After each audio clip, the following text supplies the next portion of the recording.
Okay, good morning. Welcome, everyone. We're running a few minutes late already. We had a computer glitch there, but we'll get started now and jump right into the schedule. First up, we'll ask Janice DeBoer to present the agency responses to some of our previous questions. Good morning, Janice. Committee. I did bring a hard copy with me this morning, so I will work from a hard copy. Before I get started, Madam Chair and members of the task force, I would like to introduce Dan Goodman. He is here in the audience today. He is our new Assistant Commissioner for Long-Term Services and Supports. He and Amy Penrod will work closely together on HCBS and aging programs and the nursing facility programs. So welcome to Dan. We're pleased to have him on board. I'm just going to cut right to the chase and starting on the questions. Slide number 2, you should have this slide deck. Slide number 2, the question was asked, what's the balance of the Civil Monetary Penalty Fund? As of last week, November 1, it was $5.5 million. So our preference is to maintain a $4 to $5 million balance in that fund for potential receiverships. You all know we tapped into that money several years ago when we found ourselves with 22 receiverships.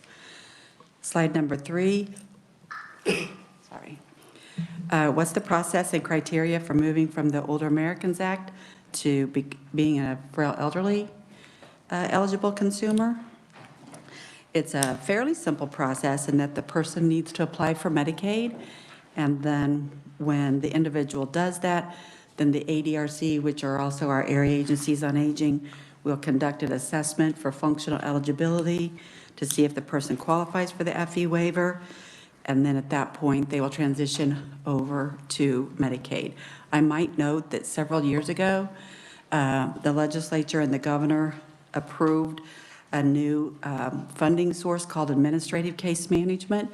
It has proven to be effective for seniors and other folks applying for the frail elderly waiver and the PD waiver and the brain injury waiver, in that individuals can now actually receive assistance to just work their way through the Medicaid maze, which it can be difficult to file the applications for Medicaid. So the administrative case management process allows folks to receive assistance. And we appreciate that funding. The next slide, what is needed to make our KMS data system more accessible? Is a new system needed for further training to access the data? Brad Ridley is our IT specialist at KDADS. He's our Commissioner of Operations, and he wants to inform the group that a data warehouse is in the process of being built for KMS data. We anticipate getting a sample demo of the new system in the coming weeks. This has been a project that's been in the works for some time. It has been a long journey, but we hope to accomplish having access to our data soon, more readily available to our KMS data soon. Slide number 5. This question, we weren't exactly clear, and I couldn't recall the context of the question. Is there a data breakout of diagnoses and needs within the frail elderly waiver? We don't track diagnoses per se of folks who apply for the waiver. We have access in our KMS system for instrumental activities of daily living and ADLs and risk factors. That's what our functional eligibility is triggered on, as opposed to diagnoses. So we would be happy to provide the task force with information specific to what we call the level of care scores. I don't have that for you today, but we can get it if that's interests the task force. But what we did do is insert the most recent caseload, and we are pleased to report that the frail elderly activity is moving upward. So we had experienced in the last 10 years a drop of about 1,000 for elderly seniors off the waiver, and now we are seeing an uptick. So that's the good news. Now, whether that's the direct result of COVID, everyone can speculate, but certainly we are pleased to see an uptick in the number of seniors who are going on to the frail elderly waiver. Slide number 6, is there an age range for the brain injury waiver? Good question. Yes, there is an age range, and it's from newborn to 65. And even then, if an individual wants to stay on this particular waiver past 65, they can if they are receiving active rehab services. That's not typical. That's not the case as a general rule.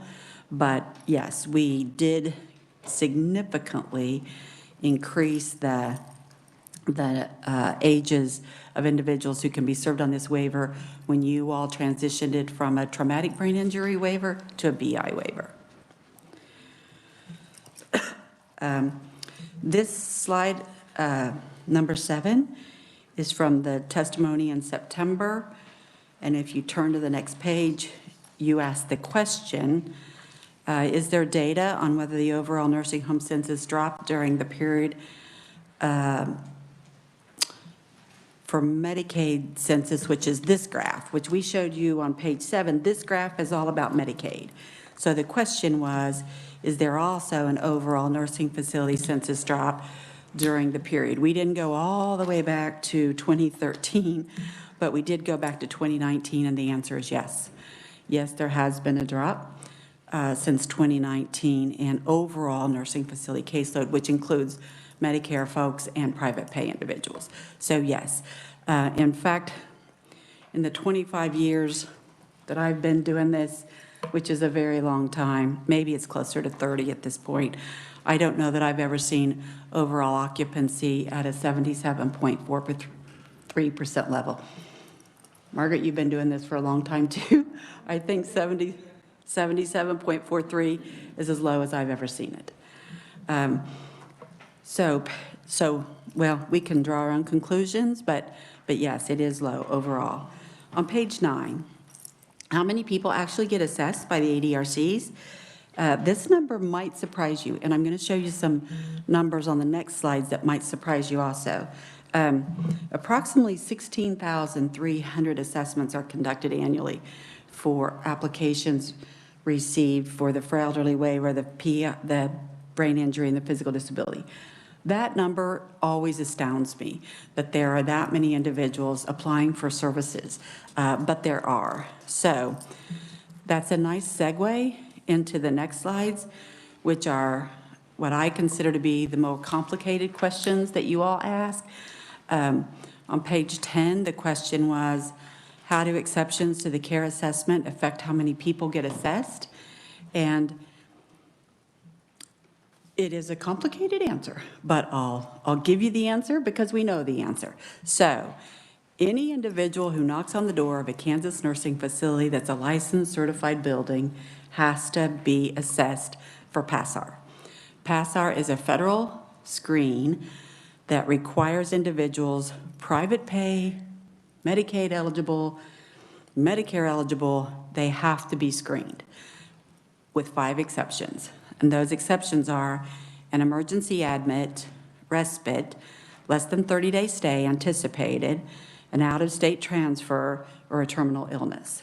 So, from my vantage point, Margaret, you'll also know this, what we did in Kansas when PASAR was passed all those years ago, we chose to incorporate those PASAR questions into what we call a CARE process, the client assessment, referral, and evaluation process.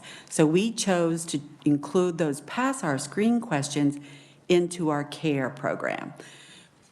Our CARE process actually does more than just ask the PASAR questions. So think about that as I move you through these numbers and talk you through these next slides.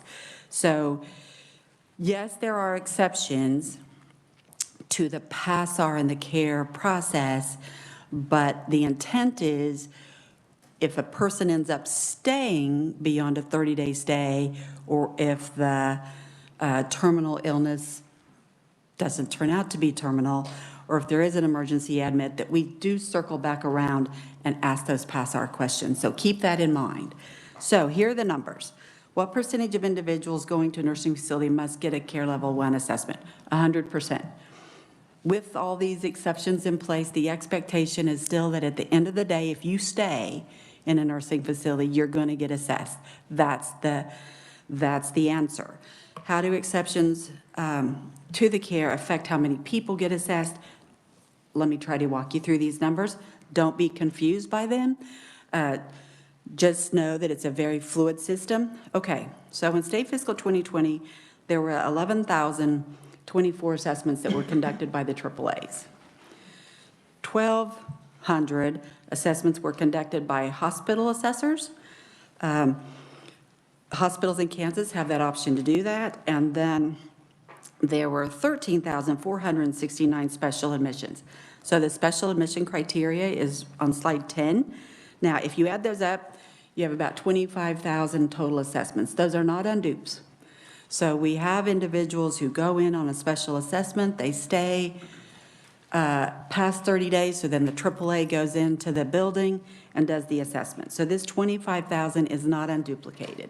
So just to give you additional context, we reached out to Myers and Stauffer, who are our vendor for, our contractor for tracking what's called the Nursing Facility MDS database, the Minimum Data Set database, and there are about 21,000 new admission assessments every year.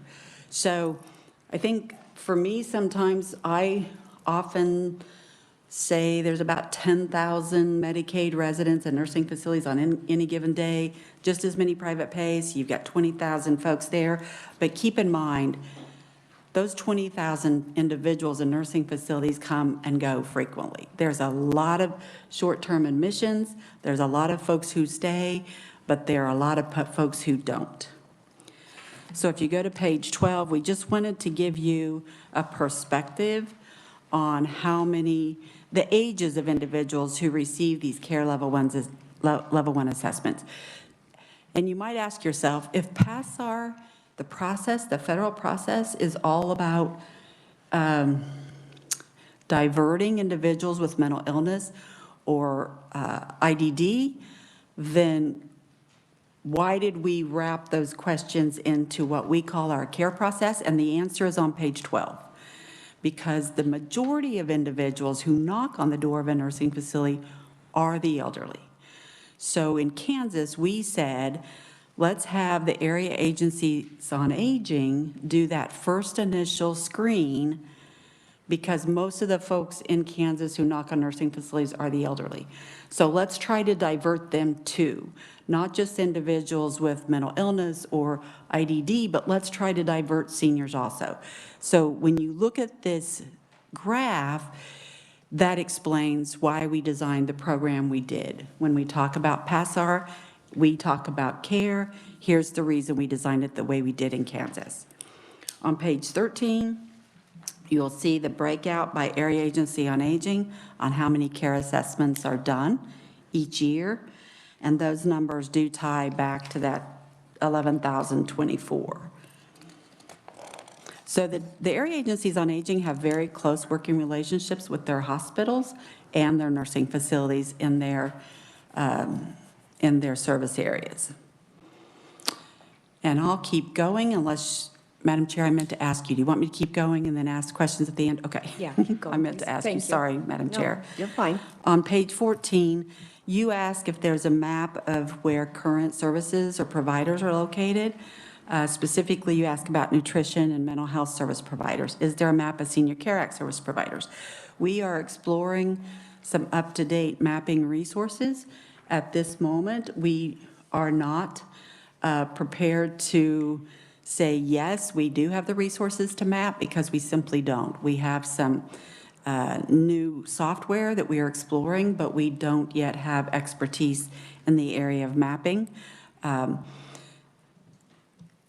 When we met internally, the one comment that we'd like to make to this group is you might think about mapping based on customers first. I mean, where are our people? Where are the people we serve? Where are the people you serve? and then overlay that with services. It might be interesting first to see, based on our delivery systems, where are our customers. And then you could overlap it with where are the seniors, where are the services? Just a suggestion, Madam Chair, to the group. What we did on page 15, I suspect you're all very familiar with Wichita State's link to their projections. It's a very, very impressive website if you haven't been there. Lee Keck, who is here with us today, she is our legislative liaison. She helped pull some population maps through that we thought might just be interesting.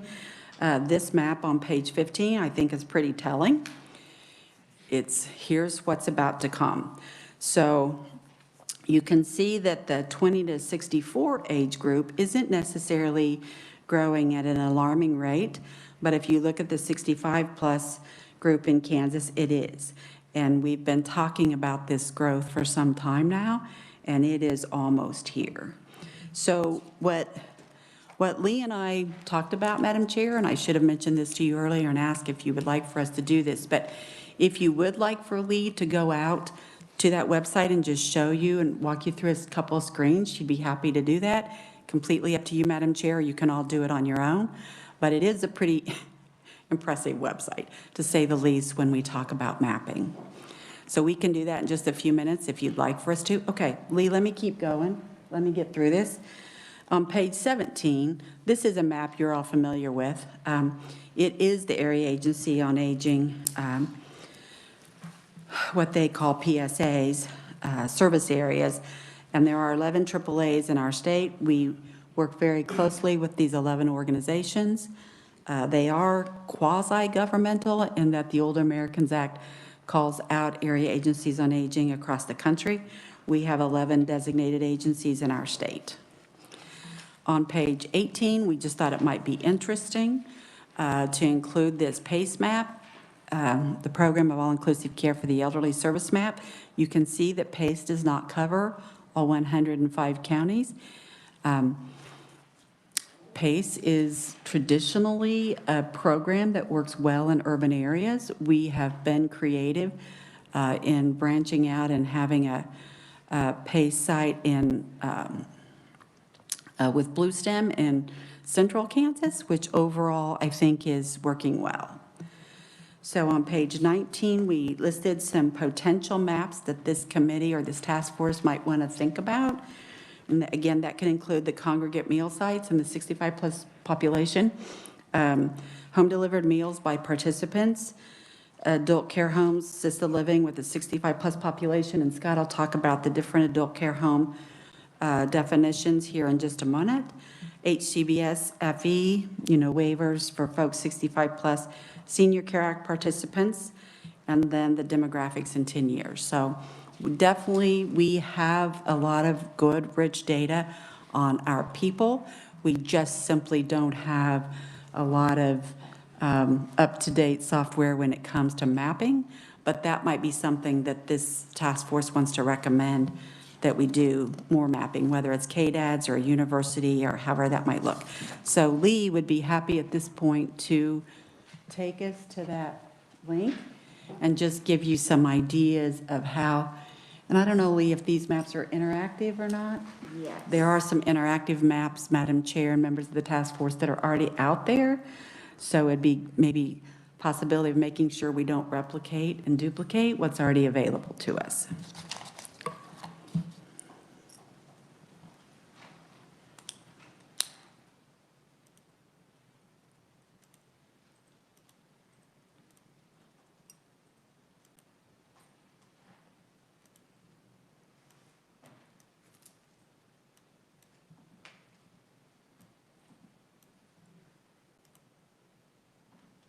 Oh, nice.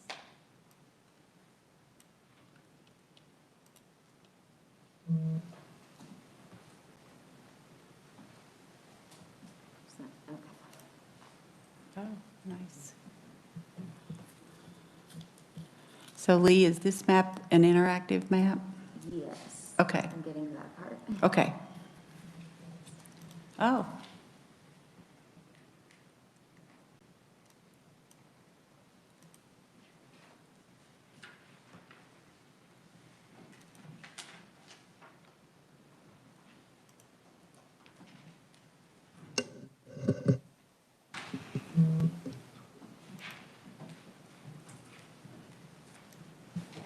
So the growth rates across the bottom, is that the same as what we have? It's kind of too small to read.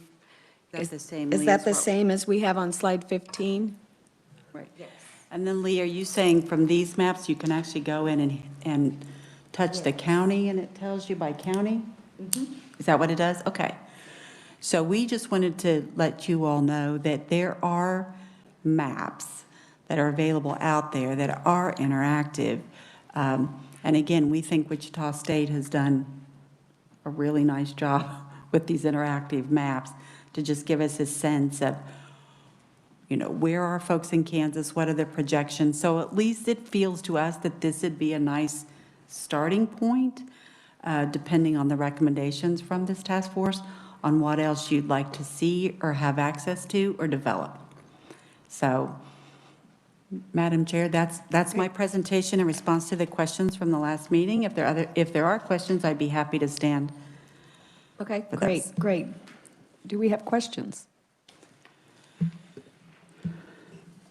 Oh, Haley. Thank you, Madam Chair. Janice, the administrative case management, do you know the number of those offices, resources, where those located within?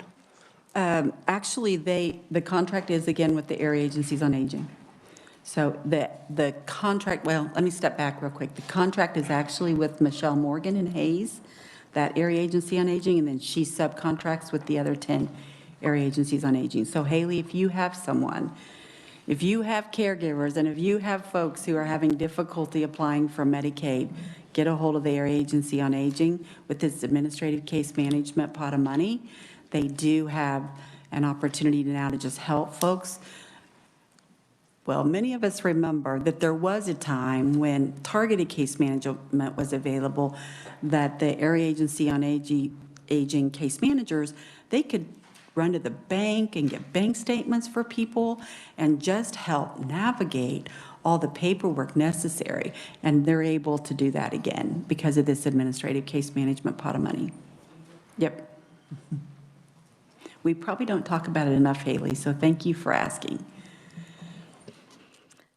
Janice, on that, when you were talking about mapping the overlay, where the clients are, and then where the services, in your discussions, does it always flow that way? Or are there times when if the services are there, you have more clients? Good question. Good question. And actually, Brad Ridley was the one who brought to our attention internally that if you would map the people first and then overlay the services, it might give you a better sense of where are there gaps. But then it begs the question, well, should we map the people today and then overlay the projections for tomorrow and then overlay the services? So good question, Madam Chair. I mean, that would be interesting to know. Do people go where services are? We do know that migration is happening in our state. We do know that folks are moving to the cities. We also know that in rural Kansas, many of the elderly are staying. So we do still need services in western Kansas, to say the least. There are two maps that KDAD's generated a couple years ago, and I meant to bring those, and I apologize. It actually just graphically shows, here's today's population, and then here's what's going to happen tomorrow. And it's much more red out west because folks are staying. You know, it is the young people who are often leaving and heading to the cities. But we do know there's some migration of seniors also. And we do know the boomers are coming. So the boomers may trend differently than, as a boomer myself, the boomers may trend differently than our parents did. We may head to the cities also, or where the services are. So yeah, good question. Well, and I wasn't thinking quite so much as migration as they maybe wouldn't become a client. You know, they might live in a rural area, but if there are no services there, Okay. why would they become a client? You know, I guess I'm just thinking of it in my personal situation. Yeah, So, you know. Good question. So, Good question. yeah, just thought-provoking. Jan? Does the question ever come up in reverse as far as the senior population? wants to stay put, but there are no services, so they have to move into the town, the bigger city, or into a nursing home, because that's the only place they can get services.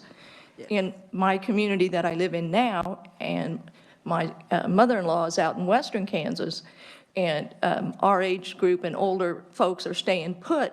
The younger people who could provide the services aren't there. And so they have to come from those urban areas here. It becomes impossible to stay home, even though they've made the accommodations in their home, planning to stay home, but there's no home health assistance, no nearby. It seems like one feeds the other. And, you know, when the original intention is to stay home, but you have no services, you know, and nursing's a huge shortage, and so the allied health is huge shortage. Nobody wants to come out to little small towns, and but yet the percentages of us that are in those small towns seem to be 50 and over, and that's, you know. Yep, and Jan, I should have brought those two maps, and I'm sorry that I didn't, because they would have proven exactly what you just said, that the folks that are staying are the older population, that's the projection as far as Yes. who's going to stay. Yep, and I'll bring those maps. I'll make sure, Madam Chair, we bring those maps to Thank the you. next meeting. Yep, and it'll show that, so. Okay, any further questions? Who do we have? Oh, we have an audience question. And this might be addressed later when we talk about HCBS, but what about the older adults with intellectual and developmental disabilities? Because, you know, just like the rest of us, they're aging, they're living longer, they have better medical care, and we are supporting them typically through end of life. And so I know, you know, maybe somebody I'd spoken to once said too, it's almost like we are building the plane while flying it. And so, you know, have you, and I know like some parts within this, but how does that kind of fit into? Because it's kind of separate, because I know for our population, individuals really aren't admitted into nursing homes. That's very rare. Yep, yep. And actually, our IDD system in Kansas was very intentionally and deliberately designed to keep folks out of nursing facilities, to be honest with you. We are seeing, and I don't want to call it a trend, but we are seeing more individuals with IDD who are aging entering nursing facilities, which surprises us. Right. But we see that through the PASSAR screen and the PASSAR evaluation. I'll be honest with you, it's still, when that happens, we still say, hey, what's going on here? Why is this individual moving into a nursing facility? That's not intended to happen. And the PASSAR screen and evaluation says, no, that's not it, you know, don't, but we are seeing it happen just because of the aging process. So I do think it's something we're going to see more and more of in our state. So I would agree with you. It is happening. In response to that, with the PASSAR screen and the PASSAR evaluations, we then do need to say, okay, what specialized services do those individuals need in those buildings? What do we need to make sure is available? And we've got some work to do in that area.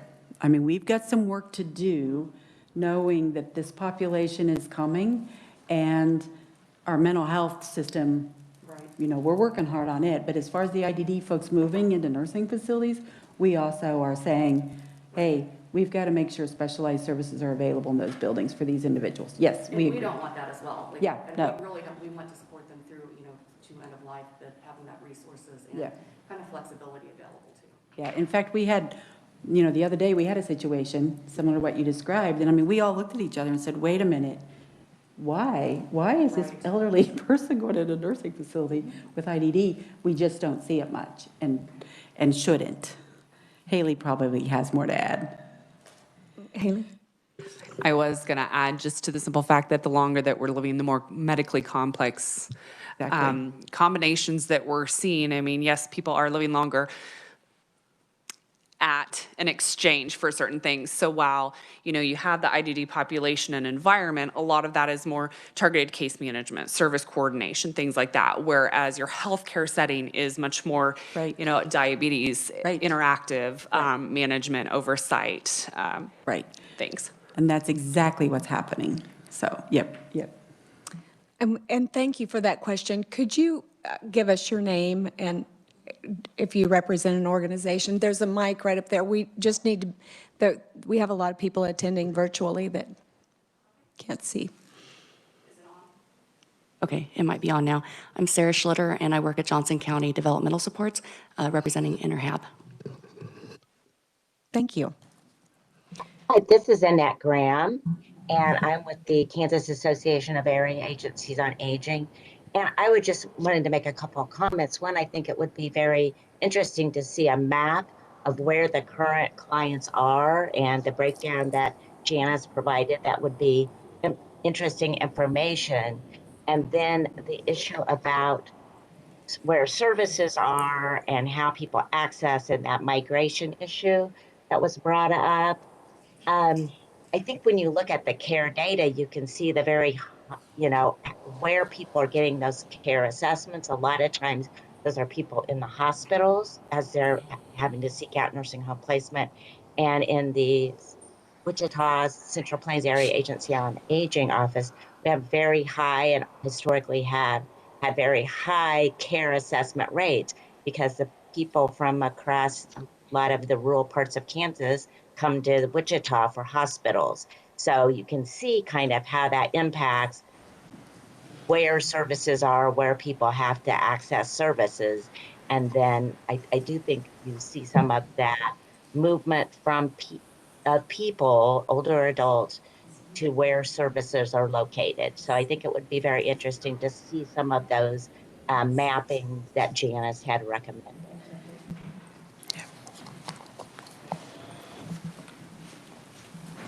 Thank you. Thanks for those comments. Anything further? Lee, did you have something else to add? Oh, I thought you were raising your hand. Okay, thanks, Janice. Thank you.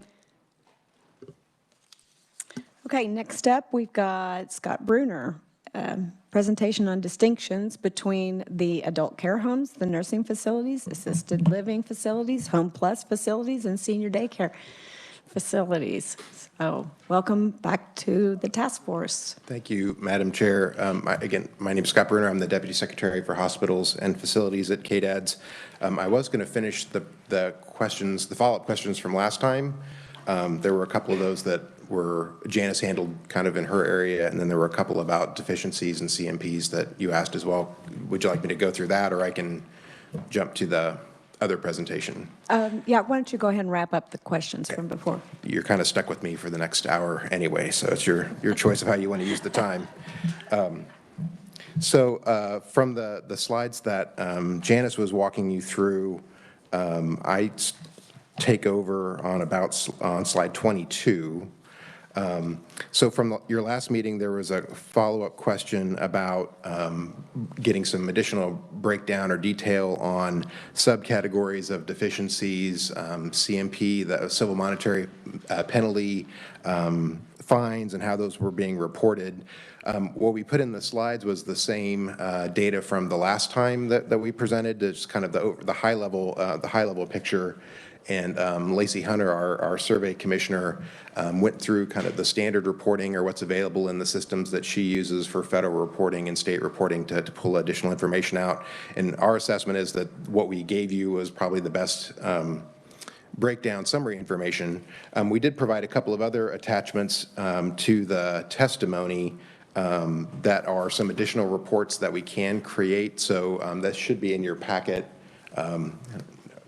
With the cameras, I don't know exactly how to do it, but I'm just going to hold up in front of me, assuming this is kind of normal. But so you've got a couple of additional reports that are just in black and white. One is for, these are both the penalty and survey data for this calendar year from January 1 through the end of September. There's one that's got kind of a gray bar at the top that says Health Resurvey Deficiency Data. That's the survey work and deficiencies that we've written for nursing facilities, skilled facilities. And you can see on that report a little more detail about the kinds of deficiencies that were written, the numbers of them, and how they were how they were rated in terms of severity. The other document is similar, but that represents the state licensed facilities, assisted living, some of the topics that we'll talk about here in just a minute of different other facilities that we regulate. But the data is kind of the same, what deficiencies we wrote, more detail about those by number.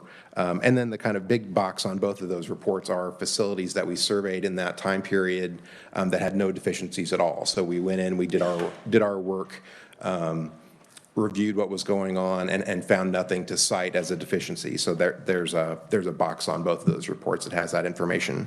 So that's what we have readily available. If that's helpful or helps respond to the question, we can keep providing that as we get more information or get through the end of the calendar year. But that's what we can pull that's readily available, and hope it responds to the task force question. So that gets us to slide 27, and the other set of questions that you sent along. I think it was in follow-up to the discussion we had the last time about inappropriate use of antipsychotic drugs in facilities. And the questions were, to go into a little bit more detail about, can we get additional reporting, or is there additional reporting about antipsychotic use and kind of what the MCOs are actually doing. So on slide 27, the question, specific question was, what's the level of antipsychotic use in residential facilities other than certified nursing facilities that are state licensed? We don't gather that data today. It's not required by regulation. There are some limitations, we think, of the kind of way we collect that in the nursing facility setting that the slide tries to talk about because of the way the orders are written. As to answer these questions, I did reach out to our 3 MCO partners. I sent them all the questions because some of it had specific references to work that they were doing, but asked them this question, what could they do to help us figure out this question for other kinds of settings, since they handle claims for people that live in assisted living facilities but get home and community-based services or other services. All 3 of the MCOs responded saying with some work on formatting the report, figuring out the right fields to pull, they could try to look into that world in a little more detail. Again, that would only be for Medicaid claims and Medicaid patients, so that wouldn't be the full picture, but it would get us a little bit down the road. So we'll keep working on that over the next couple of months and see what we can pull from that.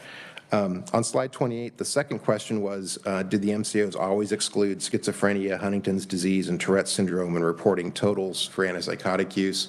When we talked about this question the last time, I showed you the data, what was reported in the pay for performance measure that is in the CanCare program, and the way that measure is defined, and so the way that the MCOs look at that information is consistent across all 3 MCOs, and they do, the way the measure is actually defined asks to exclude those diagnoses that were in the question.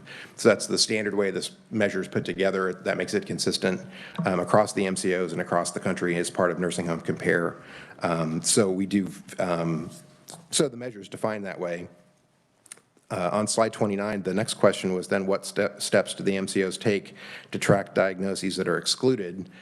So for people that may be getting antipsychotics that have Huntington's or Tourette's. And so I asked all 3. They all 3 provided an answer, and I put that here on the slide. I don't think I'll read it all to you, but it does kind of show you the process. And the couple of observations I had about the responses were they're similar in how they operate. They do look at that data. They review it as part of kind of routine case management and reconciliation in their pharmacy teams. So there is a process for the MCOs to do that. I didn't edit what they wrote. This is their responses, so I think those kind of stand on their own. And then the last question that goes on to slide 30, the question is reprinted. You asked what other actions are the MCOs taking to help improve the rates of or reduce the inappropriate use of antipsychotics in addition to sending letters. I think in the last time I presented, I had a couple of comments about things that some of the MCOs are doing to to improve the progress. So I asked all three MCOs to tell me what they're doing, and I put that on the slide. So there's a couple of slides for Sunflower Health Plan about their activities. They do send letters. They do some directed outreach to medical directors and nursing facilities. They do, on slide 31, one that was a little bit different. They have a special investigations unit that does some additional communication and investigation. United Healthcare's response is on slide 32. Looking at, they're looking for peer-to-peer reviews, some opportunities to do that on a more routine basis. And then on slide 33 was Aetna Better Health's response about what they do in terms of live outreach calls to prescribers. They do look at member data and do some peer evaluations from there. They are looking at, in the future, I think, some long-term approaches to incentivize more facilities to participate in peak that would target antipsychotic use. So those aren't really my responses, but it's what the MCOs told me, and so I do appreciate them responding quickly so we could get that information to you. Madam Chair, those were the follow-up questions that I had to respond to.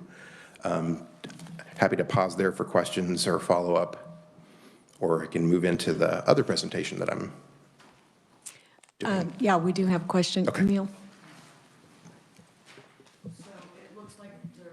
Thank you. So people take care of me. So it looks like one of the three MCOs is actively taking some steps and questioning diagnoses that are occurring.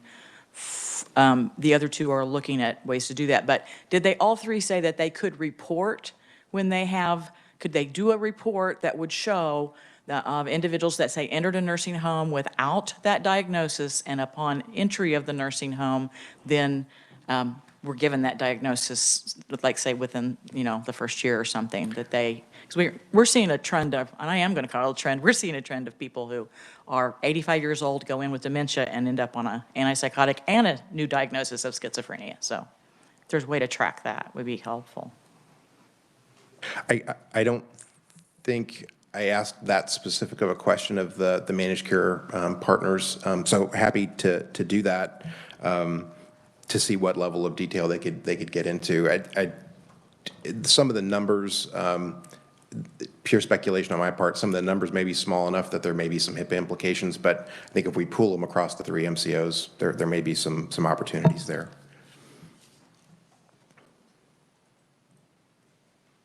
Jan?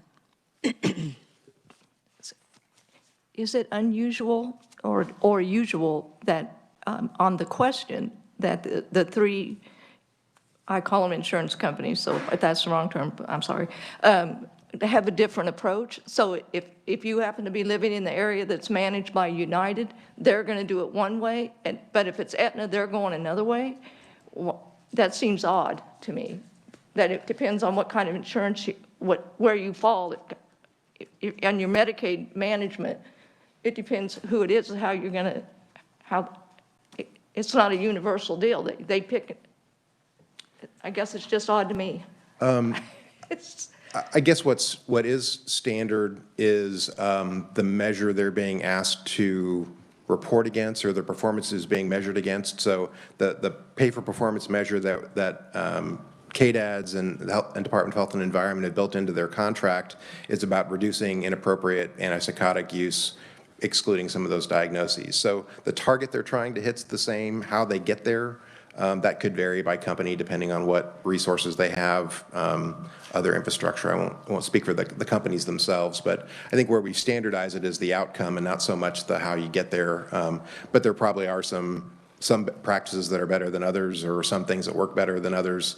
And I think probably some of the legislative members of the task force have heard about administrative burden with managed care, and I wouldn't characterize this as administrative burden, but administrative processes are different, and they are different insurance companies, so there could be some variability, but again, the outcome is that they're trying to reach is the same. Further questions? Okay. You want to move on, Scott?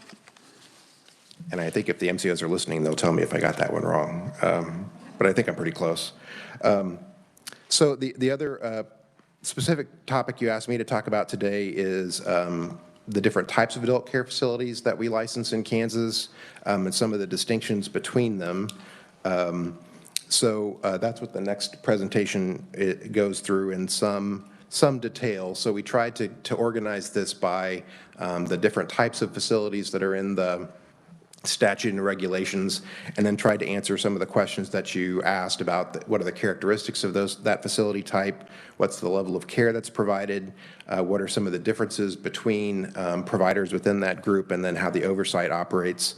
And so we try to just kind of build the slide deck around that. I do have Lacey Hunter as my phone a friend on my Microsoft team, so if I get something wrong, there'll probably be some kind of electroshock that'll come through the podium, which now I'm nervous about, which I wasn't before, but I shouldn't have probably. Anyway, so if there's a more particular question that I don't know, I can reach out to Lacey as well and try to get that for you today. So the types of facilities that we're talking about, it's on slide 2.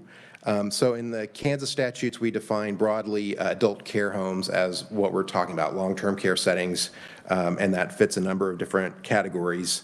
And so the slide kind of goes through the list. It could be any nursing facility or a nursing facility for mental health, an intermediate care facility for people with intellectual disabilities, an assisted living facility, residential health care facility, home plus, boarding care home, or adult daycare facility. So some of these we group together for this purpose, but where they're grouped together, that means the rules are similar.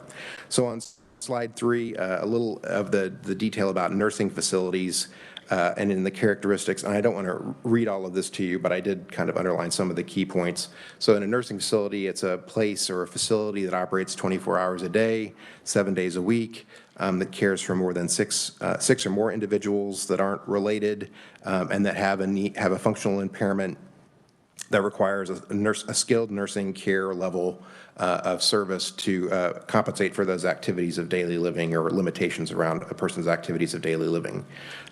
In this level of care, you have to have a demonstrated need, and that's what Janice was talking about with the care level 1 assessments. That's the gatekeeping mechanism for nursing facilities. What's a little bit different about this facility type compared to others, that some only provide skilled long-term care. Others have some other service lines as well inside the facility that could be a post-acute care, adult daycare, assisted living that are all on the same campus or within the same building. So there can be some kind of mixed use, but each element of that is licensed separately. The oversight there is by both the state and the federal government. So for those nursing facilities that receive Medicaid funding or Medicare funding where that's appropriate, they're licensed by CMS. We do that work on CMS's behalf under a contract with the federal government for the licensing and the survey work. There are some nursing facilities that are only state licensed, so we do that entirely, that the level of care would be similar, but don't have that federal certification. On the next page, slide 4, a little detail about assisted living facilities. So these are facilities that care for 6 or more individuals that aren't related, that due to their functional impairment may need a personal care and may need supervised nursing care. There are some limits in terms of what the place can be. It can be an apartment or a group living environment. And there can be a range of services, including personal care, supervised nursing care, depending on the person's need. We did highlight or italicize in the description there that the provision of skilled nursing procedures to a resident isn't prohibited directly by the state statute, but it has to be provided on an intermittent or a limited basis, or if it's something that's the scope of the service is limited, it can be on a more regular basis. There's no maximum or minimum level of care provided, kind of back to the point of there can be nursing and other kinds of services in that type of facility. And then all levels of care can be provided, but you have to show that there's a sufficient number of qualified personnel to provide the level of care that you're delivering to residents. In terms of oversight and regulation, these are facilities licensed by the state. We do the survey work to ensure that they're meeting conditions of participation at the state level. There's also some oversight from Medicaid managed care organizations for a facility that may do some home community-based services, either directly or they happen within their facility. So there is some oversight from the Medicaid health insurance side of the world as well. But in terms of the licensing, that's activities that KDADS does. The next type on slide 5 are residential healthcare facilities. And these will sound similar to assisted livings. It's a place or a portion of a facility that cares for 6 or more individuals that aren't related. And people, because of their functional impairments, need personal care. It can include individual living units, and there can be personal care supervised nursing 24 hours a day. And again, the same kind of limitations. They need to be able to provide the service, have the staffing to do that. These are also regulated at the state level by KDADS, and we do the survey work. But again, where there's home and community-based services or other services coming in, the managed care organizations may be involved in that as well. The next type are Home Plus facilities on slide 6. This is a facility that cares for not more than 12 people that aren't related together. The level of care is determined by the preparation of the staff's capabilities, and our rules and regulations. An adult care home can convert a portion of their existing facility to be a Home Plus, so it can be within another kind of facility. And that's kind of how the description goes on. And again, the last sentence is what's important there. The personnel of any Home Plus have to take training on dementia care as well as meet other nursing care standards. Any level of care can be provided, but it has to have a sufficient number of qualified personnel to do that. Typically, one of the key differences here is that they're typically found in a residential area, and many are single-family homes or would appear to be single-family homes. But it is possible that they're inside other facilities as well. And then in terms of oversight, these are facilities that KDADS regulates directly, and again, there may be some connection to managed care if there's home and community-based services. And maybe before I move to adult daycare, Commissioner Hunter did want me to correct. So an assisted living facility is always an apartment, never group living, but it may be a 2-bedroom apartment at most. So I may have said that there are also group living environments on the assisted living side. Apologize for misspeaking there. It's complicated. I'm glad you asked the question because it's been informational for me to figure out the distinctions. Let's see, adult daycare facilities. That's slide 7. So an adult daycare facility is any place or facility operating less than 24 hours a day that care for people that need some assistance with their activities of daily living. There's no minimum or maximum level of care. So you can, which means they can receive skilled nursing or other kinds of nursing or personal care services. These often, I shouldn't say often, but many adult day services are provided at adult care homes that also provide 24-hour services as well. So within the building, in a skilled nursing facility, as long as they don't exceed their licensed bed capacity, that facility can provide adult day care for individuals up to their total licensed capacity. So people that would live there 24 hours a day, but then there would be an additional group of people that would come in and receive services just during the day. And as long as they don't exceed their licensed capacity for the facility, that isn't a problem. There can also be standalone, separate adult daycare facilities. All those are regulated by KDADS, and there may be some oversight from the MCOs like we've talked about before.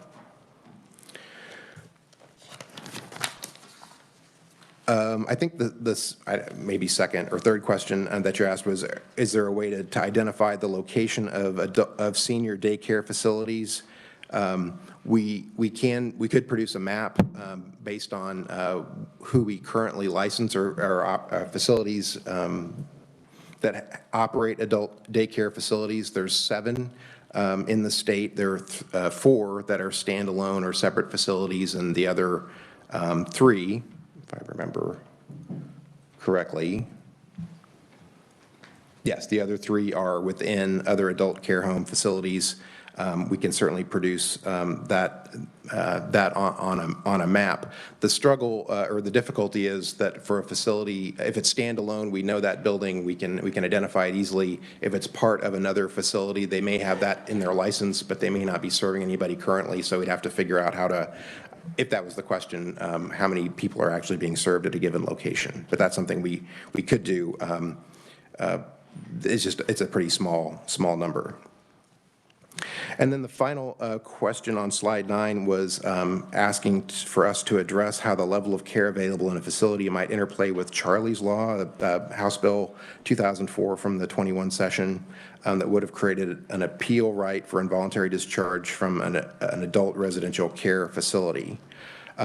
So there is a right for an appeal for involuntary discharge under federal law and federal regulation, so that would apply to skilled facilities for assisted living residential health care where they're only operating under a state license. There isn't that same appeals right, which is why if the legislature decided and passed the bill that's referenced, then that would create a right for residents in those facilities, but it doesn't exist right now under state statute.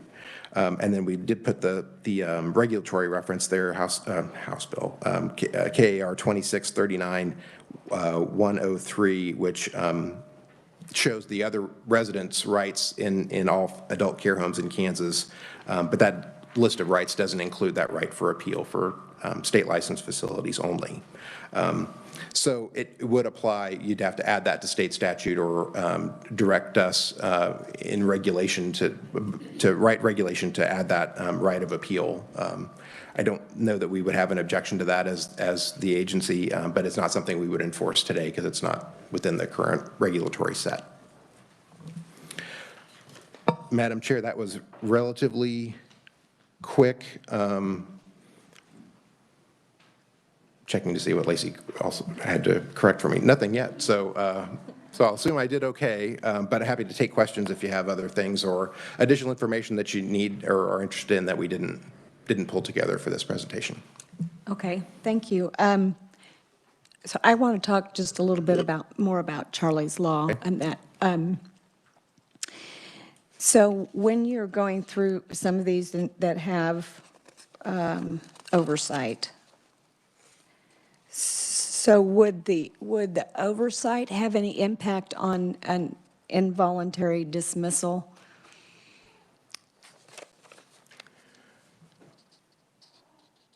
In terms of so for a skilled nursing facility that's CMS regulated where there is that right to appeal an involuntary discharge, we could enforce that as an action if that's reported to us or we identify it on survey.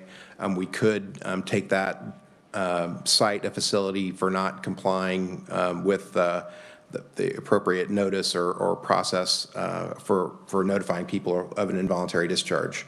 There are some processes in the regulation as well about who needs to receive the notice beyond just the resident that's potentially being discharged or involuntarily discharged. So we do look for that when we're on survey for enforcement purposes. We don't look at that on the state license side because it's not in the regulation to follow that. So if the legislature would pass, or if Charlie's Law would become statute, then we would add that as part of our survey process. And when our surveyors go out and look, either doing their recertification or on a complaint, we could cite facilities for that as a deficiency. Okay. If that answers your question. Yeah, and then, so if there was an appeals process, if we would pass that statute and have an appeals process, so okay, let me see how I want to say this. Okay, if the resident declines to a point where the facility doesn't feel like they can care for that resident any longer, and they start an appeals process, I guess I have some concern about the length of time that an appeal would take, and that facility still have the responsibility of taking care of a resident that they are no longer capable of caring for. How do you see that working? I mean, would it be a quick appeal? depends. There are probably others on the task force that might have some perspective on that as well. On the skilled side, a few examples that I've been involved with haven't been quick appeals when the person receives the involuntary discharge and files a notice. I mean, that is supposed to stop the action, so the facility needs to continue providing care until the appeal is resolved. But that appeal is, it's to the facility, it's to the agency. There's also an administrative fair hearings process that can be escalated, and that can take months to resolve. So I do think one of the concerns, at least that I've heard about in Lacey's, it's either a correction or an extension of what I said. Under federal law, a facility can't discharge a resident during an appeals process, so they have to continue caring for them during that, while that process continues. So again, but the examples that I've been involved with since I've been in this role, they take several months to work through the process. Some can kind of go back to a more informal process because of the timing. You don't know how often that negotiated agreement probably is what would be the best way to characterize it. But I think to your question, Madam Chair, if this was part of the state licensed regulation scheme as well, the same processes would apply and the same kind of timelines would fall in there as well. It just apply to a large number of additional people that would get that protection in state licensed facilities. Okay, thank you. I don't really want to open up a whole conversation about Charlie's Law right now, but that is why we were wanting this distinction made for us between what the different facilities are and the level of care that they're required to give. So I'm sure that this will come up again for the workforce or the task force, and so you might want to hang on to this document for further use. Thank you. No, yeah. Next up, we have Deborah Zier on WebEx. Morning, everyone. Can you hear me? Yes, we can hear you. Oh, great. I just wanted to go back a couple of steps in Scott's presentation where he was talking about adult daycare, which are in modern days are called adult day service programs, but we call them adult daycare in Kansas. And, PACE is an adult day service-based model. So I just want to make sure everyone understands that there are hundreds of people who are being provided adult day services through the PACE programs throughout the state. I've always been perplexed as to why there are so few standalone adult day service programs in the state, and it seems to me that they're dwindling. But anyway, that's just a clarification, a note that I wanted to let you all know. I don't know how many PACE clients there are in the state right now, but it's hundreds, and they all receive adult day services, part of the PACE program. Thank you. Thank you, Deborah. Margaret Farley. Thank you, Madam Chair. I just wanted to clarify that the House Bill 2004, Charlie's bill, does have term limitations, specific time limitations in completing that, in appealing and then completing that appeal. And so the residents under that law would have to appeal within 10 days of getting that notice, and the appeal process would have to be completed within 30 days after that. Just FYI. Thank you. And also, the process for this is in order to provide an adversarial sort of situation when a facility, in order to challenge a facility's decision. And the fiscal note with House Bill 2004 indicates that it's 415,000, and that includes adding 2 people, apparently, which is what the current administrative hearing folks would require. So that might help some of those issues that Chair Buchanan is worried about. Thank you. Senator Holscher on WebEx. Thank you. My question was in regard to the Home Plus facilities, and maybe you said this and I was writing something down at the time that that you were covering, but the presentation indicates same level of care, less than 12 people. Are those primarily then in rural areas, or where do those tend to be established to serve people? I don't think I would say they're primarily in rural areas. They are in urban and rural areas both. We could certainly provide more of that back to the committee of dropping it on a map as we get that capability, or just give you the addresses of who's in the licensing database. But that's certainly a knowable thing. I don't think it's primarily rural. There seems to be a pretty even a distribution around the state, urban and rural. Okay, great, thank you. Yep. Camille. Camille, long-term care ombudsman.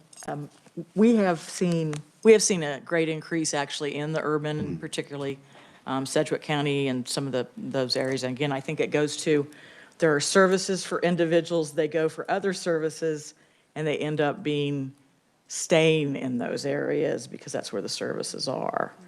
But there is a trend that is quite a few of the new licensees is that. Haley Ordwine. Thank you, Madam Chair. Scott, would it be an agreeable statement to say, back on slide 2, when we're talking about the facility types, that if you look from ascending to descending, that the higher on the scale, the higher the needs, the more hands-on care, farther down, maybe the less ADL assistance, activities, daily living assistance that is provided? And then I have a second part question to that. I think that's a fair statement. However, in any of those locations, you could have someone who needs more care or could be provided more care than would be typically provided. So I think I wouldn't disagree that, not that it's a ranking, but that same kind of, it's more acute at the top and less acute at the bottom, but there could be exceptions, and the licensing requirements or the regulatory requirements would allow somebody in a Home Plus, for example, to need 24 hours a day of nursing or something more intensive. So it wouldn't exclude it, but I wouldn't disagree with the characterization. So it is an available option, and based here, the statement on the level of care, all levels of care can be provided, but facilities must provide a sufficient number of qualified personnel to provide each resident with these services and care. So if the facilities are not capable of providing that, can you walk us through the process there? From my experience, it would be that they are not capable of providing those services, and therefore a discharge to a more appropriate level of care to provide those needs would be appropriate. What would the state agency's expectation be in that process if somebody had a loved one, their needs were not capable of being met within that level of care? What would the process be? I think the couple of options would be either it could be to move someone or discharge them to a more skilled location. That would be one option. If it's somebody who's enrolled in Medicaid, they could work with their managed care organization to get more of those services delivered where the person is living. Or maybe it means expanding into, if they're not on an HCBS waiver, maybe it's looking for that as an eligibility type or eligibility change to get access to some of those additional supportive services. So I think there could be a range.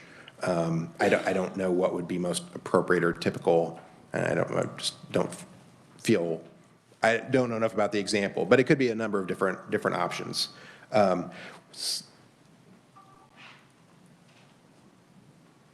I was reading the note from Lacey Hunter. I should just have the earpiece and have her talking in my ear the whole time. I don't think that's related. So I think I was close on that one. So it probably would depend on the need and what other services could be provided.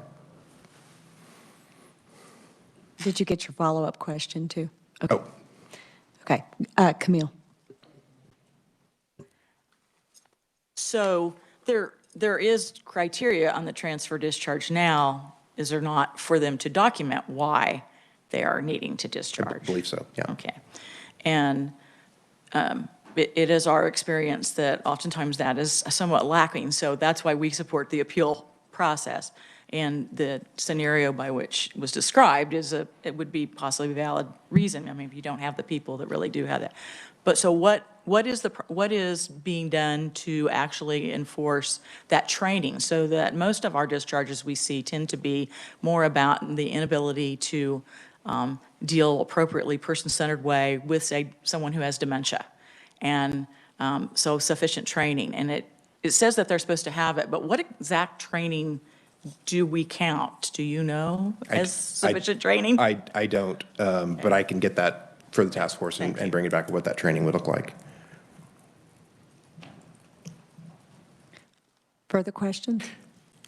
Madam Chair, maybe just one item. If there was a transfer that was inappropriate, or that documentation wasn't there, or even maybe not to the level of an appeal, since that probably isn't allowed in the regulation, but somebody wanted to challenge, I was happy where I was. I thought my needs could have been met, but I was asked, requested, looked at for a move to a different facility.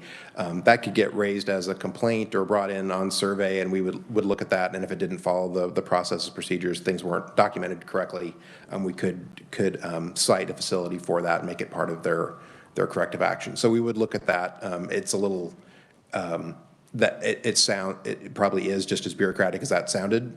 So it doesn't probably address that immediate person's need.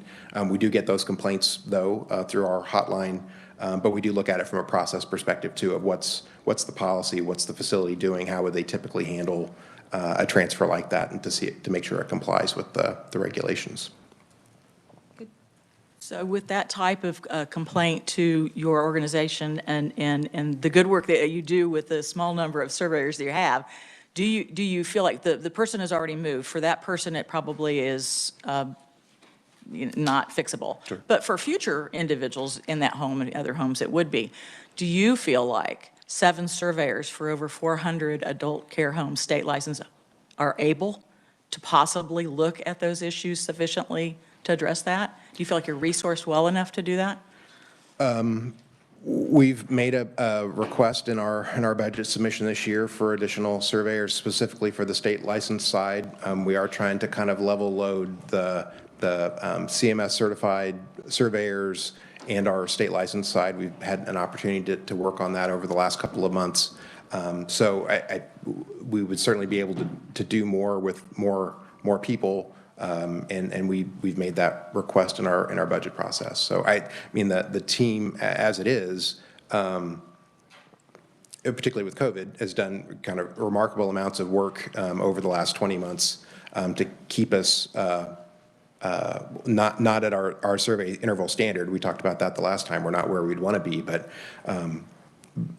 so we could use more people, more resource to do more of those investigations. And I don't know that, I don't have a magic number to tell you that if we had this magical number of people that we'd be able to investigate complaints faster and intervene in an individual case faster. I don't think we can set that expectation. But in terms of enforcing the regulations that are there, enforcing the processes that are there, more people would certainly help with that. Thank you. More surveyors would help with that, not just people, but we need surveyors. Okay, we have Annette Graham on WebEx. Thank you. Scott, a couple of questions. One is the residential care facilities. What is there a certain type of population or that they typically serve? Not very familiar with that level of licensure. And then second, you kind of addressed that about the adult daycare facilities regarding mapping, that you don't have that. Do you have mapping available or for the assisted living, residential care facilities, and Homes Plus level We of don't care? have it today, but we could do that, you know, any of these categories. We do have the physical addresses, so it'd be a possibility to do that. For residential healthcare facilities, I probably have the same question that you do, Annette, of what the distinction is. It is a license type. I'm trying to kind of slow walk the answer to see if Lacey can give me a simple answer to what the distinction is, but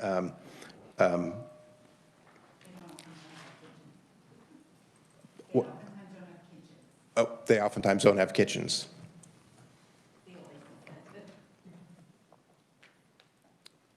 I'll keep, if Lacey gives me a better answer than that, Annette, I'll say it out loud. Okay, Scott, when I was interested in this presentation, I was really hoping to see more of a distinction about the level of care. And it looks like, you know, just flipping through this, that, you know, the nursing facilities must have skilled nursing need, but the rest of them, there's no minimum or maximum required, but probably tailored to to each facility and what they have the workforce to do. I guess I'm trying to figure out if I have a question here. Am I on the right track with that all of the rest of them, it's just specific to their facility, what their minimum and maximum would be?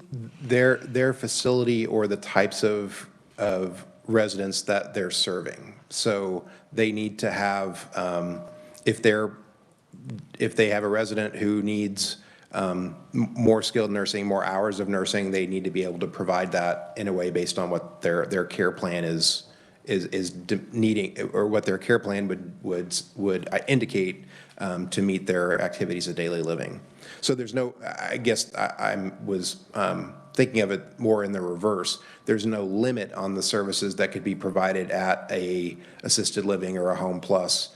So there's no upper bound, but they have to have the staffing to be able to provide the services that their residents would require based on their ADLs. Okay. And Commissioner Hunter did clarify, a residential healthcare facility is a living unit without a kitchen, and an assisted living is an apartment that does have a kitchen, but the two are similar other than that, to respond to Annette's question. We have Linda Mowbray on WebEx. Thank you, Madam Chair. Linda Mowbray, Kansas Healthcare Association. Stepping in a little bit to phone a friend there for Scott. Typically, residential healthcare facilities, there are a few that are freestanding.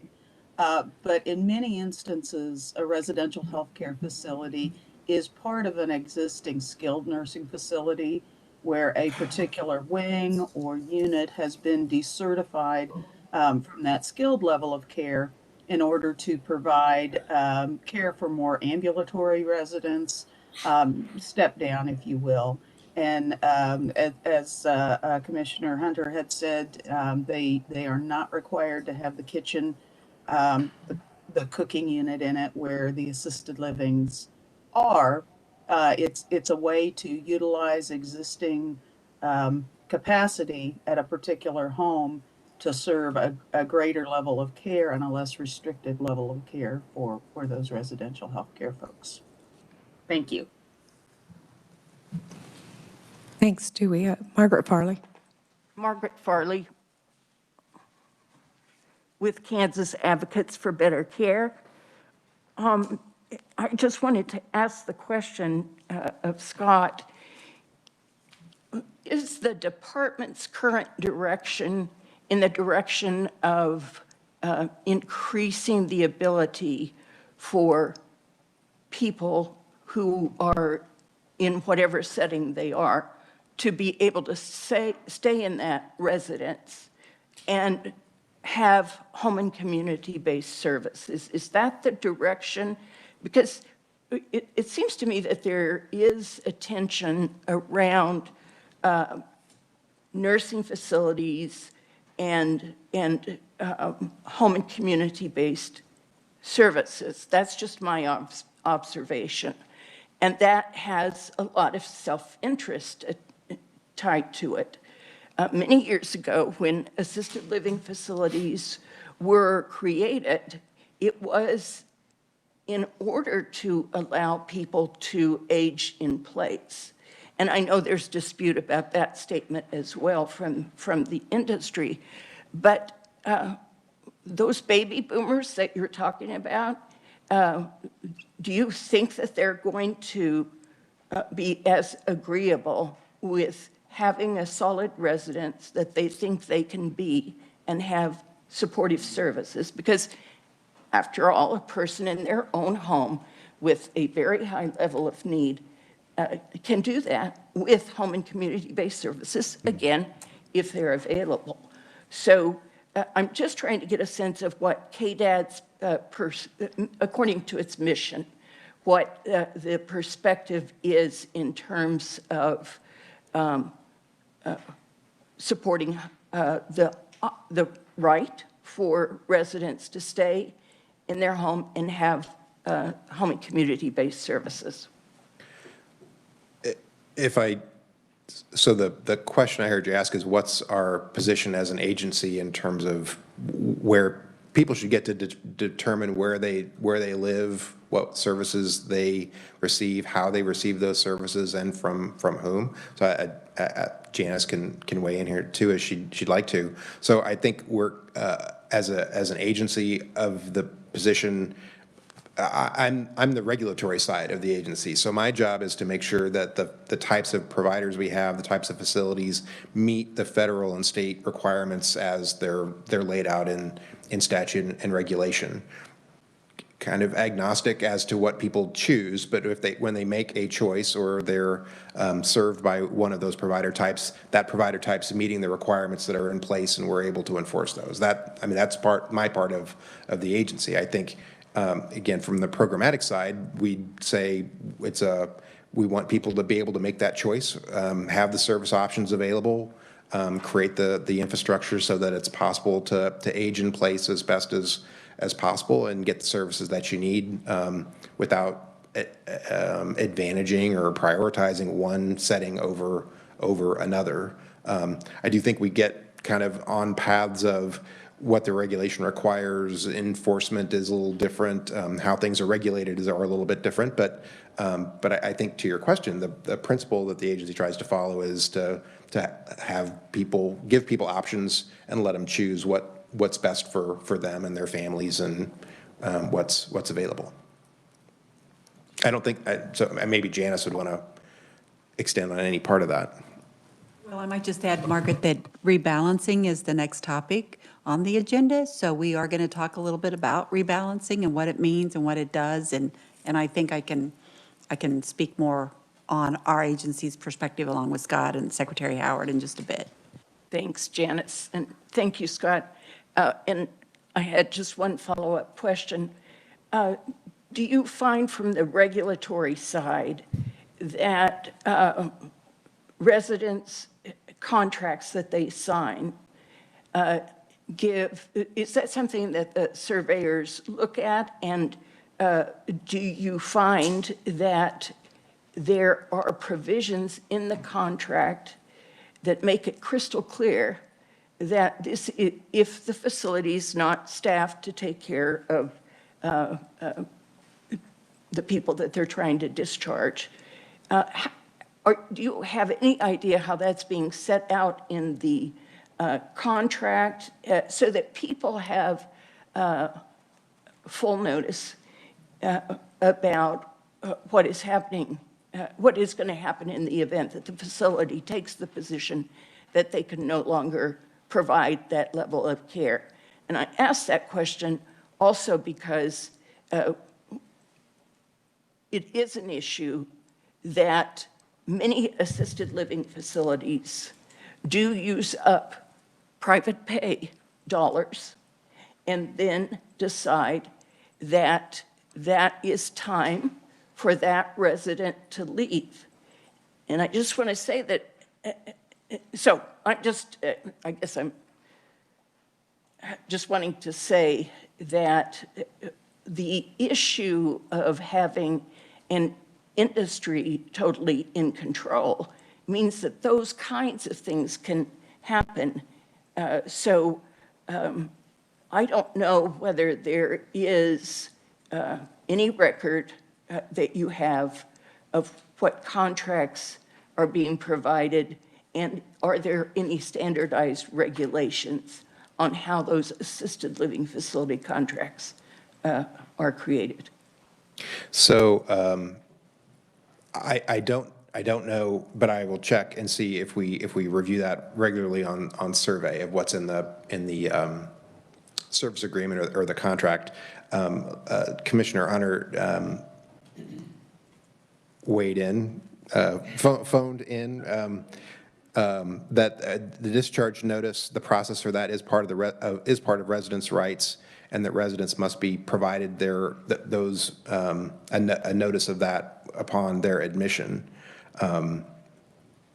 So it should be part of the contract, but I can do some more research on what we actually look at on survey to see what's in those contracts. I know what we're surveying is, did the facility comply with the regulations that include notification about resident rights and protection of those rights as we go through the process. So as they go through the process. So I assume that would be on this as part of the survey, but I'll check and get back to the task force for sure. Thank you, Madam Chair. Haley. Sorry, I'll try to make this quick, Madam Chair. For clarification purposes, semi-phone a friend, on the skilled side, we have care plan meetings that are done at a minimum of quarterly, annually, and as a significant change need basis. So a lot of those issues, if they were to arise, would be discussed at that time.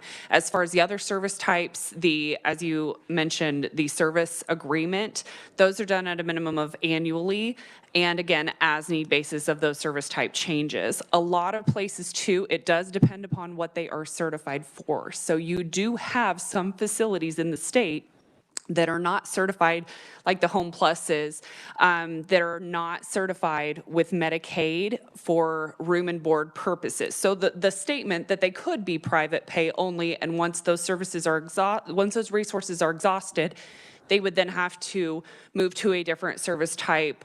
That is true, but that would be acknowledged in the service plan upon admission. The other part that I was going to state too, as far as the dementia training, I know, again, on the skilled side, CMS, within the last 5 to 10 years, sent out the hand-in-hand training that staff was required to go through.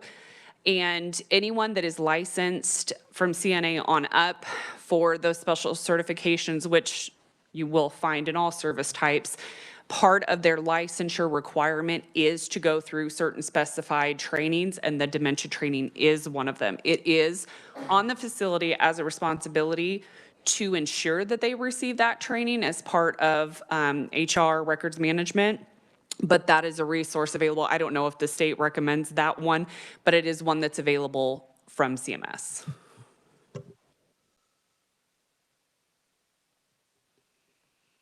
Okay, thank you. Thanks. Do you have anything else? I don't. I appreciate the support from the group to fill in the gaps that I've got in my knowledge, which is feel very It's okay. supported this morning. So it's We're great. having some new discussions. Are there any further questions for Scott on this issue?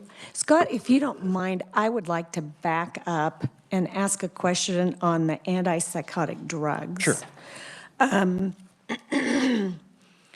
We're going to be hearing from physicians a little bit later this morning, and so in anticipation of asking some questions there, you made a comment that kind of sparked this question.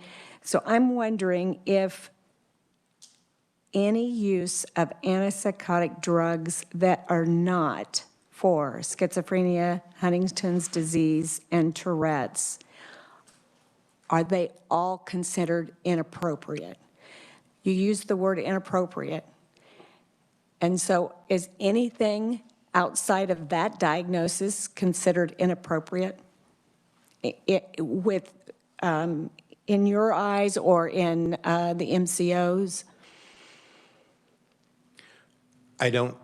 There are appropriate uses of antipsychotics depending on the person's diagnoses. So I don't think any prescription for an antipsychotic would be flagged as inappropriate. It would have to meet some of the other, and we could give you the full, and some of the MCOs did provide this. I didn't think it was as relevant for your work, but the full definition of how they actually build the measure out and what's included and excluded. So that might help answer that question in more detail. But there are appropriate uses for antipsychotics in long-term care settings. That we're not saying that. So it is trying to tease out those that are that would have I guess a high probability or indicate an inappropriate use.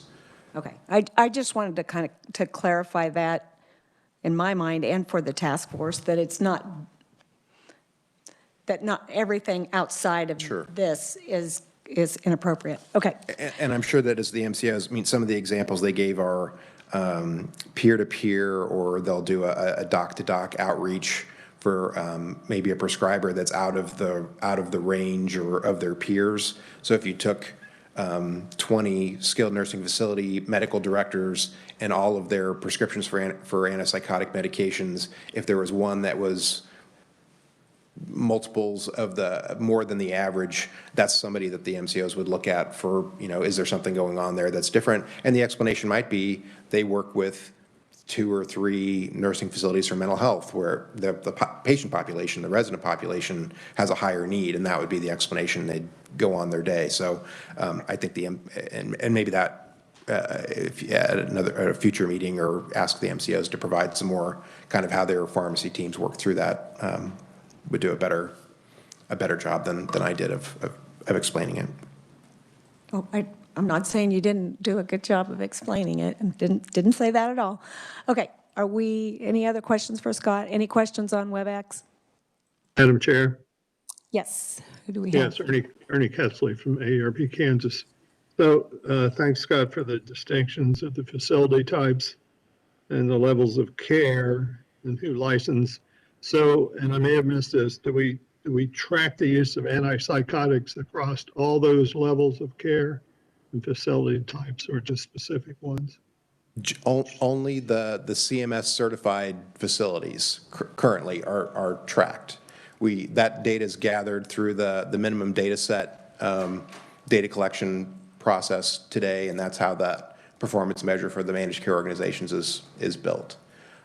We do think, in talking to the MCOs or asking them that question, they could pull information about other settings. It'd really be at their member level of folks that are in HCBS or other service, other residential facilities, and they could look at something similar, but it wouldn't be exactly the same measure. So we'll keep working with the MCOs on how to build that out in more detail. Thank you. Okay, anyone else? Okay. Okay, Thanks, Scott. Okay, next we're going to talk about rebalancing. We'll go back to Janice DeBoer.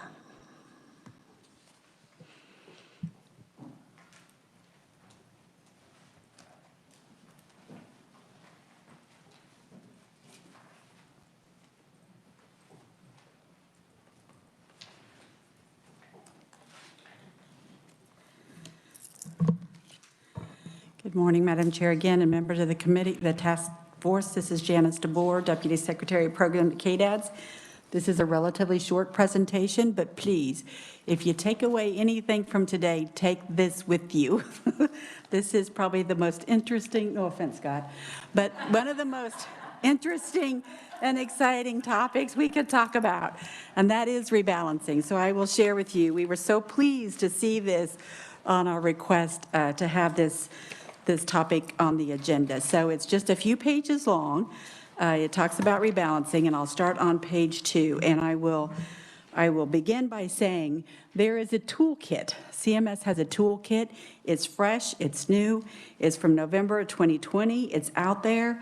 It has a lot of good information, and most of the information in these few pages I did take from that toolkit because it's just that good. In a nutshell, I'm not going to read this definition of how CMS describes rebalancing, but I will share these few words with you. Rebalancing is essentially providing alternatives to institutionalization. And CMS allows us to do that through different funding mechanisms. In Kansas, we have chosen repeatedly to use 1915C waivers. Literally, it's a 1915C waiver. There are I's, there are J's, there are K's. We've chosen C's, and we've chosen C's for years. So if you'll go with me to, oh gosh, let's skip 3. Let's just go to slide 4. These figures are both from the toolkit. They are incredibly informative. So if someone says to you, what does rebalancing mean? You know, what does it do? What's its intent?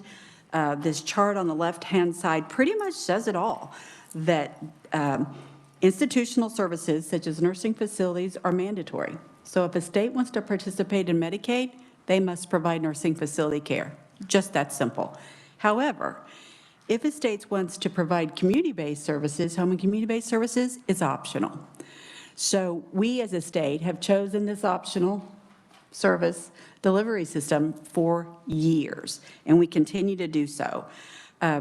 What are the services provided? Again, this chart says it all. Nursing facilities, hospitals, ICF, IMDs, other medical institutions. So that's what institutional services are, according to Medicaid. And then if you look across the cell, you see home, other integrated community-based settings that exclude coverage of room and board. And that's a caveat, don't forget. HCBS does not include room and board, never has, never will. Unlike nursing facilities that provide 24-hour 7 care, home and community-based services do not pay for room and board per se. Then you'll see what services are offered below. I won't go through all those because we'll skip over real quick to the next depiction. So in 1975, personal care services became a state plan option. We no longer offer personal care services in our state plan because we transitioned to these waivers. So you'll see in 1981, the Social Security Act started allowing HCBS services to be delivered as opposed to going against the institutions. Every one of our 7 waivers has what's called an institutional alternative. So for our elderly waiver, the institutional alternative is nursing facilities, and all 7 of them have that institutional comparison, if you will.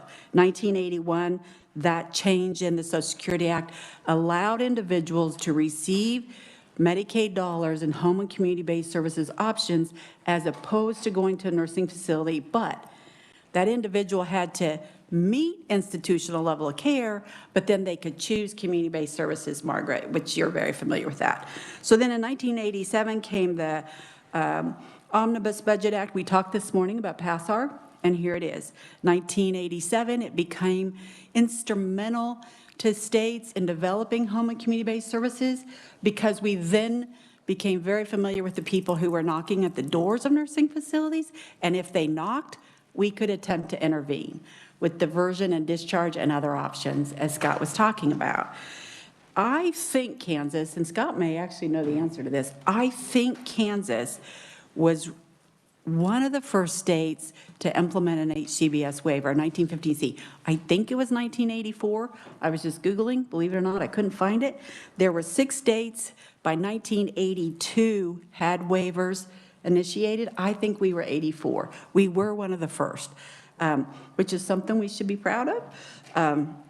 Then you'll see in 1990 came the ADA. The ADA took seriously the idea that if individuals could be served, they needed to be served in the most integrated setting appropriate. That's still truth today. 1999 came Olmstead. We all know about Olmstead. Same thing. Olmsted basically said, if you can be provided services in a more integrated setting, let's do it. 2005 came Deficit Reduction Act, Money Follows the Person, became a federal program. Kansas was actually one of the first to pilot a very similar Money Follows the Person program prior to the feds jumping on board. In 2010 came the 1915K, and actually, I don't even know for sure what that is, so I'll skip over that. 2014 came the final settings rule. What the final settings rule basically said to states is this: if your providers of HCBS services, if they want to continue to receive HCBS money flowing into them, they need to ensure that those settings are truly home-like settings. We need to make sure that the individuals who reside in these HCBS settings and receive these HCBS dollars have access to benefits of community living. So the idea is a person-centered plan needed to be available. These folks needed to have access to the community. That means unlock the doors if you can, allow people to go out into the community, a lot more sense of freedom for those HCBS settings. In Kansas, I think we have very quietly been working on our plan because the state of Kansas had to submit a plan to the feds and say, we are helping our providers along to ensure that they meet the settings rule requirements. We have over 2,800 settings. So I think Amy Penrod, our commissioner, has done a fabulous job of very quietly sometimes, I think sometimes too quietly, helping our providers move their settings into this direction so that they can continue to receive HCBS and we can continue to draw down federal funds. So that has been a huge undertaking to make sure we now comply with a home and community-based settings philosophy, if you will, that says folks do have opportunities to feel engaged, to feel that they are engaged community individuals. They are receiving the services as a community living like we feel. And then in 2017 came the Meaningful Measures Initiative, which is just widespread across Medicaid in general. But the idea is that there is the political will, that there is the community will for community-based services to be a priority. I will share with you from my vantage point, from 1984 on, for years and years and years, I think it was a priority, to say the least. And it was an easy, I shouldn't say easy.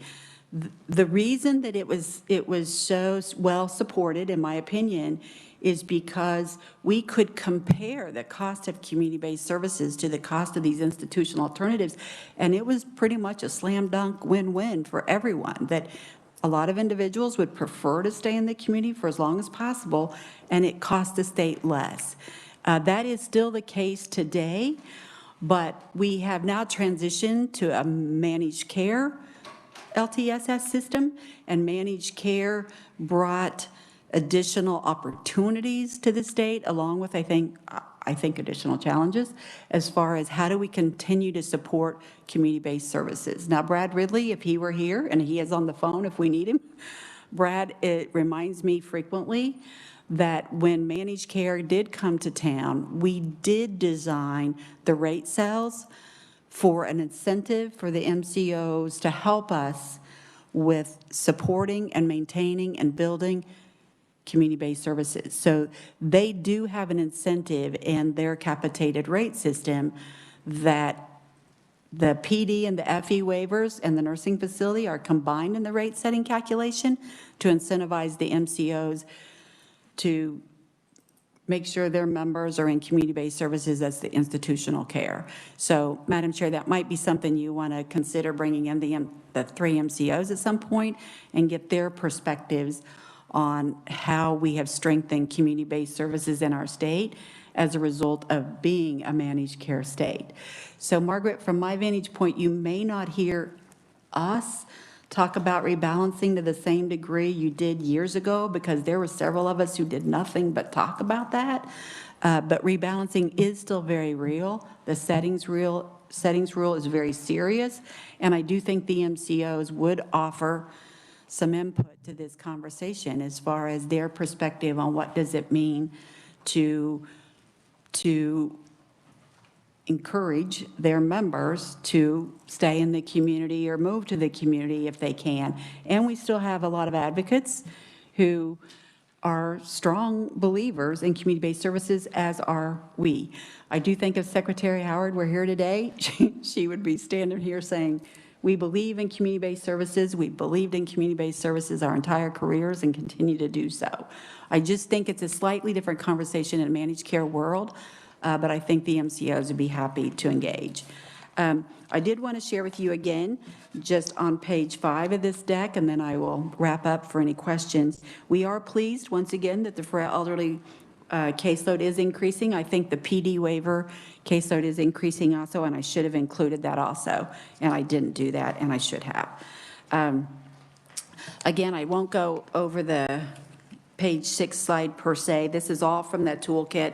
It's all nicely laid out as far as what can states do to increase the share of LTSS. I just noticed that there is a rebalancing report out there. It's from our what's called our 372 reports. States actually have to report every year, but there's a lag time on how are we doing. I mean, how are we doing when it comes to our waivers?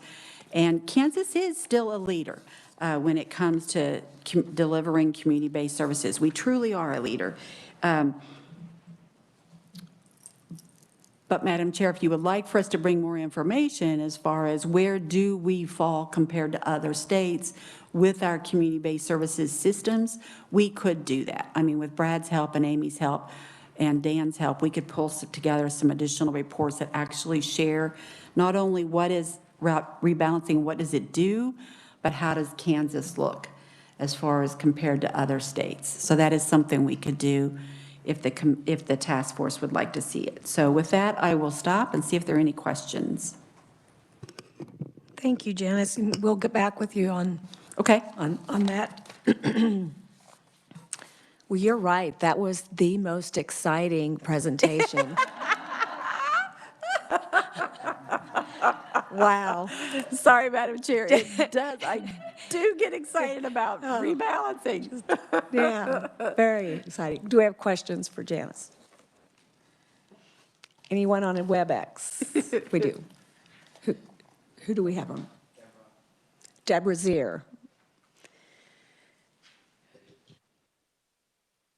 Janice, we have been on a journey, haven't we, for most of our careers, to provide more options for people who need long-term supports and services. I have some questions about the role and the level of accountability of the MCOs in increasing HCBS capacity.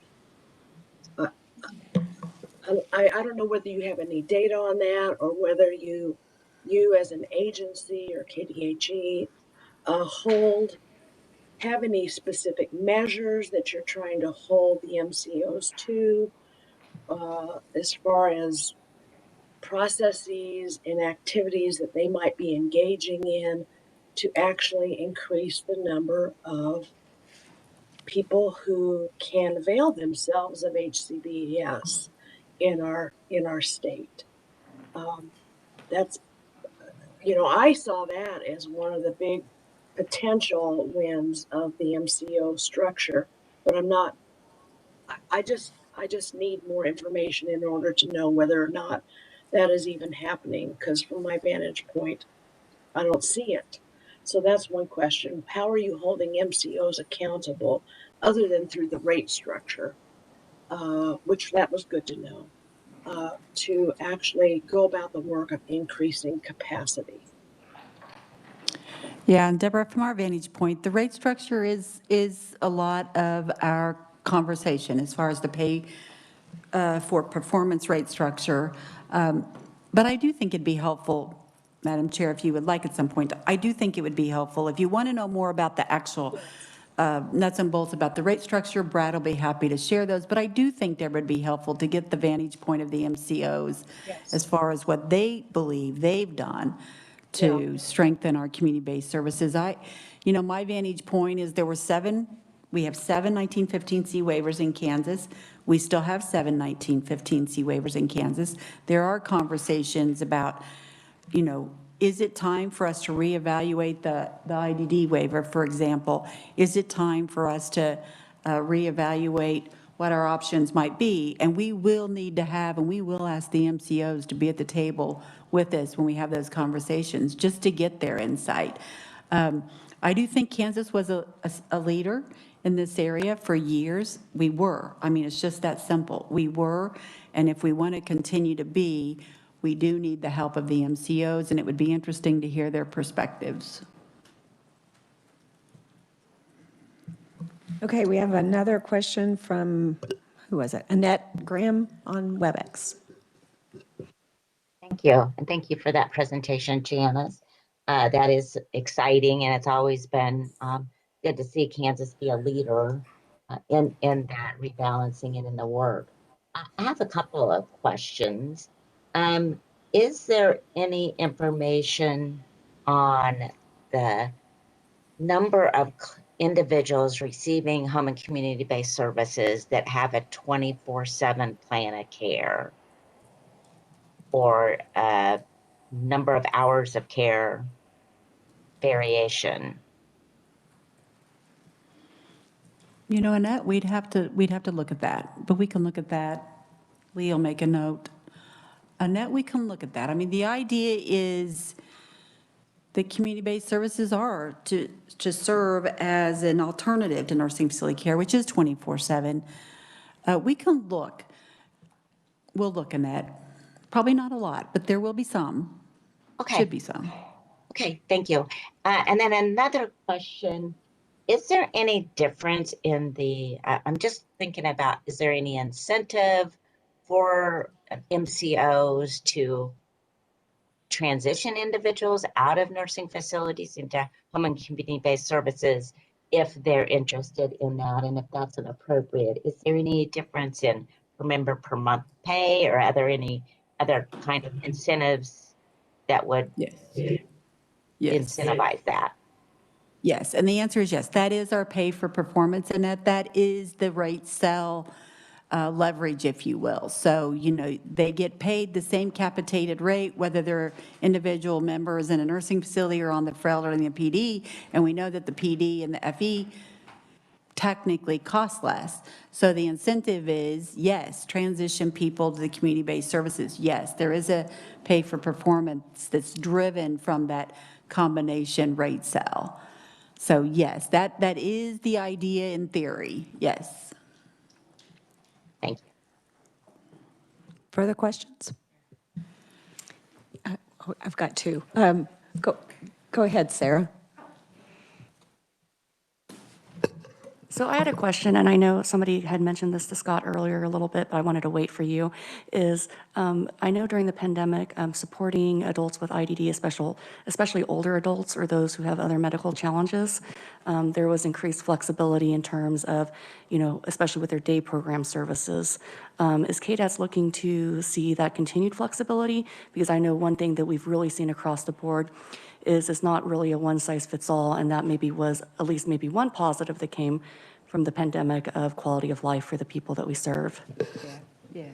Yes, we are having conversations internally about, do we need to get some amendments submitted rather quickly as the pandemic, hopefully at some point in time will be in our review mirror at some point in time. So yes, and that includes family paid caregivers, telehealth, res care, some of those options. So yes, we are looking at that internally now. We'll have to move fairly quickly to get the waivers amended, which is not a quick process. But yes, we recognize that the pandemic did bring some options to these waivers that we maybe wouldn't have considered to the same degree before. Thank you. Yep. Camille. Thank you, Madam Chair. So my question also would be towards amendments and the FE waiver. That seems to be a lot of times the sticking point of getting someone a good discharge plan and getting home is that not having the 24-hour ability on that waiver. So that seems to be usually the thing that breaks the camel's back. Yep, I agree.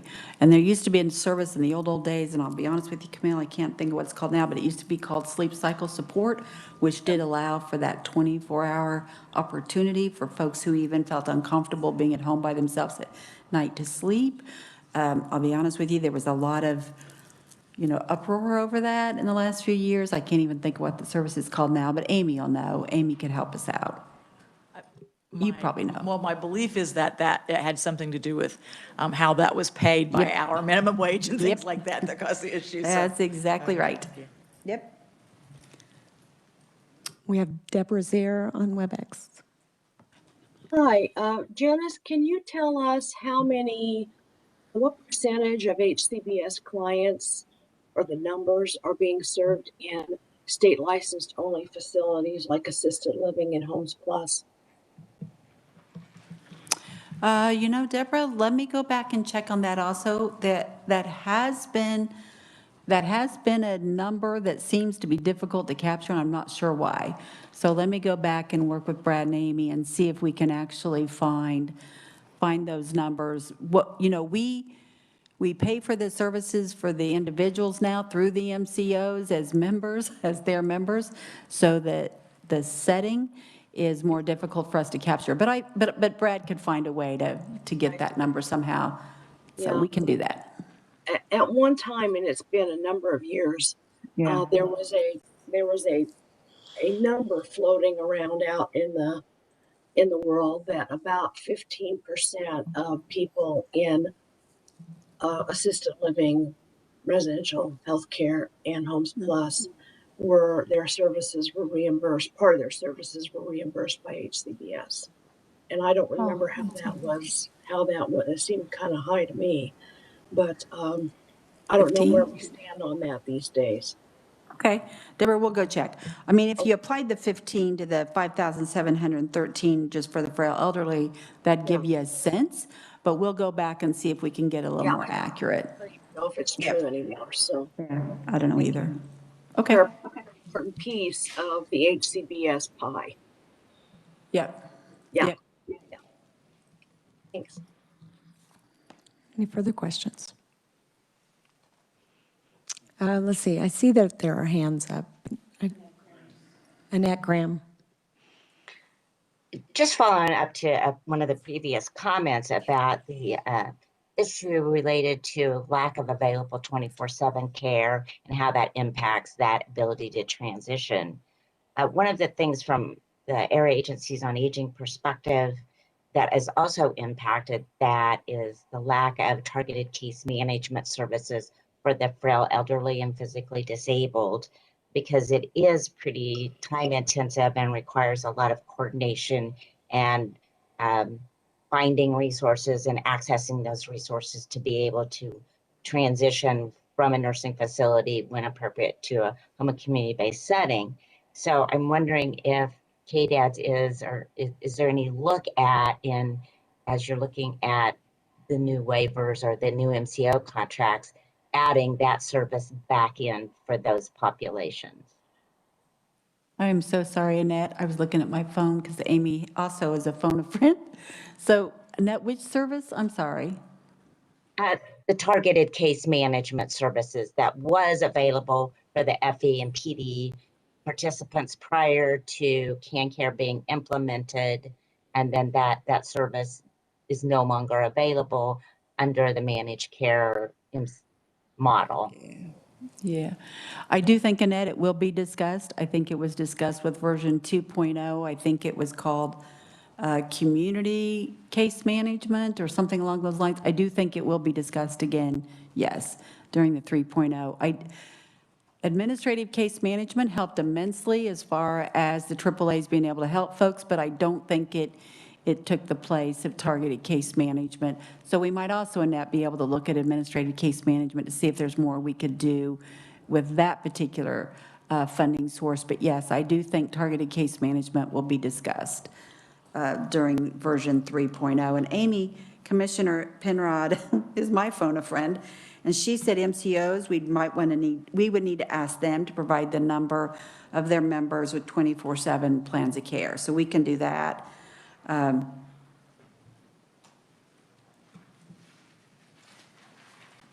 Yes. Okay, thanks, Janice. Yeah, the administrative case management did address the issue of helping those people applying for those waivers, FE, PD, BI, to help them once they've applied for that waiver, to help them solely with getting the information and helping them do that Medicaid application. So that is certainly a big, has provided a lot of valuable services to those individuals to help them do that complex work often of gathering the information and the documents and following through with getting that Medicaid application. So that has been an important piece, but there are, several other pieces that would be very helpful for those consumers. Ernie Cutzley. Thank you, Madam Chair. Two quick questions for Janet. One, or Janice, one, you referenced a website or a link on rebalancing or to look at rebalancing. Yeah, Ernie, this toolkit is available on the CMS website. The link is on slide 2. Okay, thank you. And the other question, very quickly, I know we're running on time. Back in 2003, we contracted with KU to do a paper on rebalancing. And it seems like, thinking back that far, that there was a percentage that came up, whether it was 70, 30, 60, 40, whatever it was. After all these years and all the changes, is something like that still possible?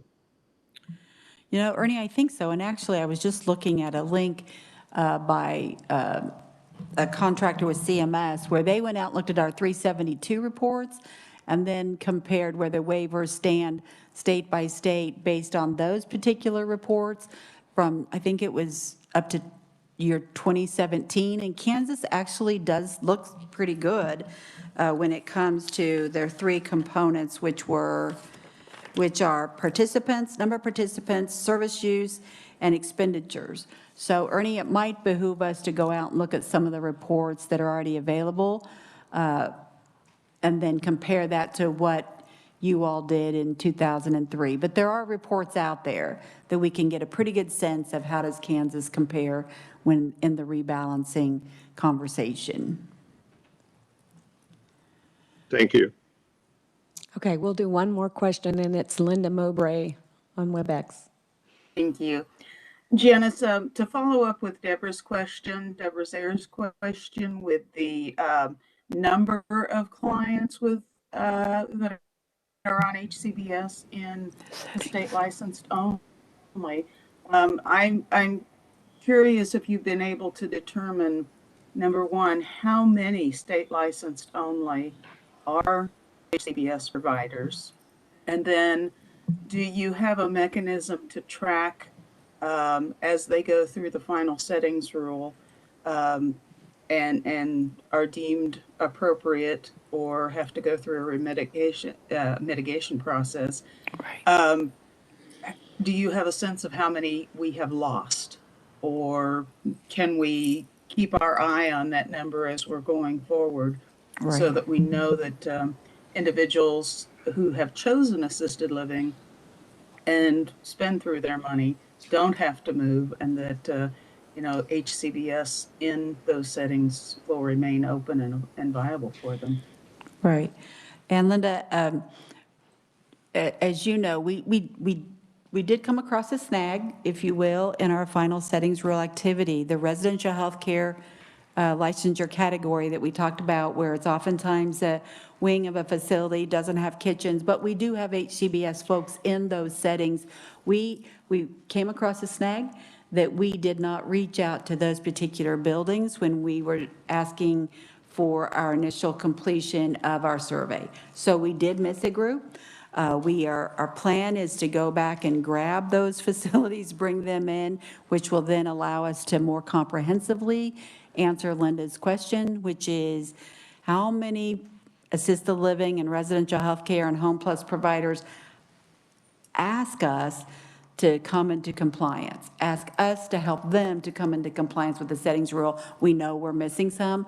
So Linda, we haven't been able to get you the complete picture yet, but we do have a round 2 of assessments coming up, and we will make sure this time we grab all of those adult care home types that Scott reviewed with you earlier, and we'll make sure we coordinate more closely with Lacey and her team, that we don't miss anyone this round. And then I think, Linda, will be much better positioned to answer your question. And then it does beg the question, are we going to lose the enrolled HCBS providers in these adult care home licensure types because of the settings rule? And if so, what can we do to help? One plug I'll make real quick, Madam Chair, and I'll stop, is one of our 12 projects with our HCBS 10% FMAP funding opportunity as far as investment is to provide a small pot of money, not a large pot, but a small part of money, let's say to a residential health care facility that is enrolled in HCBS but doesn't meet the final settings rule requirement because they don't have a door, an access door that allows more community living feel. So could we allow this building to apply for a grant, and we could help with just a little bit of money for them to get into compliance? So that is part of our 10% FMAP project if it gets approved. CMS came back and asked some questions about that. So we think we've answered their questions well. We think we drew the direct link between the investment of HCBS to the final settings rule. So Linda, we're still trying. We'll keep trying. I know you are, Janice. Thank you so much. And you and Commissioner Penrod have been working really, really hard on this. Yep. Okay, thank you, Janice. Thanks. Okay, next up, we're going to get an MD perspective on the antipsychotic medications. And first up, we have Dr. Art Snow. I'm sorry.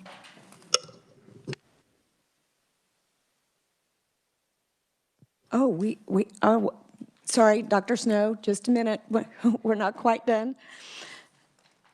I'm sorry, I thought we were done with the rebalancing. So we have more excitement from Matthew Moore from KLRD. I don't know if I would say that, but I'll try to be brief. Matthew Moore with Fiscal Analyst with Legislative Research. Just wanted to provide you kind of in line with what Janice was discussing, just a funding chart for HCBS services. So that's that first legal size sheet, just to highlight that first sort of chunk are going to be the state general fund expenditures for HCBS waivers. You can see for elderly is the first, PD would be the third, and then that second kind of box is going to be all of the funds for HCBS waivers.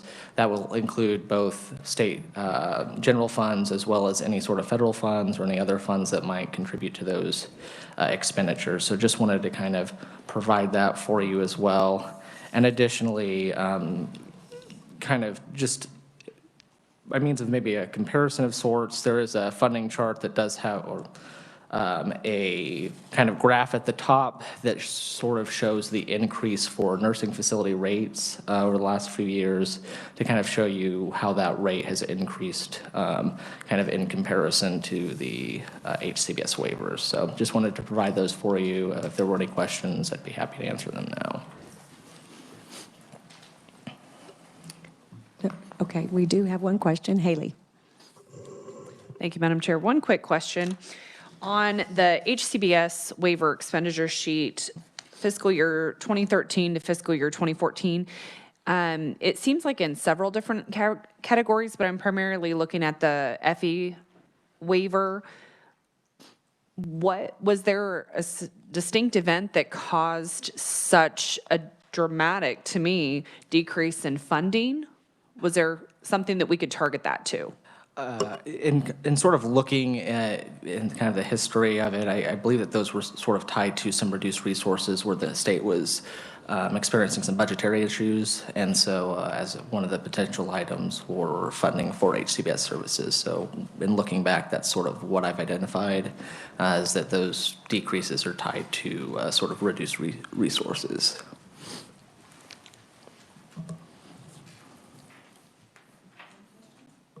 further questions? Okay, thank you. Okay, now Dr. Snow.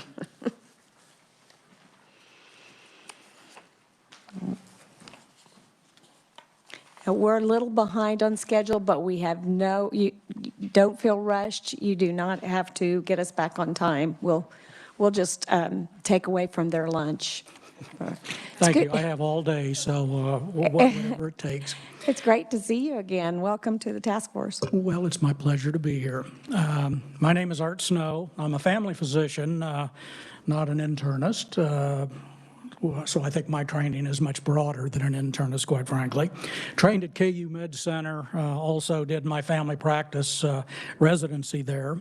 I'm past president of the Kansas Medical Society, past president of the Kansas Academy of Family Physicians, past president of the Kansas chapter of AMDA. AMDA is the Society for Post-Acute and Long-Term Care, basically nursing home physicians across the country and those that do primarily elder care out of the hospital and many times out of the office.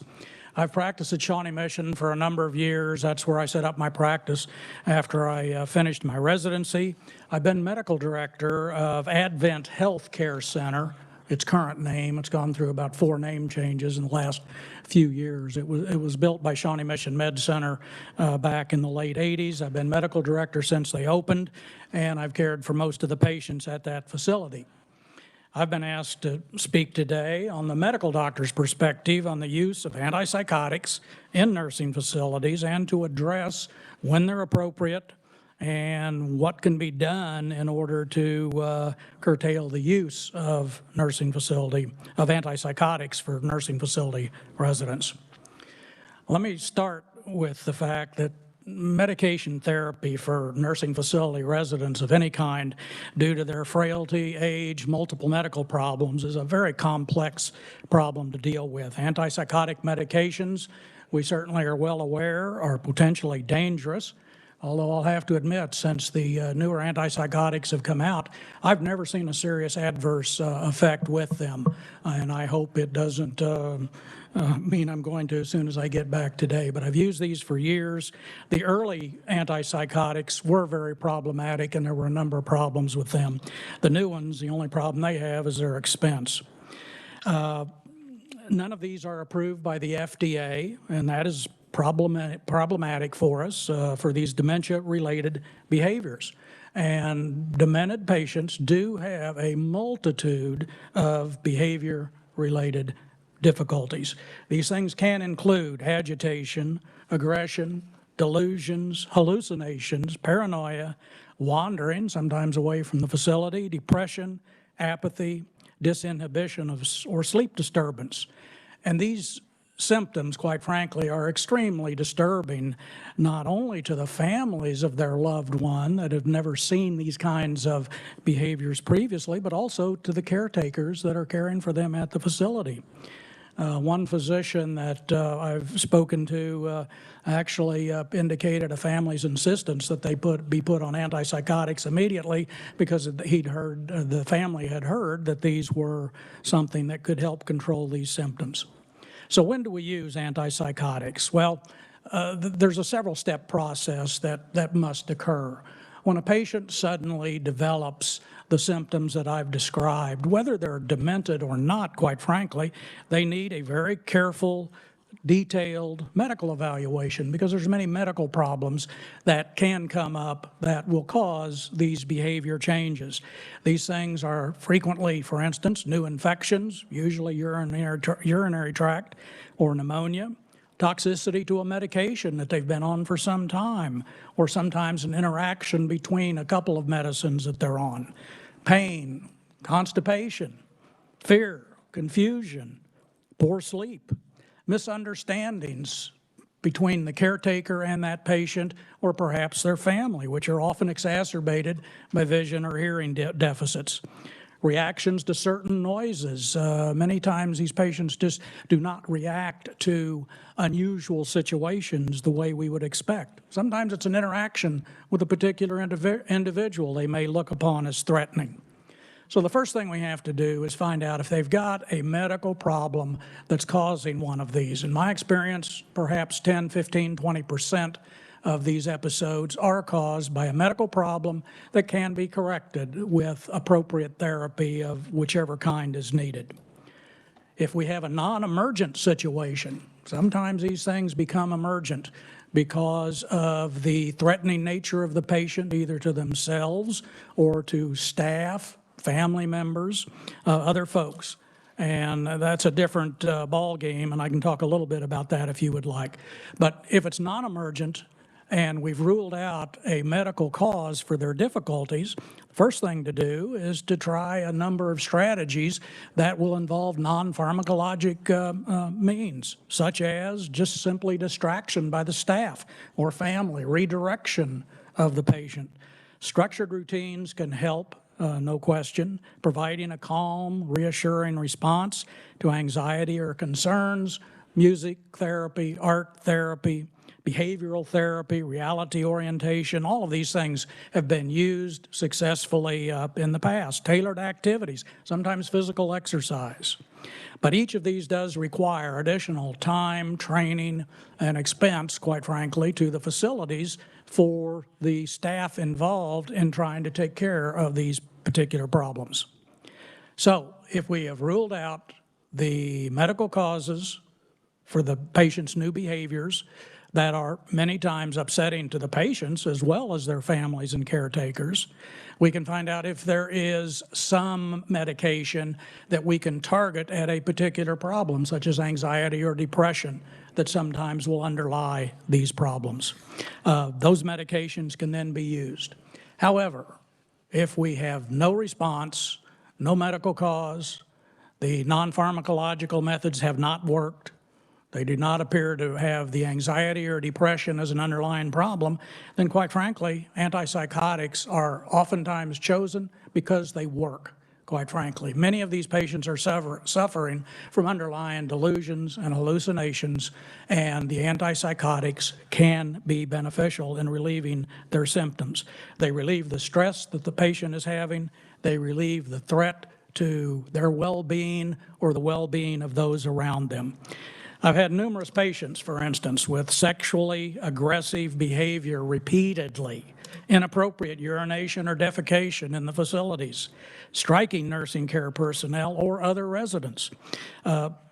Evaluation many times will not show, in my experience, only 10 to 20% of the time will you have a medical cause that you can correct.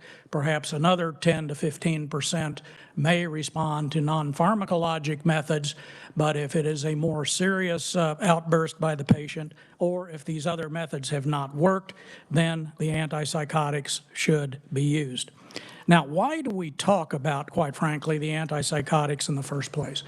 I think the emphasis comes from for several reasons. Number one, we're talking about off-label use of these medications. That is, they're not approved by the FDA for the indication they are being used for. But quite frankly, off-label use is common. It's within the standard of care. It is done with a multitude of medications. Most of the medications we have out there nowadays are developed for a specific cause. They are given permission by the FDA to be used in that specific indication. But then because perhaps in some cases because of side effects of the medication, sometimes they stimulate the appetite, sometimes they decrease the appetite. They're used by physicians frequently in a situation not approved where they want to increase or decrease the appetite. And this is done routinely, quite frankly, across medicine. This includes the black box warnings, which we've all heard about over the last 10 or 15 years, which have been developed. The risk for stroke, sudden death, heart attacks, although in an elderly population we're talking about, quite frankly, you wonder how you can separate out what is the cause and what is the effect of strokes and deaths in many of these people. There have been a number of studies, by the way, that do not seem to point the finger at antipsychotics, but it's still out there, and the facilities and the physicians still have to deal with them. It should be noted overall that our goal in antipsychotic medication is to treat the psychosis, the hallucinations, the underlying problems that are being caused in these patients, and not to cause sedation, not to use it as a restraint, so the patient simply lies in bed and does not get up and get around. It is inappropriate, though, to use any medication with significant excessive or unwanted side effects. Sedation is common in all of these medications. And if we are having difficulties with sedation in a patient when we're using it, either changing the medication, lowering the dose, there's a number of strategies that can be used. Gradual dose reduction is probably something you have heard. This has been a recommendation by CMS for a number of years with, interestingly, the antipsychotics and apparently only the antipsychotics and various other psychiatric medications. Quite frankly, to me, and I think to most physicians, it seems rather counterintuitive. If a patient has hypertension or have a heart problem and they're well controlled with their medications that they're on, they are not having difficulties with those medications, to gradually reduce them off of those medications is generally not accepted and not done. These patients, in many cases, are having behaviors because they are demented. They have a cognitive decline that has led them to, many cases, be in the nursing facility. They can't be cared for at home. They can't be cared for outside of a facility because they need 24/7 care. And it is good you guys have been talking about that a bit. If you can figure out a way to get 24/7 care for a lot of these residents I've got in the facility, I would love it. And the dementia that we're seeing as a society and the aging of our population is only going to increase.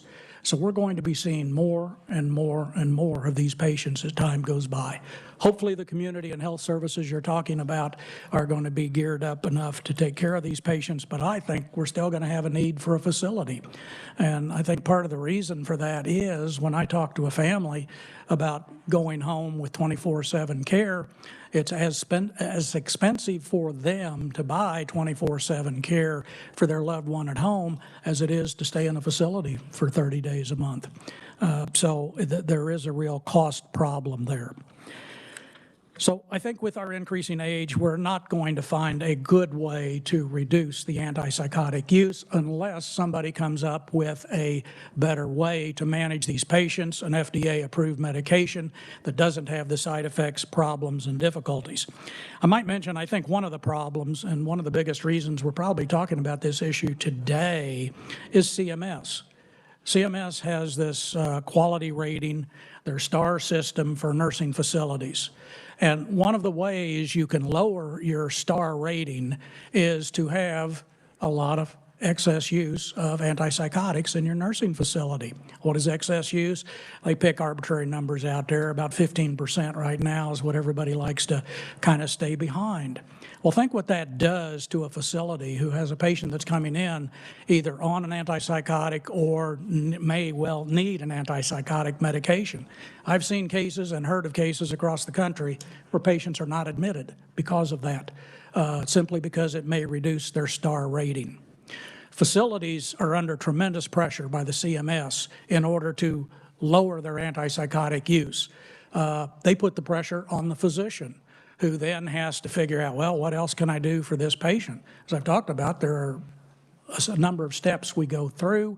We go through these with every patient, but quite frankly, it pushes a number of physicians to take them off of an antipsychotic and to put them on another medication that may well have as many sedating side effects, many other side effects, and is also not approved for the indication it's truly being used for. So I think we've got a real problem with that CMS rating and their push on the antipsychotics in particular, because they are useful when properly used, and this stepwise evaluation is mandatory that this be done by physicians. I thank you for putting up with my little rant here, but I'll be happy to answer any questions you may have. Thank you. Chairwoman. I have a question, please. Yeah, Bill okay. Persinger from Topeka, Vallejo Behavioral Health Care. Dr. Snow, thank you. Very informative. And I hope my question or comment isn't out of place. Can you comment on medication formularies, particularly people who are covered by third parties? They're the bane of our existence. And the problem See you later. is, I've got time to leave. Thank you. the problem is, you prescribe what you think is the best medication for a patient. I don't even know most of the time what their insurance company is. I don't know if they're Medicare, Medicaid, an MCO. I have no idea what their source of payment is for these drugs. And then I get this lovely note back, well, I'm sorry, this patient's drug plan of whatever it is, and there's a myriad of them out there, does not cover this medication. Do they give me a suggestion? Do they tell me what is covered, what else I can do that's in that therapeutic class? No, I get nothing. So it's a very difficult problem. It's a matter of me, nurse, somebody from the facility contacting wherever this thing came from to try to find out what medication can be used to try to help the patient. But quite frankly, sometimes I'll tell the facility, go to CVS right down the block here. It's going to cost you $6 a month to buy this medication. You guys buy it. I mean, it's crazy to have a note like that for a $6 a month medication that everybody can get.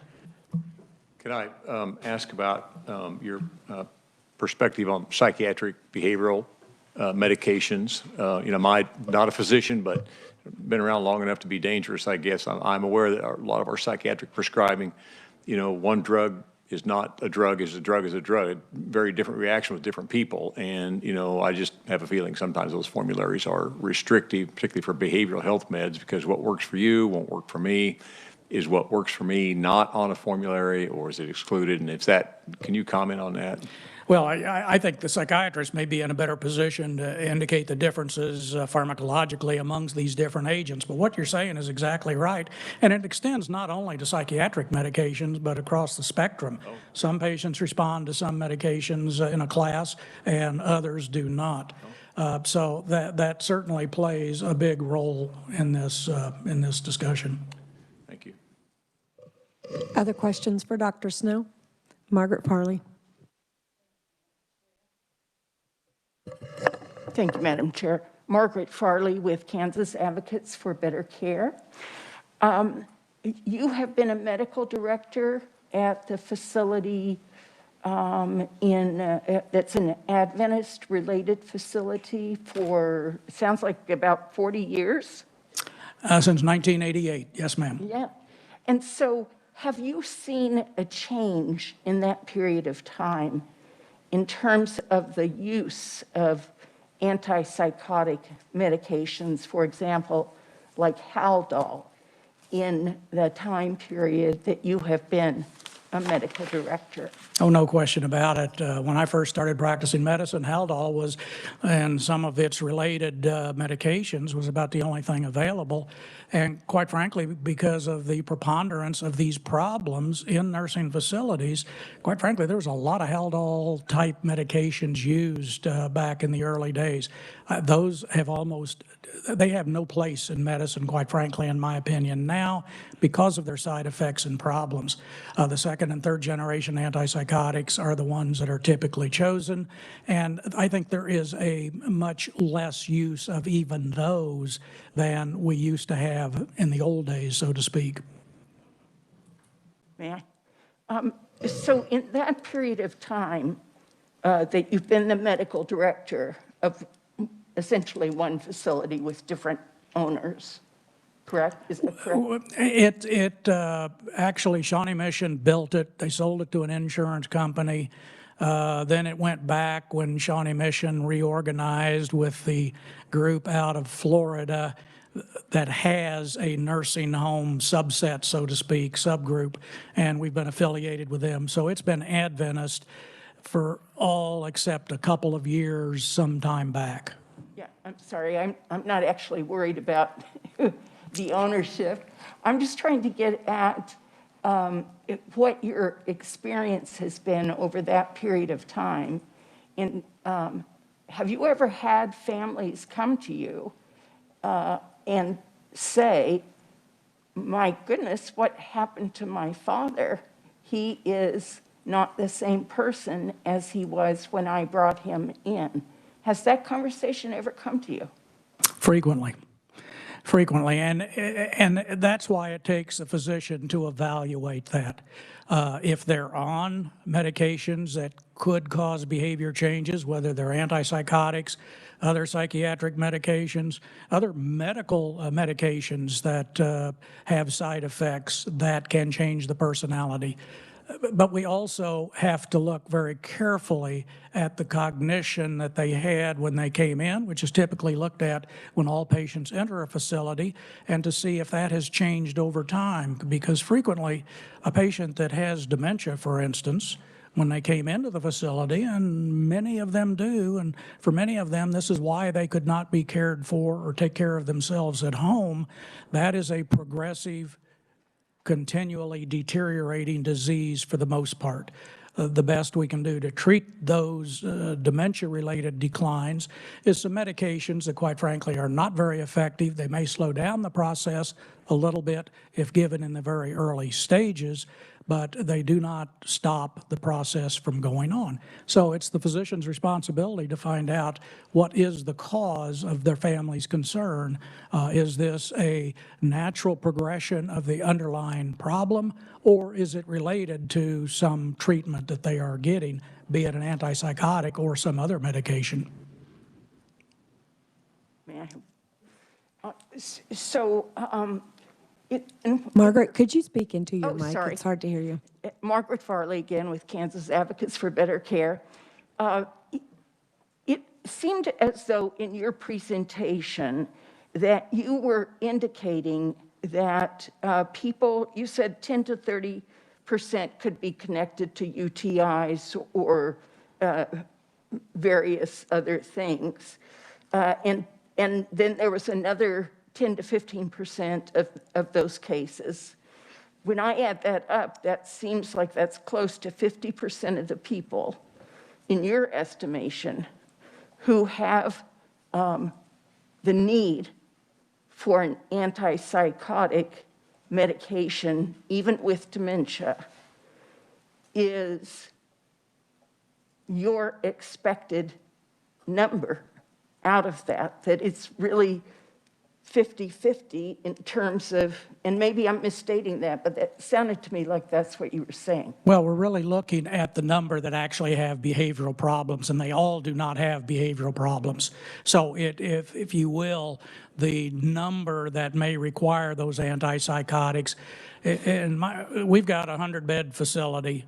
I would estimate out of our 100-bed facility, we have probably 50 to 60 patients with cognitive decline of some degree. The usage of antipsychotics in our facility is about 10 to 12%. And that means it's a great number of those patients who have dementia don't have the behaviors in order to necessitate going through these steps and considering antipsychotics. Antipsychotics are not for every patient with dementia. They're only for those that have behavioral problems. And many of those behavioral problems that occur in facilities do occur in demented patients, but all demented patients do not have the behavioral problems. May I have just one more? If you can make it quick, we have other questions. Thank you, Madam Chair. Margaret Farley again with Kansas Advocates for Better Care. In terms of your practice and experience as a medical director over that period of years, whenever the issue of antipsychotics has come up, and maybe the nurses are requesting it or the family is requesting it, is that the primary, well, let's say, I guess what I'm wanting to know is what is your process or procedure, you as a physician, around, for example, informed consent to order an antipsychotic be provided to a patient, or that assessment, which you've said repeatedly is for physicians to do. I take it whenever you order an antipsychotic, is it true that you go out and physically examine that individual before you order that? The great majority of the time, and I don't get a call from a family or the facility and saying, put this patient on an antipsychotic. What I get a call on is this patient just struck their roommate and they've had some fisticuffs in their room. So I get a call about a behavioral problem. And then we go through that evaluation that I have talked about here, trying to find out if there's a medical cause, if there is something that can be done on a non-pharmacological standpoint, separate them, get different rooms, find out what stirred up the initial problem, consider the anxiety or depression as underlying the problem to see if a medication there might help, or if none of those things work, then the antipsychotic is frequently tried. Sometimes I get that call and things are serious enough that I don't feel it can be handled in the facility on an urgent basis that is needed for the safety of patients, staff, other residents. Sometimes we'll send them directly to the emergency room and let them deal with the acute crisis, where frequently these patients may at some times be given various medications to help control their symptoms that include antipsychotics.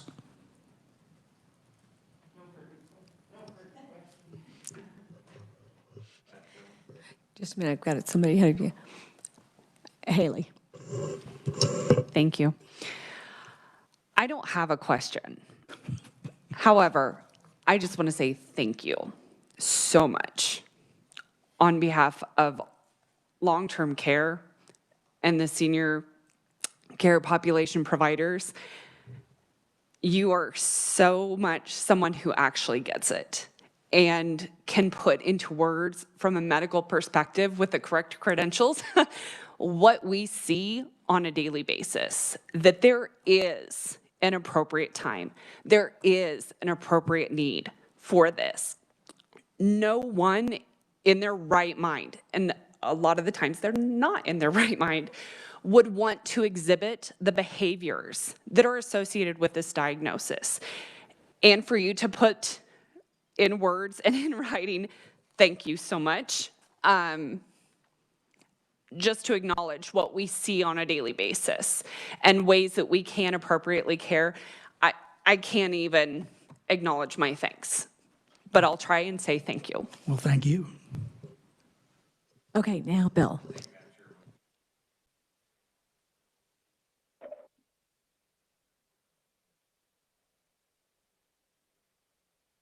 Here pretty quickly, Dr. Atma, and I'll ask him about formularies as well. And can you, and one thing, Madam Chairman, how would we go about considering just putting formularies on a future agenda? If we could do that, if that's not appropriate to ask. Oh, sorry about that. Me and technology often don't get along. And so I want to thank you for your awareness of behavioral issues as well, and as primary care and family physician treating those. So once an antipsychotic has been determined to be useful and appropriate and all of that, what is your view on injectable antipsychotics for, the patients in facilities? And as we think about, some patients who may be able to transition back to a home care or independent care, your opinion on injectables. And we can ask Dr. Atma, but from your perspective. Yeah, I would go with him. I haven't used injectables for years. As we were talking about earlier, I've been doing this long enough. In fact, I started out working in the emergency room while we were building our family practice. And quite frankly, I used a lot of injectable Haldol back then. But since then, with things like Zydus, which is a dissolvable under the pill, under the tongue kind of medication that many times controls these behaviors, we've not found any need for injectables in our facility. I think it is a problem, as well as this 24/7 care kind of a situation for folks that may be using injectables. I'm not saying there's not a place for them, because I think there are in the psychiatric community, but most of those folks, well, let me put it this way, I've never had one of those folks in any of the facilities I've been associated with. Deborah Zier on WebEx. Yes, thank you, Dr. Snow, for your presentation. It's been informative, certainly, and I appreciate your perspective and your longevity in caring for folks that suffer from these tremendous symptoms associated with dementia, particularly. You know, um, I hear from my members who are nonprofit providers of long-term care that sometimes residents are admitted having been prescribed antipsychotics in the community, in their homes, in order to control behaviors that families cannot, quite adequately grapple with. And so I was wondering if maybe you could kind of put it in perspective, because you're a family practitioner and see people and have patients that don't just live in nursing homes, but is that an issue out in the broader community? Maybe inappropriate application of antipsychotic drugs for community dwelling elders? It could be, and I'm not sure I can speak well to that because the majority of patients, I'm in a metropolitan area. I think it is much different than in a rural area in Kansas, for instance. But the great majority of our patients, probably 99% of them, are admitted from the hospital, from an acute care setting. Very few are transferred from other facilities to us. A few are. Even fewer are directly admitted from a home setting to our facility. So I do not see much of that going on in our community, but I'm not sure I would have access to it just due to where my patients come from at the nursing facilities. Thank you.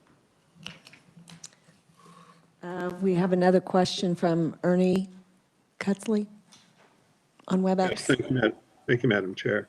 Thank you, Dr. Snow. So looking at residents in your facility or other facilities that may be or may have a veteran status, and thinking about or wondering about how PTSD plays into the behaviors and how that's looked at with those residents, or how that's how you work with the VA or the veterans hospitals or clinics, please. Yeah, here again, I don't see much PTSD because of our patient population that comes from the hospital, usually from some sort of an acute event, surgery, medical illness, whatever. Very few of them have, that I've seen, and I could probably count on one hand over the last 30, 40 years, the number of PTSDs I've seen. So I'm not sure I can speak directly to that. Psychiatrist might have some input there, so you might want to save that question for him. Thank you, sir. Camille. Hi, Camille, Long-Term Care Ombudsman. Thank you for speaking to us today.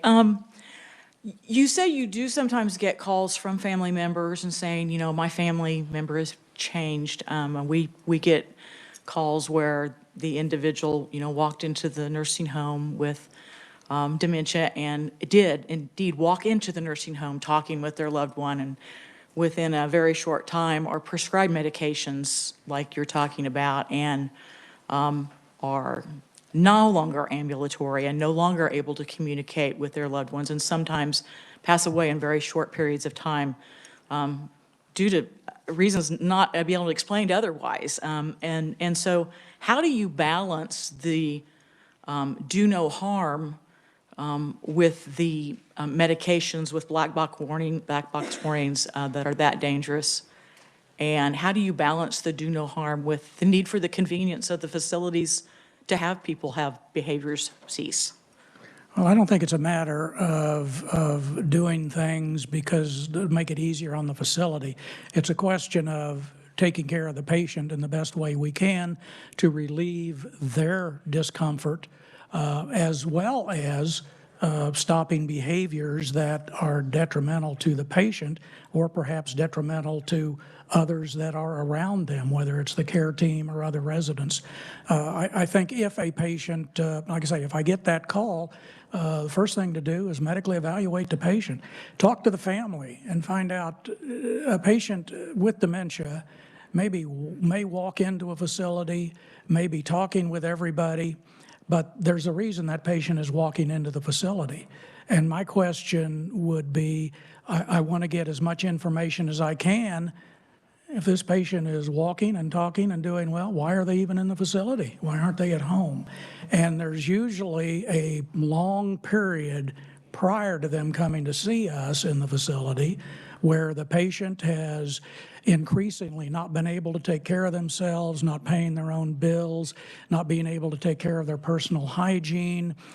Sometimes accidents occur in cars or at the home, fires, a variety of other things, and it's become dangerous for the patient because of their deterioration. Patients will, quite frankly, many times do much better in a home setting, something they're familiar with, the people around them are familiar, but if it comes to safety issues, families may well decide they need to come into the facility, and we have to deal with it then. Quite frankly, coming into the facility is probably not good for these patients. It's going to be a new environment. It's very confusing to them. They're already having problems thinking and recognizing what's going on and interpreting that in their own mind. So just being in the facility, even without an antipsychotic or other medication to increase their problems, will generally cause these people to deteriorate. And it's unfortunate, and that's why keep up with that home and health and community services. You know, let's get them out of the facilities and back out into a home setting. That's what I tell all my families. The best place this patient could be is at home with you or some other loved one to take care of them. But for a variety of reasons, that just does not become possible. Representative Owsley. Thank you, Madam Chair, and thank you, Doctor, for being here. The PTSD question asked just a moment ago raised an issue with me. We've been discussing medical cannabis in the legislature, and do you see any potential decrease of use of antipsychotic medications with the advancement of medical cannabis? Well, here again, I think the psychiatrist might be a better position to answer that than I am. In my opinion, medical cannabis doesn't exist except in the pediatric population. We have never used, nor would I ever use, medical cannabis in my facility. Now, whether it zonks people out enough to where they don't exhibit these behavioral disorders, God only knows, and time will tell. But I quite frankly think medical cannabis is a we'll just say misnomer. I don't think it exists. I had to ask while you're here. Maybe that's a topic for another day. Understand. Thank you, Madam Chair. Okay, I don't see any further questions. So thank you, Dr. Snow. It's my pleasure. Thank you all. Okay, so we're also going to hear from the psychiatrist, Dr. Adma, and he is joining us virtually.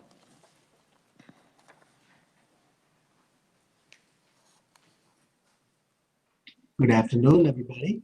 I'll say a virtual hello. Hi, we can hear you. So again, thank you for this opportunity. My name is Dr. Vishal Adma. I am a graduate of the University of Kansas Medical Center. I've been in practice in the state of Kansas as a board-certified psychiatrist for the last 20 years.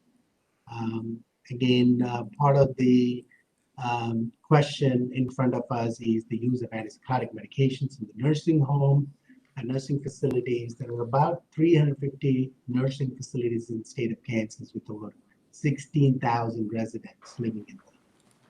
So when you look at the diagnosis of dementia or cognitive impairment, more than 50% of the residents in the nursing home have this diagnosis. Now, DSM, which is the Diagnostic and Statistical Manual, recently reclassified this name of dementia as the major neurocognitive disorder. But for the purpose of this discussion, we will use the term dementia. And what dementia is a progressive brain disease which gets worse with time. And 74% of the patients with dementia have at least one comorbid psychiatric conditions. When you look at the various, by the way, I appreciate what Dr. Snow has mentioned in his discussion, and I agree with all of his statements.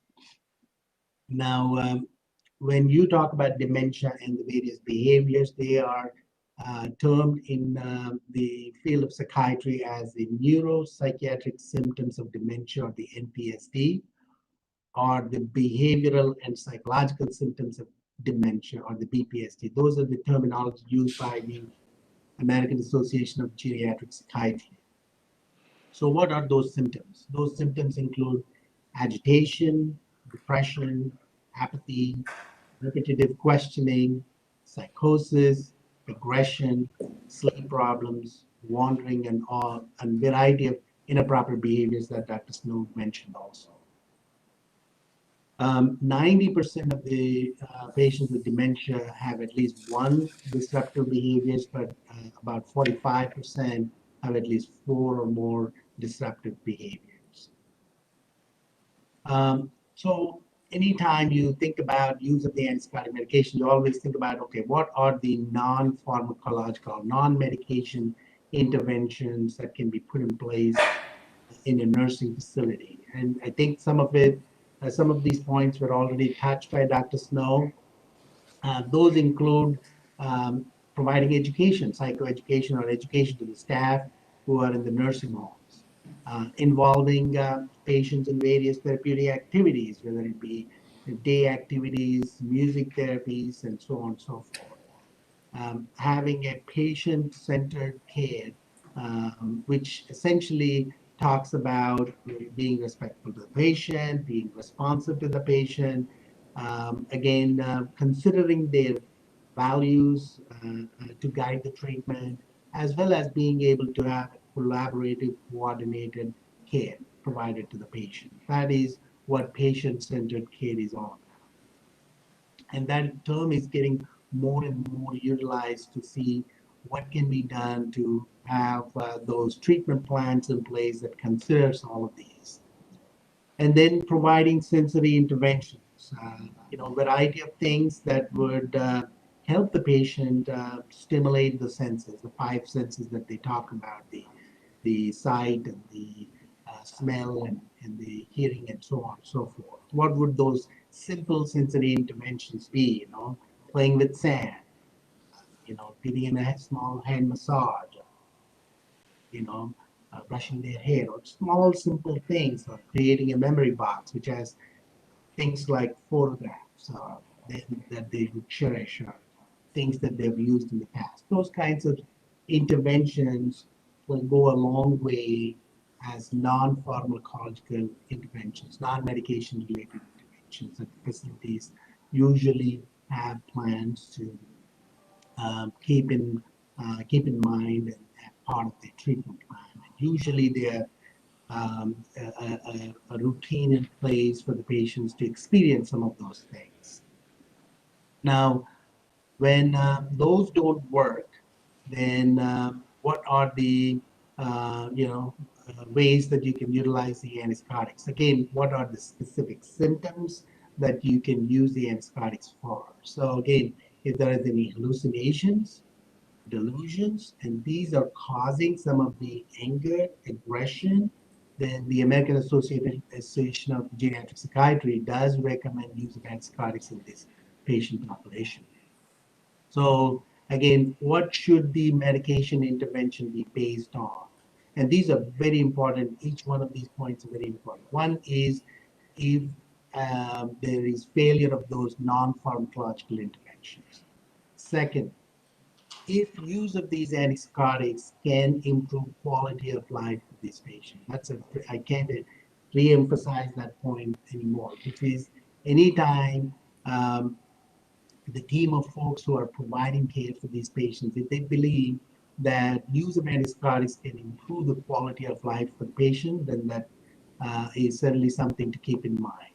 Number 3, use of the antipsychotics, if it improves the safety of the patients and the staff, and again, patients and staff, again, improve safety. Part of the challenge where we are, as Dr. Snow pointed out, these atypical antipsychotics are not FDA approved specifically for its use.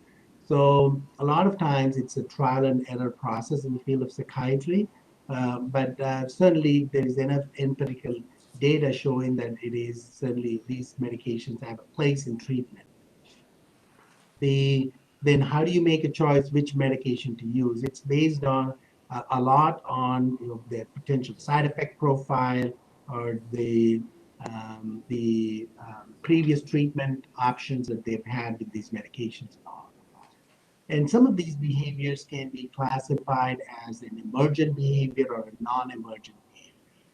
So again, if it is an emergent behavior where you feel like these are going to get worse with time, then use of antipsychotics is something that is warranted. Now, once the choice is made based on the above, which is, hey, is this going to improve the quality of life for these patients? Is this improve, are all the non-pharmacological treatments have been tried? Does it improve patient safety and staff safety and all? Then you start thinking about what are the guidelines that we need to consider in place when using these medications. So these are general guidelines that is, taken into consideration in the field of psychiatry. Number one, start low and go slow. So always try to use baby doses to start with, and then based on the response rate and then side effect profile to be able to adjust accordingly. Avoid polypharmacy as much as possible. So if there is a way you can use one instead of two, always lean towards it. Always reassess the target symptoms. Know your target symptoms, reassess them, and then monitor for any side effects. Again, a close follow-up would be good. When I say close follow-up, once a month, every 4 weeks or so, would be a good time interval for you to check and see if there's a response towards the target symptom. Now, if there is no response at that point of time, there should be a determination made, do I taper off this medication and try something else? Because you really want to make sure that they are doing what they're supposed to do in terms of making sure that the target symptoms are met. And then if they have responded to the therapy and then there is no history of a relapse in the past, then something that any physician, psychiatrist need to consider is an attempt to taper and see what can be done over the course of the next several months to help help and see what results we get. So what are the target symptoms? When we talk about target symptoms, again, decrease in the type and frequency and the patterns of these symptoms. And then the second is, you always want to try to, see if these medications are improving the quality of care for the patients, as well as improving the patient safety and staff safety in the organization. And then the challenge with the GDR, or graduate dose reduction, to keep in mind is that what is the potential risk for relapse? There's always, as you play with these medications, as you start the medicine, if it's effective, there's always a worry of, if I taper them off of the medication, then, is it going to cause relapse? So that is something that certainly needs to be taken into consideration. Now, if the patients have a primary psychiatric diagnosis, for example, schizophrenia or bipolar illness, and they have a comorbid dementia diagnosis, then the gradual dose reduction that strategy does not apply. So you always need to keep thinking about, do they have a primary psychiatric diagnosis that warrants that they need to be on these medications? And there was a question about this long-acting injectable medications. If they have a primary psychiatric disorder, like a schizophrenia or bipolar illness, then long-acting injectable have a place and a role to play. But if their primary diagnosis is just dementia, then at least the current recommendation is short-acting medications rather than long-acting injectables are the treatment choice. Now, there has been enough new atypical antipsychotics, newer antipsychotic medications that are available now, that the older medications like the halopiridols of the world, we need to make every opportunity to avoid use of the older what we call as a typical antipsychotic medication, in this population because they certainly have lot higher chance of side effects. And there was a discussion about this FDA black box warning with the use of these antipsychotic medications. And so what they found is that there is a higher incidence when you use these medications in elderly population with dementia. There's a higher incidence of cerebrovascular accidents. There's a higher incidence of mortality in general. And when you look at the relative risk is if you have one group of people who have one condition and the other, and then they use the medication, another group they do not use, what is the probability of them having these side effects? So a simple analogy would be if there was relative risk for, say, people who smoke and have lung cancer and people who don't smoke and have lung cancer, the relative risk is about 17. So if you look at in that perspective, there is risk with these medications in this population, but the relative risk is around 2. And then obviously there's the different types of dementias. There's one type of dementia called Lewy dementia, where if you use antipsychotic medication in this population, there are higher chance of side effects that we need to keep in mind. So again, those are the guidelines one need to generally follow when a clinician is making decisions regarding antipsychotic medication use. Now, there are certain programs out there that are that the goal is to help reducing the antipsychotic medication use in the elderly population. And one program is the Iowa program. University of Iowa came up with IA Adapt program, where they have certainly put in various things in place, resources in place for the consumers, for the clinicians, to help better understand as well as manage behaviors and psychosis in people with dementia. This includes giving brief lectures, written content, quick reference guides, information for the families, and so on and so forth. So that's something we need to take advantage of.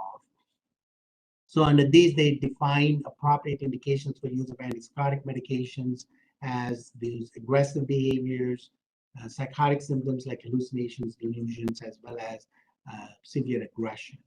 What they define as the inappropriate antipsychotic medication targets is if they're wandering, if they're nervous, if they have mild anxiety, fidgetiness, restlessness, so on and so forth. And there's another resource called Geriatric Workforce Enhancement Project, which is essentially a funding source which helps the geriatric, the primary care providers get additional education and knowledge and skill set in managing these geriatric populations. So again, there are some resources one can take advantage of.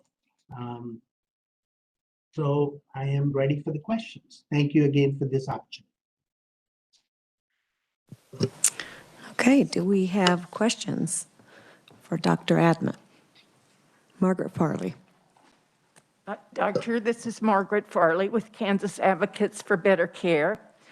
When you were talking about the risks associated with the use of antipsychotics, and that there should be communication with family around that usage, can you tell me if it is a regular practice in prescribing for physicians who prescribe these types of medications,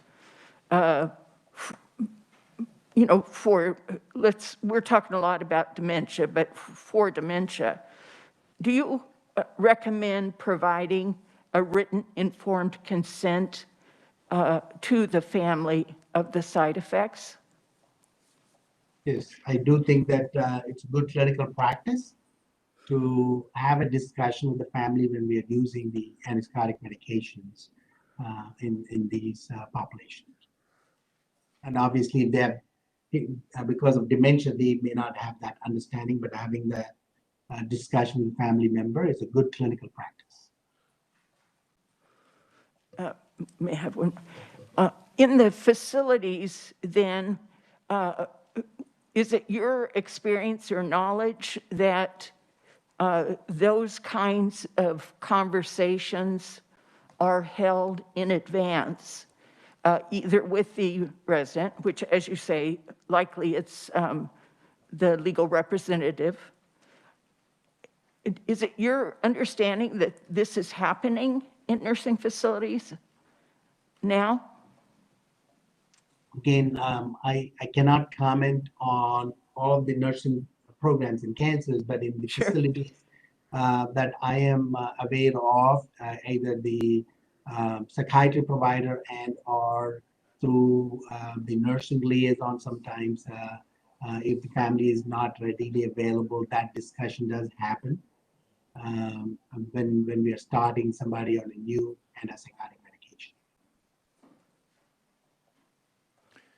Madam Chairwoman. Bill Persinger from Topeka, Vallejo Behavioral Healthcare. Dr. Atma, good to see you again and talk with you. And I'm sure glad that somebody of your caliber and reputation is here with us today. And may I ask, Doctor, about your opinion on formularies, particularly in psychiatry, particularly related to seniors, whether they're in a facility or not? And then also, if you wouldn't mind commenting on step therapy, some have called it fail first. And then might also ask the chair to consider putting step therapy on a future agenda. Thank you, Doctor. Again, good to see you, Bill. Same here, sir. So, I, along with giving testimony here, I also sit on the drug utilization committee. So there are lots of discussions about step therapy and the formulary that the MCOs have. The biggest challenge as we talk about, as we look at both sides, is there is all of these new medications are approved by the FDA, again, not in the use of the elderly, but approved by use of by FDA as better than placebo, better than a sugar pill. So there is no head-to-head studies to show that one medication, one antipsychotic is better than the other. So that's one thing we need to keep in mind. And then the second thing to keep in mind is the cost. The newer antipsychotic medications are more expensive than the older antipsychotics. So the biggest challenge as we walk in that line is, if one medication is equally effective than the other new medication, do we want them to use the cheaper option versus the more expensive option? But with that said, what we have learned over the last 20 years of them coming out is no one medication is alike. Every medication is different. So that's the conundrum that we are on in this at this time. So again, if it was my family member, I want them to have all of those options available, so that way let the prescriber make that choice for my family member to be able to say, hey, I would like for us to try your family member on this medication because they are, there are less side effects and they might be better tolerated and so on and so forth. What we have also seen is the newer medications, certainly they have learned, pharmaceutical companies have learned from all the side effects with the older medications. So they've, come up with new formulations that can certainly help reduce the side effects. Sorry for a long-winded answer, but those are my thoughts. Thank you. We have a question from Linda Mowbray. Thank you. I have two, Madam Chair. Doctor, the first question I have, you spoke to tapering medications, and then if there are breakthrough or return to symptoms and whatnot. For my past life, we saw when there was a taper that sometimes when the behaviors broke through, that returning to effectiveness with that same medication was not always possible or achieved. Has that changed with the newer classification of drugs, or can that still be problematic? That's still problematic. That has not changed over time. And that's the other conundrum as we one side balance of, hey, I want as little dose as possible, but same and potentially taper is the part. The other side of the conundrum is, okay, if I take them off and those behaviors return, then that same medication may work or may not work. Very good, thank you. My other question that I have, you had made comments about schizophrenia and bipolar a couple of times in our discussion. For our skilled nursing homes, schizophrenia, Tourette's, and Huntington's are the diagnoses that are excluded from counting when we use antipsychotic medications. Bipolar is not, but it is certainly a diagnosis that is seen and may fall into the category that we're looking at. Do you have experience with, I know there's not a workaround for it, but how do we document or capture, justifying the need for the medication when we have a diagnosis that's not on that list? Thank you. Yeah. All of these medication antipsychotics that we're talking about are indicated for bipolar illness. So there is an FDA indication for most, if not all, antipsychotic medication. So there is that, plus the documentation by the psychiatrist as to why the decision is made not to do the GDR, but to continue the medications. Thank you, that's helpful. Question from Deb Zier. Thank you, Dr. Atma. This has been quite a good, consolidated, quick blast of information. I really appreciate it. You mentioned, I have a couple of comment and then a couple of question. You mentioned a couple of other states or entities that have good antipsychotic reduction programs or initiatives for nursing homes and perhaps for other settings. We do too. The Quality Improvement Organization in Kansas has been very involved in antipsychotic reduction for people that have dementia through our partnership to improve dementia care in our state. And there are other programs as well. So I just want to make sure that the task force understands that we in Kansas also have various programs that can help through the associations, the QIOs, and so forth to help reduce inappropriate antipsychotic drugs. And in fact, since the CMS initiative has started, we've had a 35% reduction in antipsychotic use in our state in nursing homes. So that's good progress. But there's certainly always more that can be done. The pandemic has kind of, come into play and disrupted all kinds of different kinds of things in society and in quality improvement in long-term care settings too.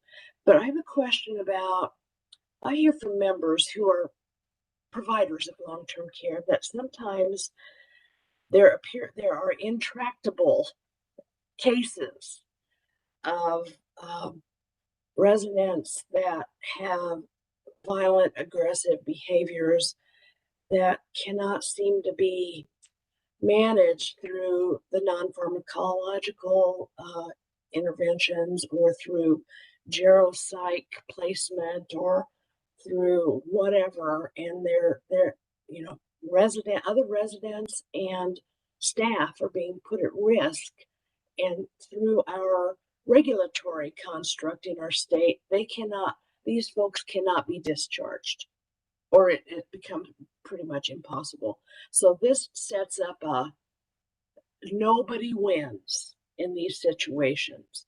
And so I was wondering if maybe you could shed light from your experience and your medical knowledge on these seemingly intractable cases. So, part of based on my experience in the past, part of these individuals might have, a traumatic brain injury. They may, not just dementia, traumatic brain injury, or other medical conditions which also might have those behavioral challenges and symptoms and so on and so forth. So, right now in our evolution, this is the best tool we have. Can you imagine 20 years ago, the best tool was Haldol, right? So now we've got so much more better than Haldol in our armamentarium.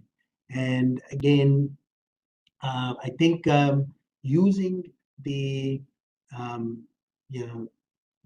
these as, hey, I've got this as one more option is the best, I think tool available. I think having somebody with willingness to listen and somebody who is willingness to work with these difficult to treat population rather than, hey, I want to discharge this patient and then let the other facility deal with it. So all of those things. And I've been to a number of facilities and I certainly, it's a challenging patient population to deal with on a day-to-day basis for those facilities.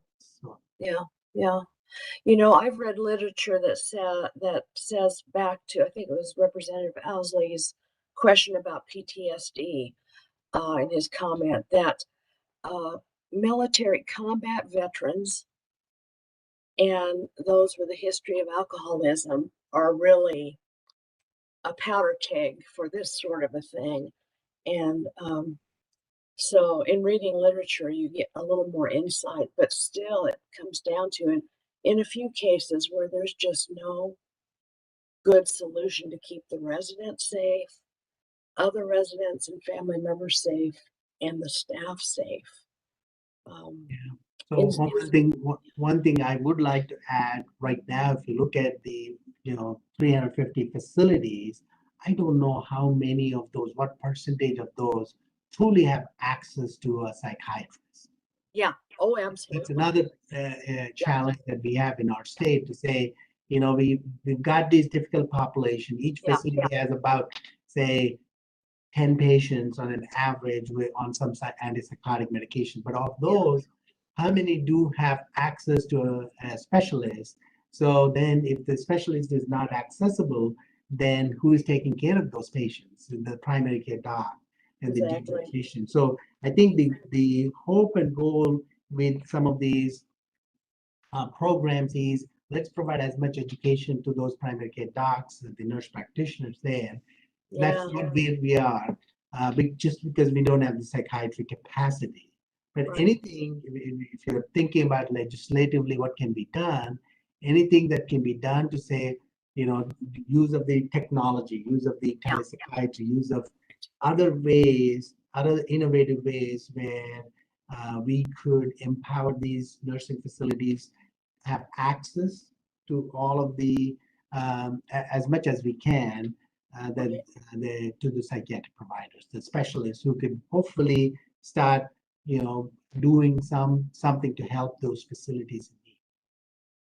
Yeah, we have a number of members who use telepsychiatry for good and have reduced antipsychotics for some people through that.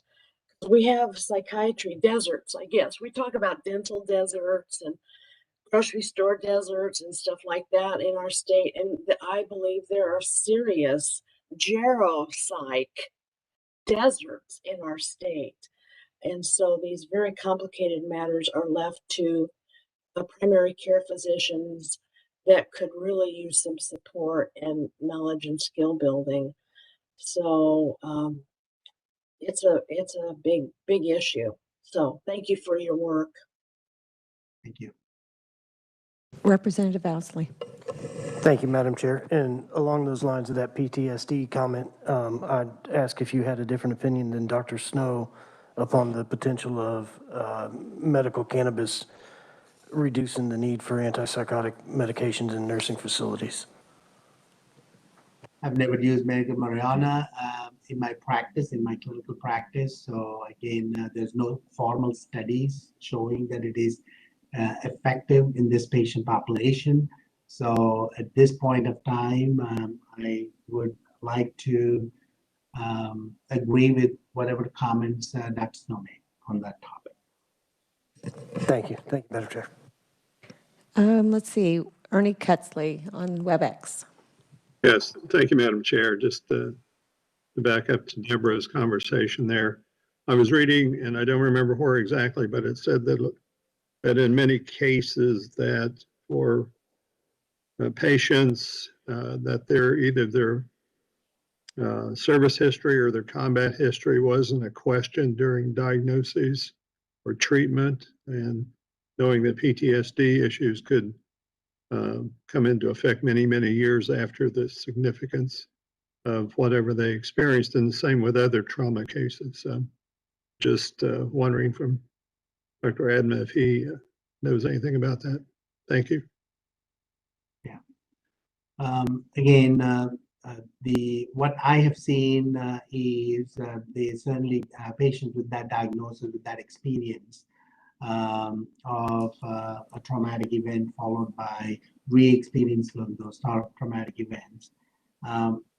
In patients once with dementia, they seem to have a lot more re-experiencing, a lot more aggression or those behavioral symptoms compared to the regular other population who don't have the PTSD. Thank you. One last question, Haley Ordoin. Hi, Dr. Adama. Thank you for being here. I have a question in regards to your practice, your history, your experience, what your recommendation would be, or what you have seen be successful when you have a patient in an adult care setting who is exhibiting all of a sudden very aggressive behavior where they're not only putting themselves at risk, staff at risk, other residents at risk. What are resources that you have been able to utilize that maybe we need to look at putting our efforts into that can successfully mitigate harm to anyone in that population? I'm asking, again, for where we need to put our resources to prevent one episode from turning into multiple episodes and affecting many more people. Great. Thank you for the question. And this is something I have advocated for a long period of time, although there's no service like that. I've always thought that a service like this would be really helpful in this patient population. I'm going to plant my thoughts to the committee, and then, obviously we'll have to look at how that can be funded. So anytime for these long-term care programs or the nursing facilities, the biggest challenge for the staff is those crises that you just pointed out. It's not an everyday thing, but when those happen, we need that help right now. How do we manage this? Apart from sending them to an emergency department, right? So, if there are services out there where, where a particular, a practice or a group or something like that, an entity an organization can provide not just psychiatric treatment, say via televideo or something like that, but also provide potentially a crisis management service. A community mental health center hopefully could do it, having some kind of contract with an agency where they can be available to help solve this, even via televideo, and be a resource and so on and so forth. If there is a service out there where there is a potential to say, hey, once a month, let's do lunch and learn with the team. So it's not just the crisis, but also proactively to say, what can we do to provide that education and so on and so forth. So one of the agencies that I've talked about, the Geriatric Workforce Enhancement Program, I think it's the funding through DHS, where they could have access to some of these educational programs in these nursing facilities. So the staff are aware and start proactively start using that. And then, of course, having an agency who could use the technology to dial in and then be able to manage the psychiatric medications. I think it's and then having access via phone call, like what the nursing homes have, phone call access to a primary care doc. Sometimes when these crises happen, it might be better to have access to a specialist.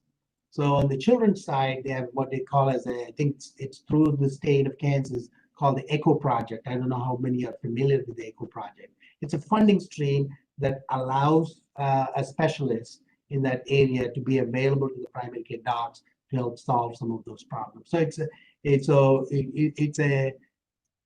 a combination of things that can help solve some of those problems. Thank you.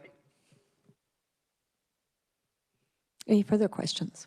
Oh, I said that was the last one, so. Okay, we are going to break for lunch, and 12:30, we'll be back at 1:30.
Started. We've got our afternoon presenters are here.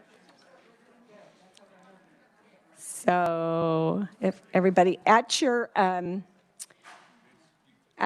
desks, there was handed out a map that Janice DeBoer provided, that was what we had talked about earlier with the projected percentages of 65 plus population.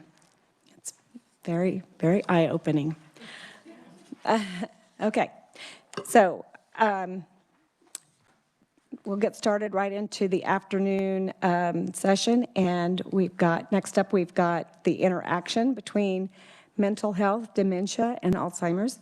And first up we have Dr. Jeffrey Burns, and he's with the University of Kansas Alzheimer's Disease Center. So welcome to committee, and I'll say right off the bat that he is going to have to leave us.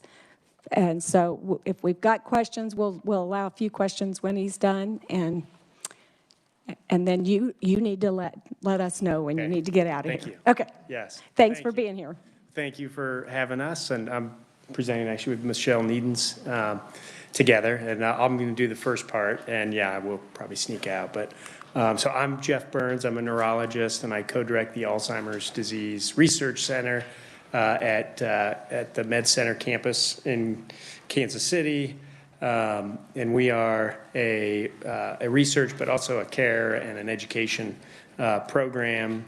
We're one of 33 in the country that's nationally designated by the NIA, the National Institute of Aging, which is part of the NIH. But so we've been a center for 10 years and been working. I actually grew up in Kansas and moved back 17 years ago with a goal of building a center to, fight Alzheimer's disease and dementia. So, and then I direct our clinic as well, our memory clinic at the Alzheimer's Center. So, but yeah, I'm going to just talk a little bit about Alzheimer's, or how common. Basically, I'm going to make 2 points. One is how incredibly common dementia and Alzheimer's is, and two, that mental health is an incredibly common symptom of dementia. And I don't have the numbers, but I suspect that the aging services has a huge proportion that's going to dementia patients, whether we know it or not. So, but here's the statistic on this slide, a couple statistics. I think the most startling one is that 1 out of 3 people over the age of 85 have Alzheimer's disease and dementia. So 1 out of 3 over the age of 85. Which is incredible. And that's the fastest growing segment of the population, and that's why we're seeing a big increase in the number of people with Alzheimer's disease. Right now, over 6 million Americans. It's a problem here. Kansas has about 65,000 individuals impacted, and we know it's more than a patient-level disease. It's a family disease and a societal disease that we need to focus on more because of the costs.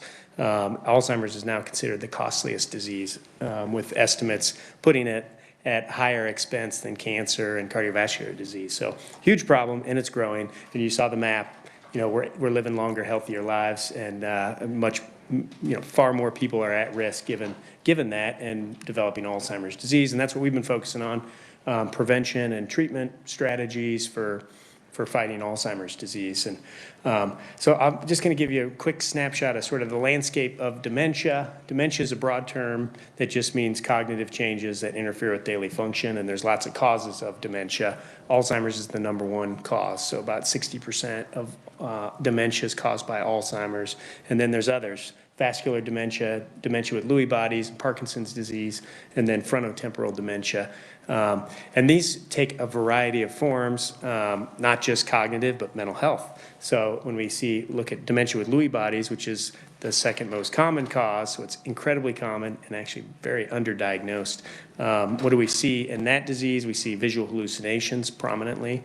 We often see a lot of anxiety and delusions that go along with that. And we see fluctuations, so really good days and bad days, and we see Parkinson's disease. This is what Robin Williams had and was not diagnosed in life, and it would have helped a lot. Looking at it from a distance, easy to say, but had they known that he was dealing with dementia with Lewy bodies. So very, very common, and something that manifests as mental health issues in many patients. So, and then I'll just talk quickly about frontotemporal dementia. This is a disorder we see usually a little bit before the age of 65. Average age of onset is probably in the late 50s. And it's a dementia, but it manifests as behavior issues and personality changes that are very prominent for an individual. Affects the frontal lobes, which is a lot of our personality. And these people become disinhibited, where they just do whatever they think, and get themselves into a lot of trouble, usually have a divorce, bounce around from psychiatrist to psychiatrist before we figure out it's frontotemporal dementia. It's rare, but not in our world where we see it all the time. But another example of a common dementia in the dementia world that manifests as mental health and behavior changes. So just a couple examples now. We're working really hard to really break these boundaries down, because what we know is that things aren't as simple as in that last slide where there's clear boundaries. These things overlap, and we see a lot of sort of when we see Alzheimer's disease picture, we often see the Lewy bodies of dementia with Lewy bodies and the behavioral issues there. And really there's a commingling of these things, and we're beginning to understand these disorders as far more overlapping than before. So that's kind of where we're headed in terms of our future science. But here, if we just look at dementia and Alzheimer's disease, and actually specific to Alzheimer's disease, 80 to 95% of patients, and it depends on the study you look at, but by far the majority of patients with Alzheimer's have neuropsychiatric symptoms. And I've given some examples here. Depression and anxiety, really, really common. I think more common than this, but this is from a published study, a good study, but depression and anxiety, incredibly common. Agitation, incredibly common. Hallucinations, probably from the Lewy body pathology, very common, and delusions, common. And these are issues that are really, really hard to treat. And I think you've heard about this morning with the antipsychotics, and which I saw some handouts, but really, really hard to treat and really common and debilitating. And they're one of the most common reasons, these issues for placement. And you don't have to have a prior mental health history to see these. In fact, these are generally not related to prior mental health issues. So just wanted to give a little background. I think that's it, where I turn it over now to Michelle Needens, who's running our cognitive care network, where we're working. She's a social worker and has a social work team. We're working hard to help people with these problems and other problems out across the whole state. So thank you. And I guess I could take, if there's any questions, I will stick around. I'll leave right at 2, but I don't know if there's any quick questions. Anybody have questions? Okay, thanks. Yeah, thank you. And welcome, Michelle. Thank you, and thanks for the invitation to speak. This is issues that I am absolutely passionate about. And I'm going to add, in thinking through kind of 3 distinctive groups, one being those that have a pre-existing mental health issue, and how does that connect to the dementia world? One being those simply with those neuropsych issues, not comorbid with with the severe and persistent mental health issues. And then also, when we think about mental health, the rising concerns around the intellectual and developmental disability world, in which people are living longer. So when we think of related risk factors, related meaning as it connects to those that have prior mental health challenges, we think about this set.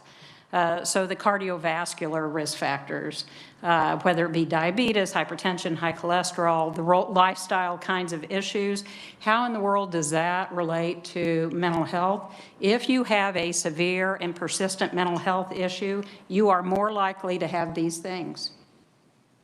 You are at higher risk of diabetes, especially with some, like for instance, individuals with schizophrenia who take long-term antipsychotics are higher risk for diabetes, high cholesterol, high blood pressure. All of those things are exaggerated, are at higher risk with the mental health population.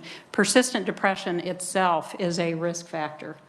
And so we pay attention to that. Early life trauma has been associated with a risk factor. And of course, early life trauma is also associated with mental health issues. Schizophrenia, as we talked about, Down syndrome, there's a genetic link. So research varies some, but you've got at least a 70% chance of having Alzheimer's disease if you have Down syndrome. And because in Down syndrome, you age precociously, you're going to get Alzheimer's earlier. The other challenge we see when we think about the intersection, the concerns, challenges with the overlap between mental health issues and the dementia world is the diagnostic part. So we see these significant delays in diagnosis for a whole host of reasons, one of which is because if you have something like bipolar disorder, if you have something like schizophrenia with acute episodes, if you have episodic depression, families are used to you decompensating and coming back. So when they see decompensation, they are expecting you to come back. And we see that struggle over and over, and we see these are things we see all the time, the delays in diagnosis. And the changes can be subtle and are often put in the bucket of the mental health challenge. We don't pay as close attention from the helping professional, medical professional world because of this existing label attached to them. We don't see it. We often have families that are more distant because of some of the challenges, especially in personality disorders. We'll see these distancing patterns. So they're not observing the earliest of changes because they don't have this. Often they're at higher risk for a differing family structure. And then the healthcare system compartmentalization. And let me tell you a story about that.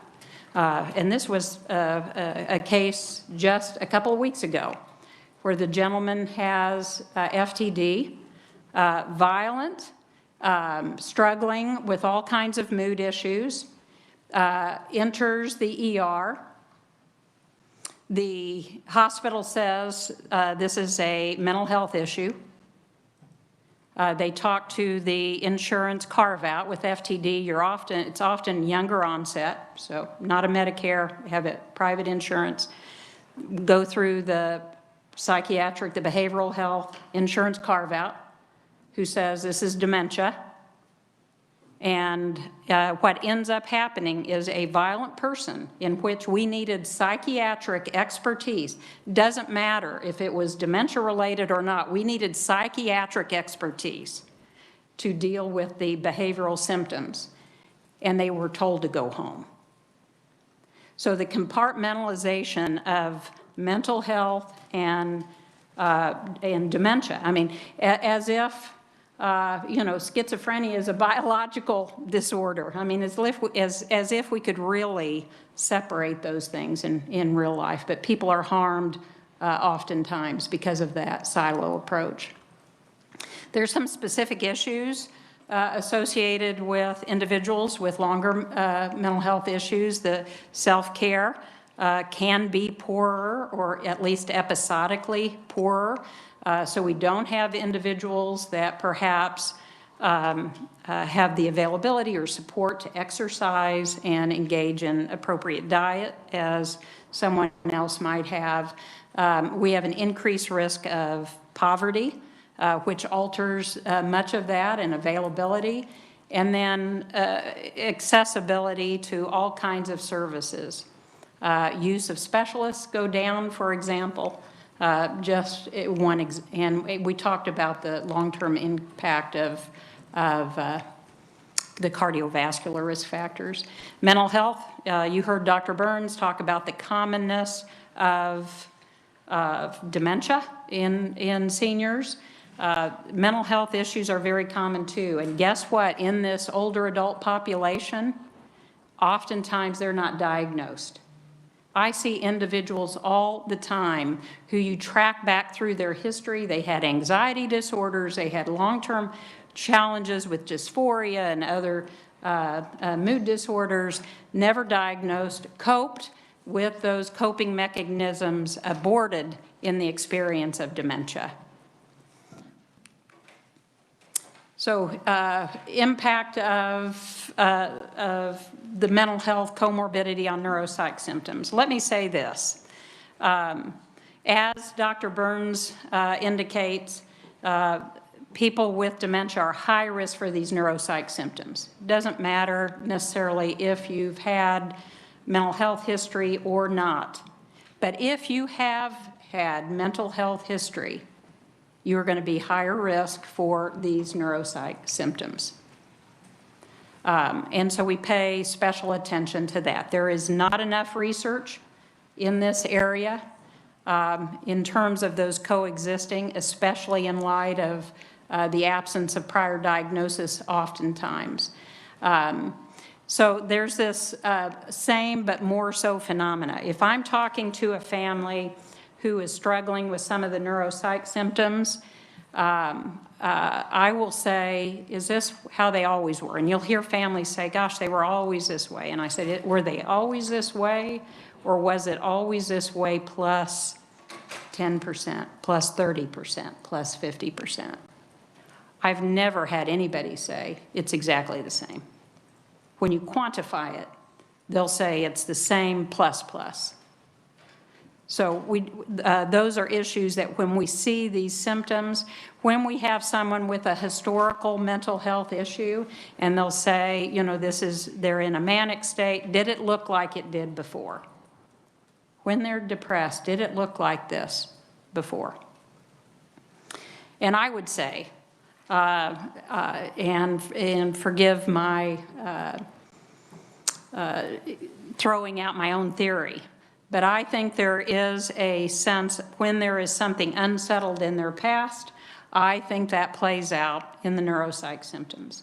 And that doesn't mean diagnosable mental health challenges, but when there is something unsettled, we see a rise in the neuropsych symptoms. This is just a slide of the difference between dementia without depression and dementia with depression. So depression, very, very common. I absolutely agree with Dr. Burns that the figure we saw before is underrepresented. I think the majority of people with a dementia have depression. I think it's braided in many ways. So we pay attention to a set of symptoms. So when we think of depression in dementia, it's going to largely come out in agitation. It's going to largely come out in anxiety. You can't have a conversation in my world about the antipsychotic use without addressing the underrepresentation of the treatment of depression. We don't go to antidepressants first, we should. And so we look at some of this, and there's some clear markers. When people say they're agitated, is it worse in the morning, worse in the evening? That's, you know, that's a marker, that's a North Star for a direction that we need to go. So if we wanted to change antipsychotic use, if we really wanted to change quality of life, if we really wanted to preserve people's tenure in their home environment, we would begin to be far more aggressive with understanding the role of depression in dementia. So what exactly are we talking about with neuropsych symptoms? Is it quantifiable that it changes, influences a lot? Isn't it, after all, just part of disease? Well, you know, there's pain might be part of cancer, but we don't ignore pain. We still treat pain. And that's the same with these neuropsych complications. And they not only have individual impact, but they have macro impact. And so we think about all these consequences, including earlier institutionalization. And that has been proven over.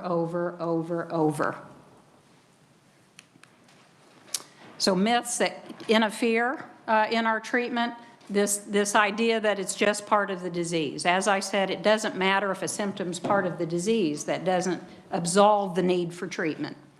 Facilities that say we care for the people with the disease but not for behavior issues. It's part and parcel. To me, if somebody says that, it's a neon sign, I'm not aware of dementia. Because there are these, what we now call responsive symptoms that are associated.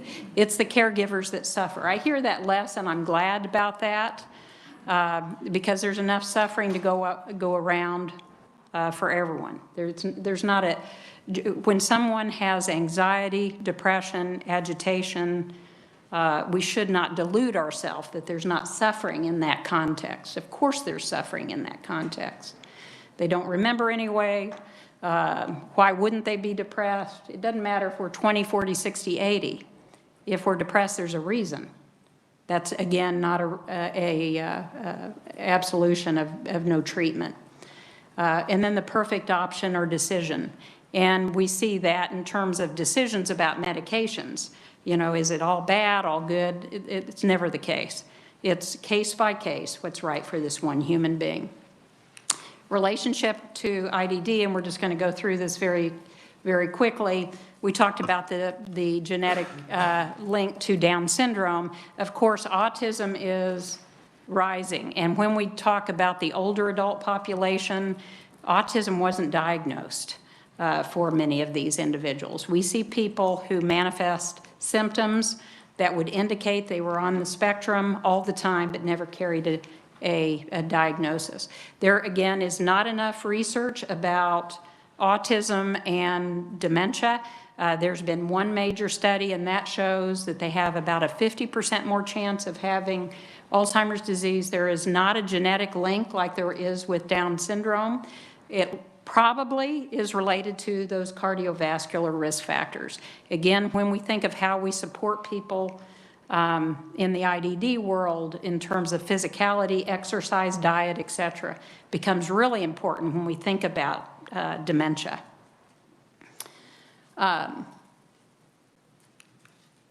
So the other issues we have both with individuals with severe and persistent mental health issues and individuals with the IDD is as we have that familial distancing and less support system, we see the role of staff become larger and more meaningful, and the staff turnover rate, so people don't have the history.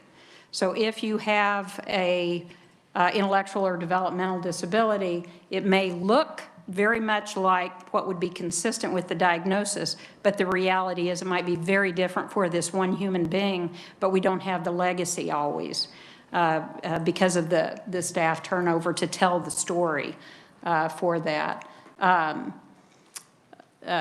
so symptoms can be the same.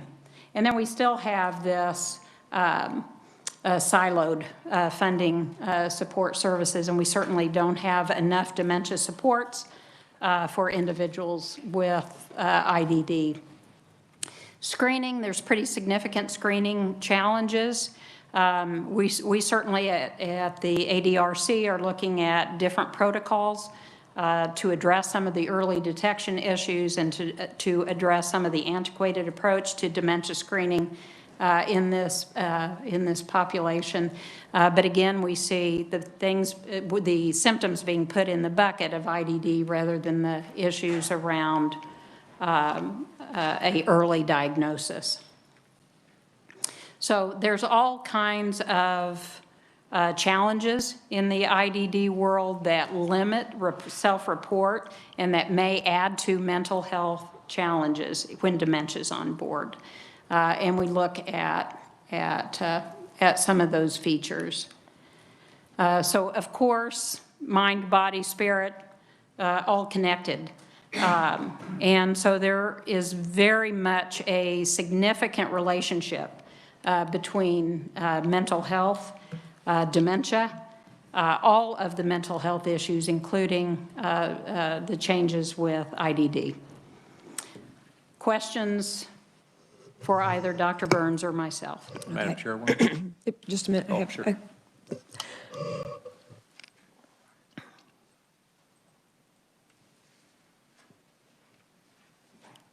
Okay, Jamie. Thank you, Madam Chair. I have a question. So you mentioned earlier about the delayed diagnosis. Do you have any suggestions? Because we know how important early diagnosis is for dementia patients. Do you have any suggestions of what would help address some of that delayed diagnosis? Yes, I think some of the challenge is that siloed approach. So there have been projects in years past where the mental health centers were trained, were educated.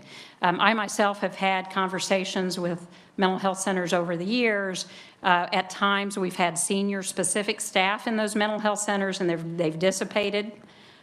So when we have people that really understand the role of dementia in this population, so when we don't have the silo, we have the combined education, I think that makes a big difference. When we have established protocols, and we've got to think about these individuals as it's different for them, not some set of symptoms on a piece of paper, because those changes might be very subtle.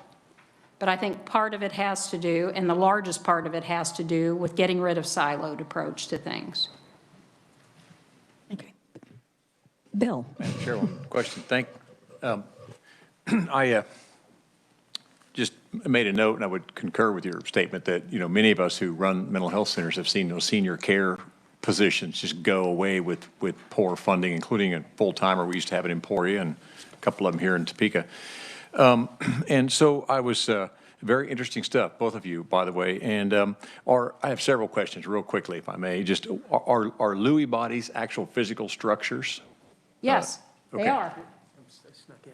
Yeah, they are. Yeah, under the microscope, we can see them. Okay. Yep. So at the neurological, the synaptic level, or yeah. Okay. In this, yeah, in the neurons. Okay. And In they're the neuron itself. Little bodies, and Dr. Louis discovered them. I wondered and they're the that. hallmark of Parkinson's disease. Had not heard that before. Thank you for the education on that. And then, will we have copies of your slides available? They're very informative. I thought I knew some stuff, and I just felt like I don't now. So now I do. Bill, So- they should be in your folder. Oh, in the folder? Okay, good. Yeah, I'm sure it's in there. I just hadn't gotten to it yet. Thank you.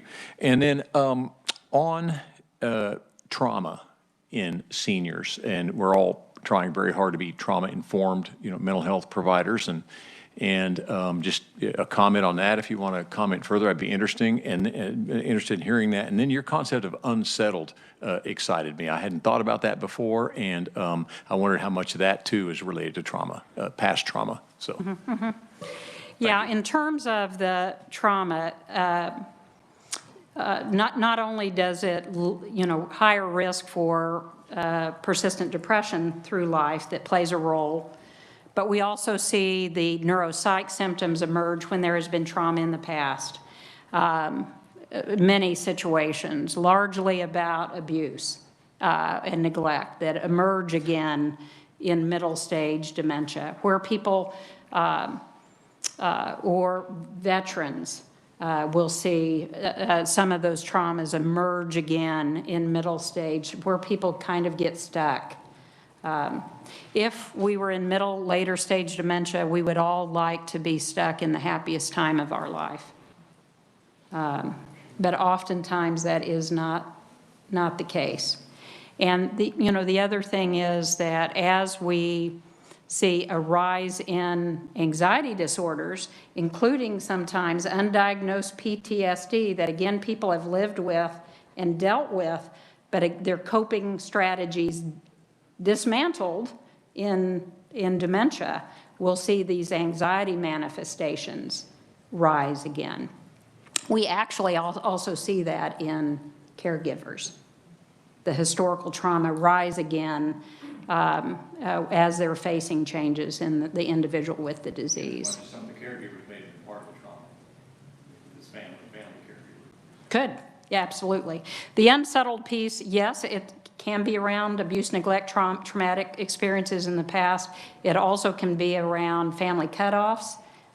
So non-traumatic in terms of how we think about trauma, but unresolved grief pieces. I think that the individuals that are higher risk of avoiding the neuropsych issues are the people who have been completely at peace with their life. I got it all right. And I talk to families about this because in my mind, I want to test that theory. So my thought on unsettled. On WebEx, we have a question from Annette Graham. Thank you. Annette Graham with the Kansas Association of Area Agencies on Aging. Thank you both for the excellent presentation and the information. The information about those with Down syndrome with a 70% chance of being diagnosed with Alzheimer's, and then the fact that we do know that they age faster with that disease. I'm just wondering how that interacts or with the early onset dementia. Do you know what percentage of those with early onset dementia are those individuals with Down syndrome? Do you know? I don't know. You know, we look at in the Downs population, that would be high, but you're asking about how does that compare with the overall early onset population, which amounts to about 10% of all Alzheimer's cases. I don't know what that percentage is. I know it's a heavy impact in the IDD world. Yeah, I mean, we think of them separately. I mean, in the research arena, early onset Alzheimer's is different than Down syndrome Alzheimer's, and everyone with Down syndrome develops the pathology of Alzheimer's disease at, you know, by the time they're 40, 45.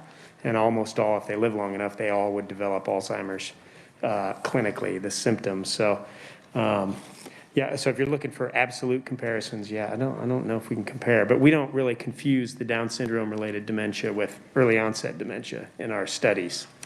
We consider them very separate. Okay, thank you for that information. So you did mention, Michelle, that 10% of the individuals with Alzheimer's fit into that category of early onset. Is that correct? And would that be those under the age of 65? Yes. Yes. Yep. Okay, also on WebEx, we have a question from Deborah Zier. Yeah, the numbers that you're sharing and are fairly large, startling, disturbing from a policy maker's perspective, as well as everybody in this room here.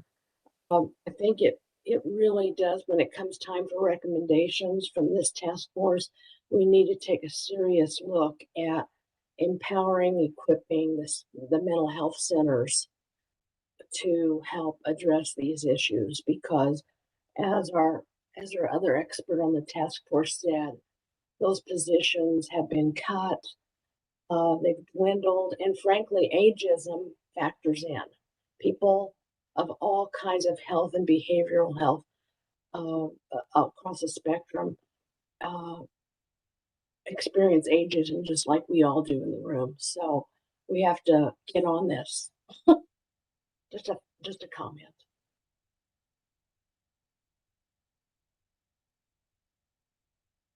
Okay, I'm not seeing any other questions online. Do we have Sarah?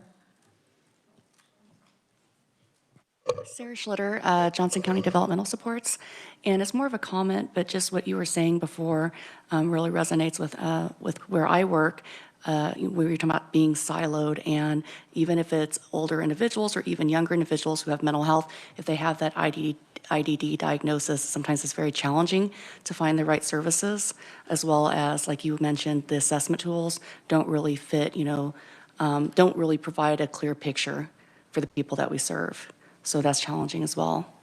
But I just wanted to make that comment. Thank you.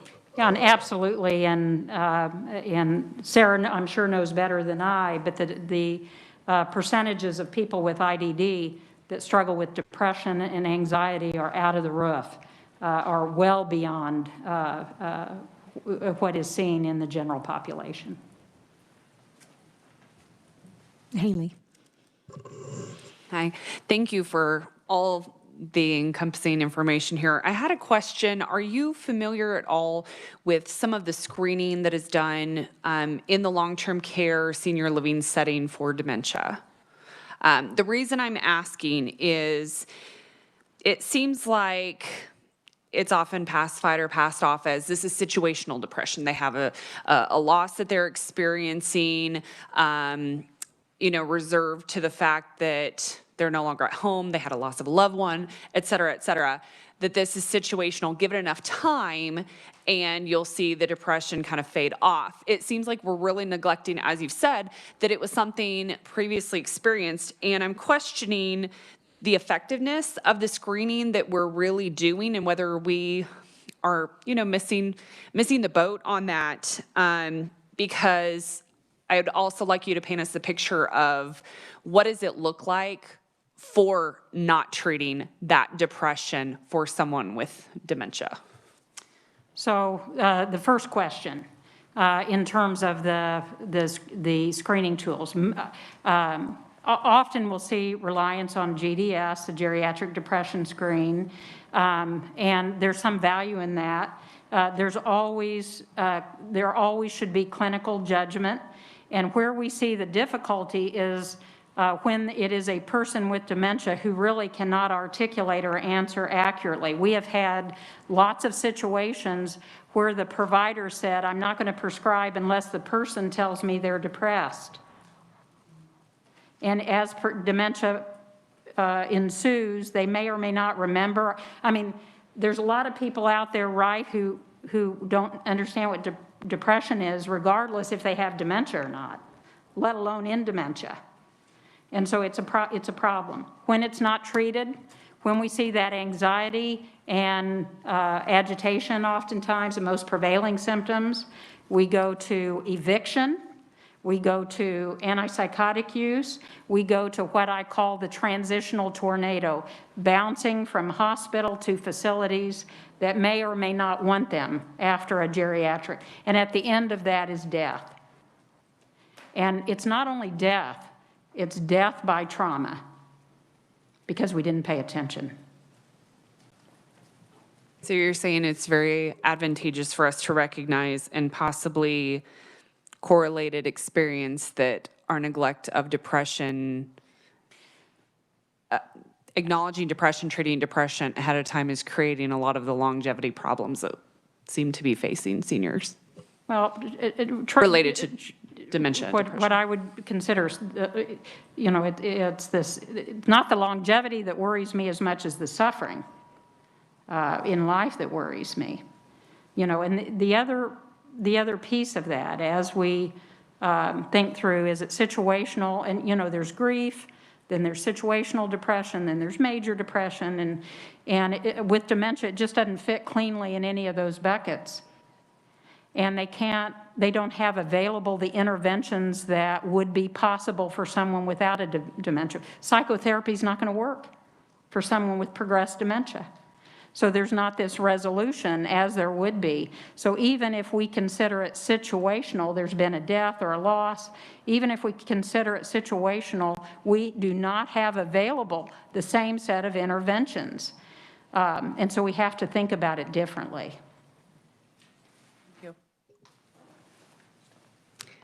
I'm not showing any further questions. Thank you. Oh, wait a minute. Is there somebody on WebEx? It is. Rachel Perner here. And can you hear me? Yes, we can hear you.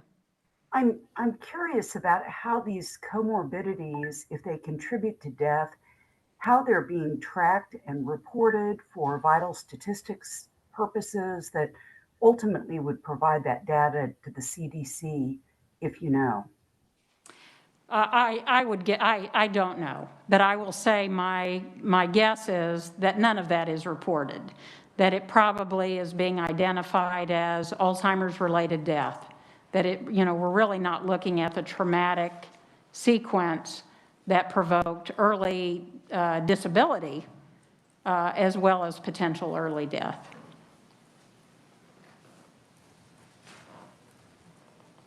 Okay. All right. I think we're good this time. Thank you so much. Okay. Next, we'll have a presentation on abuse, neglect, and exploitation. And welcome to the task force, Christy Khatib from DCF.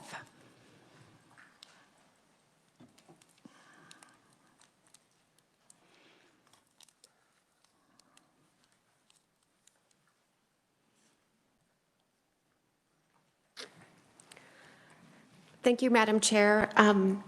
Thank you, members of the Kansas Senior Task Force, for allowing me to be here today to talk to you about the administration of Department for Children and Family Services, how we administer adult protective services. My name is Chrissy Khatib, and I am the Northeast Region Regional Director for the Department for Children and Family Services. So DCF has the statutory authority to conduct investigations of abuse, neglect, and financial exploitation. Our role is to complete evaluations, assess for individuals' needs for services such as medical or legal services, and connect our adults with those services in order to prevent or end abuse. Unlike Child Protective Services, we don't have any federal funding or federal oversight. Each state in the United States is expected to administer their adult protective services program. I can tell you here in Kansas, all of our practices and protocols and policies do align with NAPSA, National Adult Protective Services Administration's minimum requirements. There are 4 state entities that investigate adult abuse. It's DCF, KDADS, KDHE, and the Attorney General's Office. So you might be thinking, okay, so which does DCF do? Our job is DCF would complete investigations of adults that are living in the community, or if the individual resides in a residential care facility or a long-term care facility, if the alleged perpetrator is not a staff member of that facility. DCF maintains an abuse registry, and so when we substantiate somebody, a perpetrator, for abuse, neglect, or exploitation, their name would go on a central registry.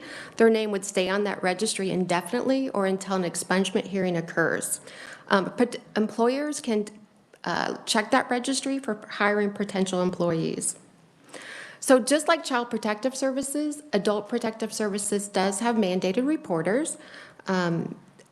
Those include, but are not limited to, like medical professionals, individuals licensed by the Behavioral Science Regulatory Board, owners and operators of long-term care facilities. But one that's a little bit different is bank trust officers.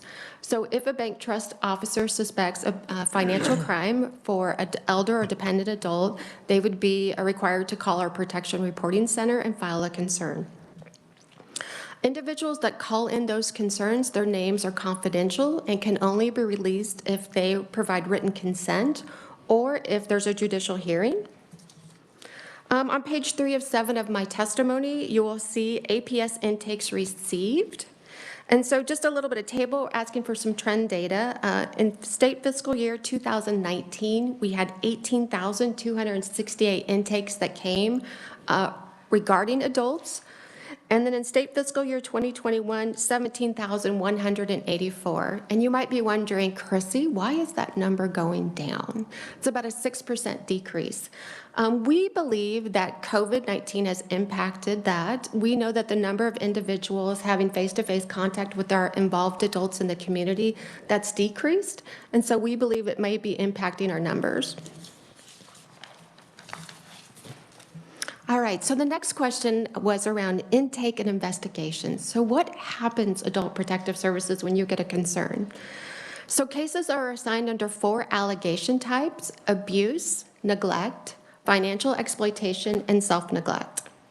Protection specialists will go out to the home and make 2 unannounced face-to-face attempts to make contact with that involved adult. The protection specialist, along with reviewing the allegations on the intake, will complete a functional assessment, and that's where we're looking at both cognitive and mental health status. I've heard testimony earlier today, we're looking at those ADLs, those IDLs. Can the individual live in the community and live safely? Can they get their medication? Can they take their medication as prescribed? Can they get to the doctor? Do they have groceries? What is the condition of the home? So again, we're looking at all of that while reviewing the allegations on the intake. Next, the protection specialist will complete collateral interviews. That might be with a medical professional, that might be with home health that's currently working with them. And then we're also requesting records, and we'll talk a little bit more about financial crimes, but we would request bank records. The protection specialists, once they collect all of that data, they will then meet with the alleged perpetrator and review the allegations on the concern. Next, the protection specialist will then meet with the supervisor to make a case finding. Those case findings are due in 30 days, and that's for abuse, neglect, and self-neglect. And I'll talk a little bit more about financial exploitation, but we have 60 days to make a case finding for those. If the alleged perpetrator is substantiated, the burden of proof is clear and convincing evidence, and that's a little bit different than the child side. It's a greater burden of proof. That perpetrator's name would then be placed on the registry. So House Bill 2150 that I was lucky enough to be here in March to talk about the bill, and thank you so much, the legislature, for approving this. It was the modernization of the APS statutes. So I'll just hit a couple highlights, but before, our financial crimes would be assigned as a fiduciary abuse or exploitation. And what we've done is we've collapsed those two allegation types into financial exploitation. This has been tremendously helpful, so thank you. It allows us to assign cases more consistently, and it allows for us to report to our federal partners more consistent data reporting. Additionally, this was allowed an additional 30 days to make findings on financial crimes. So when we request bank records, we're requesting anywhere between 6 months to a year's worth of bank records. And sometimes I giggle because I say, I can barely balance my checkbook. So sometimes getting a year's worth of bank records and going through that, it takes a little bit of time. Not only do we go through all of those bank records, but we also have to go back and talk to our involved adult to look at the transactions. Did you complete this transaction? Did you complete that transaction? So again, thank you. We've only got about 4 months worth of data, but we hope to report back that additional time is allowing us to make much stronger case findings. Page 407, I won't talk you through all of those numbers, but it's just about the intake and investigation process. The one message I would like to share with all of you is that Adult Protective Services highly value autonomy. We highly respect the individual's right. If it appears that they have capacity, then they get the right to make decisions about the services. They get to make a decision whether or not they want to talk to us, whether they want to review the intake with us, whether they agree to services, whether they participate in services and later discontinue. Sometimes I tell the story, there were times in the community where I would have family members call and they would be frustrated and they'd say, I'm really worried about this person. I'm really worried about my great aunt and I'm worried that she's safe in the community. And what we tell them is continue to call in those concerns, continue and continue, because it might be the 6th time that we make contact with them that they're willing to engage in services. We also get a little creative. I can think of a case in Johnson County. I'm not know if I should tell stories, but I think of this lovely elderly woman who just would not engage with services, but we knew that she had a positive relationship with law enforcement because she would call them daily, like to take out the trash and things like that. She was adorable.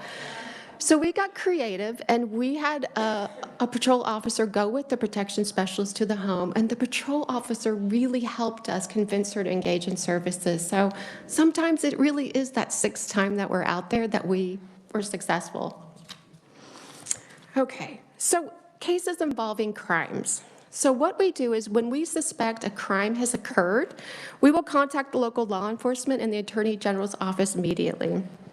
It's local law enforcement's decision to make a decision about a joint investigation. We are incredibly grateful when they will do those joint investigations with us. They look at things through a criminal lens. Of course, our role is to complete the investigation, but I will tell you, first and foremost, we're looking at safety.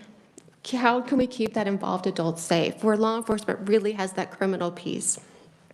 There are other official notifications that occur, and that includes the Medicaid fraud unit. So we will send over our intakes to the Attorney General's Office Medicaid fraud unit, and those are for individuals that are anything that's Medicaid related. Additionally, KDADS receives copies of our intakes when it's anything regarding individual on a waiver, or if it's an individual where the alleged perpetrator works at a nursing facility. And lastly, KDHE. So if the alleged perpetrator works for a licensed facility, then KDHE would also be notified of the intake. Ultimately, though, the role of Adult Protective Services is to provide advocacy for the personal protection of persons' rights. We make referrals for community-based services, and we try to do our absolute best to keep people in the least restrictive environment. There are times when involuntary intervention must occur, and that's when somebody lacks capacity. Those are decisions not made by Adult Protective Services, but where we've included the community mental health center, or oftentimes it's a medical doctor that makes those decisions about capacity. So what happens is that if we know somebody lacks capacity and are in need of a guardian, we would look to find a family member that's willing to be that guardian. If we are unsuccessful, we would then seek out we would do a referral to the Kansas Guardianship Program, and then they would look for a volunteer. In fiscal year 2021, APS conducted 9,947 investigations. So again, on the page 5 of 7, you'll see a small decrease, 10,494 in state fiscal year 2019. To 9,947 in state fiscal year 2021. That's about a 5% decrease in cases assigned. Again, we believe that's COVID related. Those 9,947 investigations go out to 65 protection specialists across the state of Kansas. We have 65 protection specialists, 8 supervisors, 4 assistant program administrators, and then a program administrator, and a deputy director that's in our central office. One position that I did not include, and I apologize, is we do have 1 forensic accountant that helps on our financial crimes, and they really, really help. Okay, so APS does have an advisory group. We are incredibly grateful for our advisory group. They include multiple stakeholders, such as the Attorney General's Office, the Kansas Guardianship Program, Long-Term Care Ombudsman, advocates for individuals with intellectual developmental disabilities. We meet with our advisory council quarterly. We provide them data. We share about new initiatives. What are some of the best practices? Adult Protective Services, I often say we might be a couple years behind the Child Protective Services side. We are still learning about evidence-based practices and best practices. So we share those with our advisory group, and they give us feedback on our performance and how we might improve. Lastly, in 2021, House Bill 2114, again, wonderful job with the legislature. Thank you so much for supporting this bill. It amended the laws regarding elder and dependent adult abuse and allowed for multidisciplinary teams. I'm sure you've heard of MDTs on the child side, but this is very new for the adult side. Adult Protective Services is incredibly excited about bringing cases forward. We're looking forward to it. We believe that by implementing the multidisciplinary team, it will improve both the prosecution and the investigation of these cases. But it's not only that, it's that intangible value. It's that putting people together in a room to collaborate, that cross-pollination of knowledge that occurs during a multidisciplinary team. So we are looking forward to that, and I believe you'll have some later testimony that talk about the MDTs.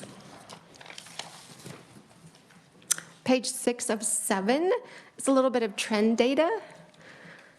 So on the first, it's calls received by type by state fiscal year 2021. So you might be thinking, okay, Chrissy, these allegations come in, what are they assigned for? What are the allegation types?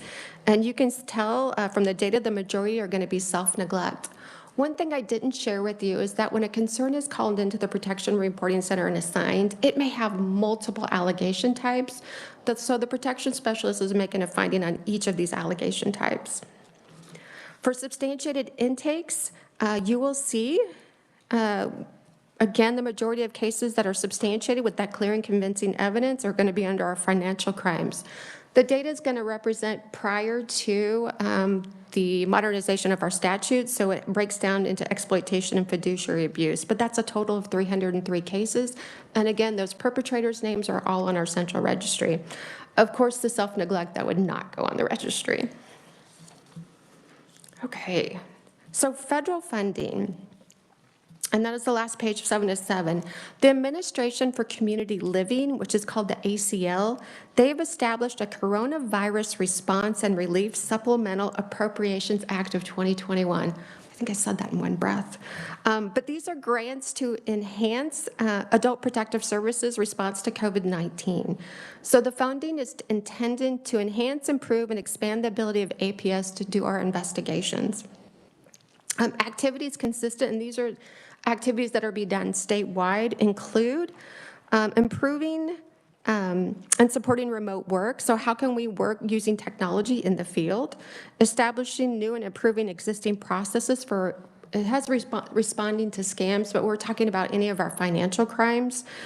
Community outreach, and that's another. Again, you saw our intake numbers going down. So how might we do better community outreach, PPE, things like this? So there's a column with a table with 3 columns, and it just kind of briefly talks about how these dollars are going to be used. And we're still putting plans together. So under COVID-19 funding, it's approximately $768,000. We are incredibly excited about hiring APS service coordinator positions.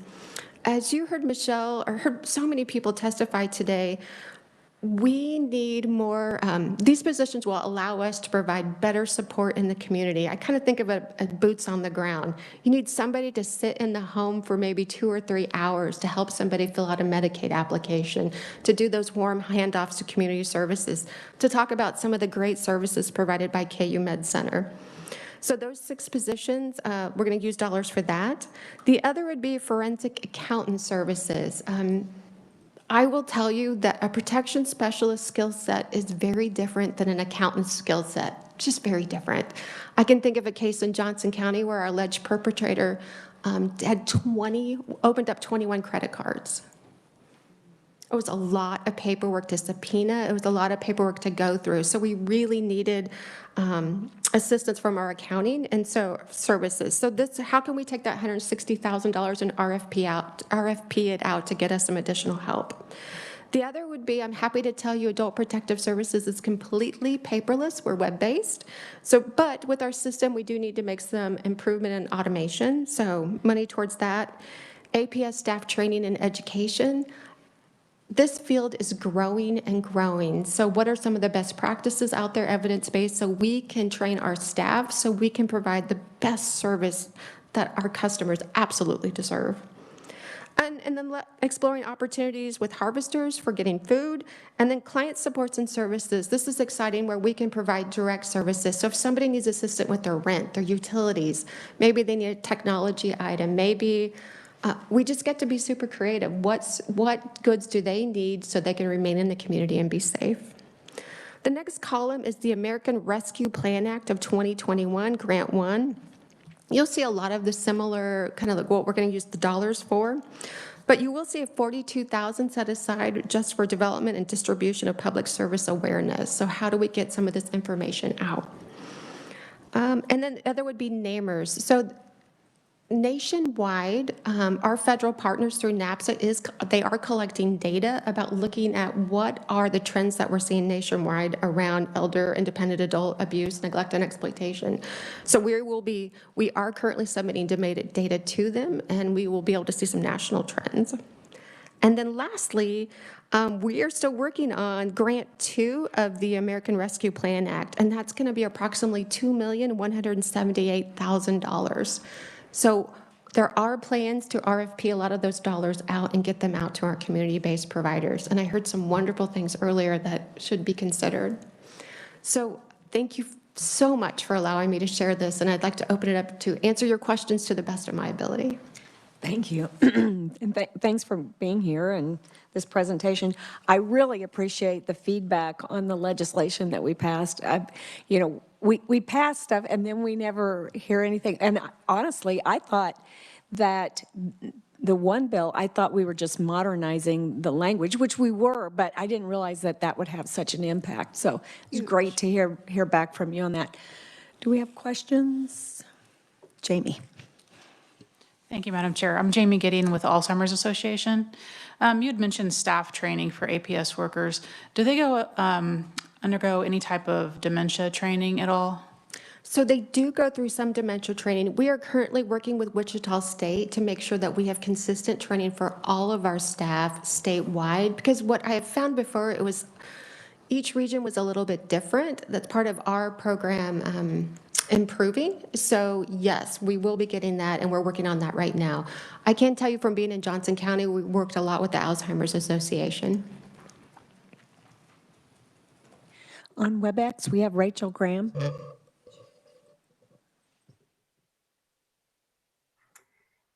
Good morning, Rachel Perner. I'm an Turner, attorney. sorry. I'm sorry, Rachel. That's quite all right, Chairwoman. I'm an attorney in private practice in Wichita, and my hat's off to the APS workers in South Central Kansas. They do a terrific job on adult abuse and exploitation. I do have a question with respect to the registry. I understand that employers can get that, so you're not employing a CNA, for example, that has been substantiated of abuse at a prior employment place.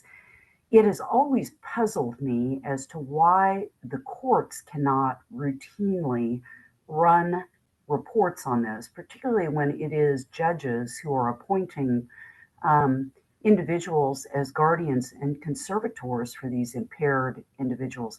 Has there been any discussion about that within DCF or how to manage it? I had it come up in one case where I was within inches of a court appointing family members as a guardian and conservator when they had two substantiated cases of financial exploitation of an elderly impaired woman. And but for our subpoena of that social worker with APS, I believe the judge would have appointed those family members.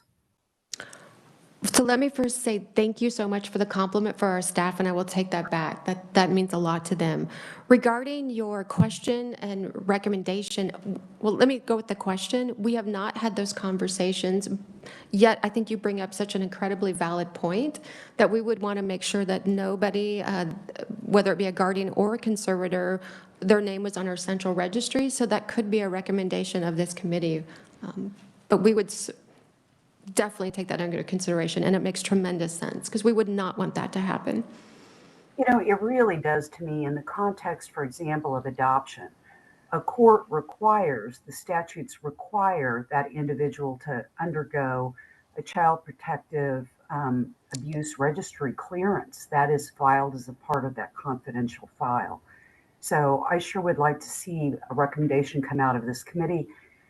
I'm a member of the Judicial Council Advisory Committee on Guardianship Conservatorship, and we're working on revising and recodifying all of the guardianship conservatorship statutes right now, and it certainly is a topic that I intend to raise with them as well. My next question has to do with, I think that DCF and APS does a very good job with interfacing with different state partners. For example, I'm on the financial abuse specialist team down here in Sedgwick County that has a very interactive relationship with law enforcement, DCF, stowaways like myself that serve as a layperson, law enforcement. But it has always been puzzling to me as to why there are not automatic reports where there is suspected financial or substantiated financial abuse, and that individual is receiving Social Security benefits or VA benefits, because there is federal prosecution available for exploitation or stealing of those benefits, in addition to the state remedies. And I likewise am a little puzzled. I know I worked on a guardianship conservatorship case that I very much suspect came through the banking system through suspicious activity reports because the investigation was commenced by the FBI. And it was a large sum of money. But I've always been curious as to why we are not reporting to our federal counterparts, if you will, or federal partners the same way we do with the state.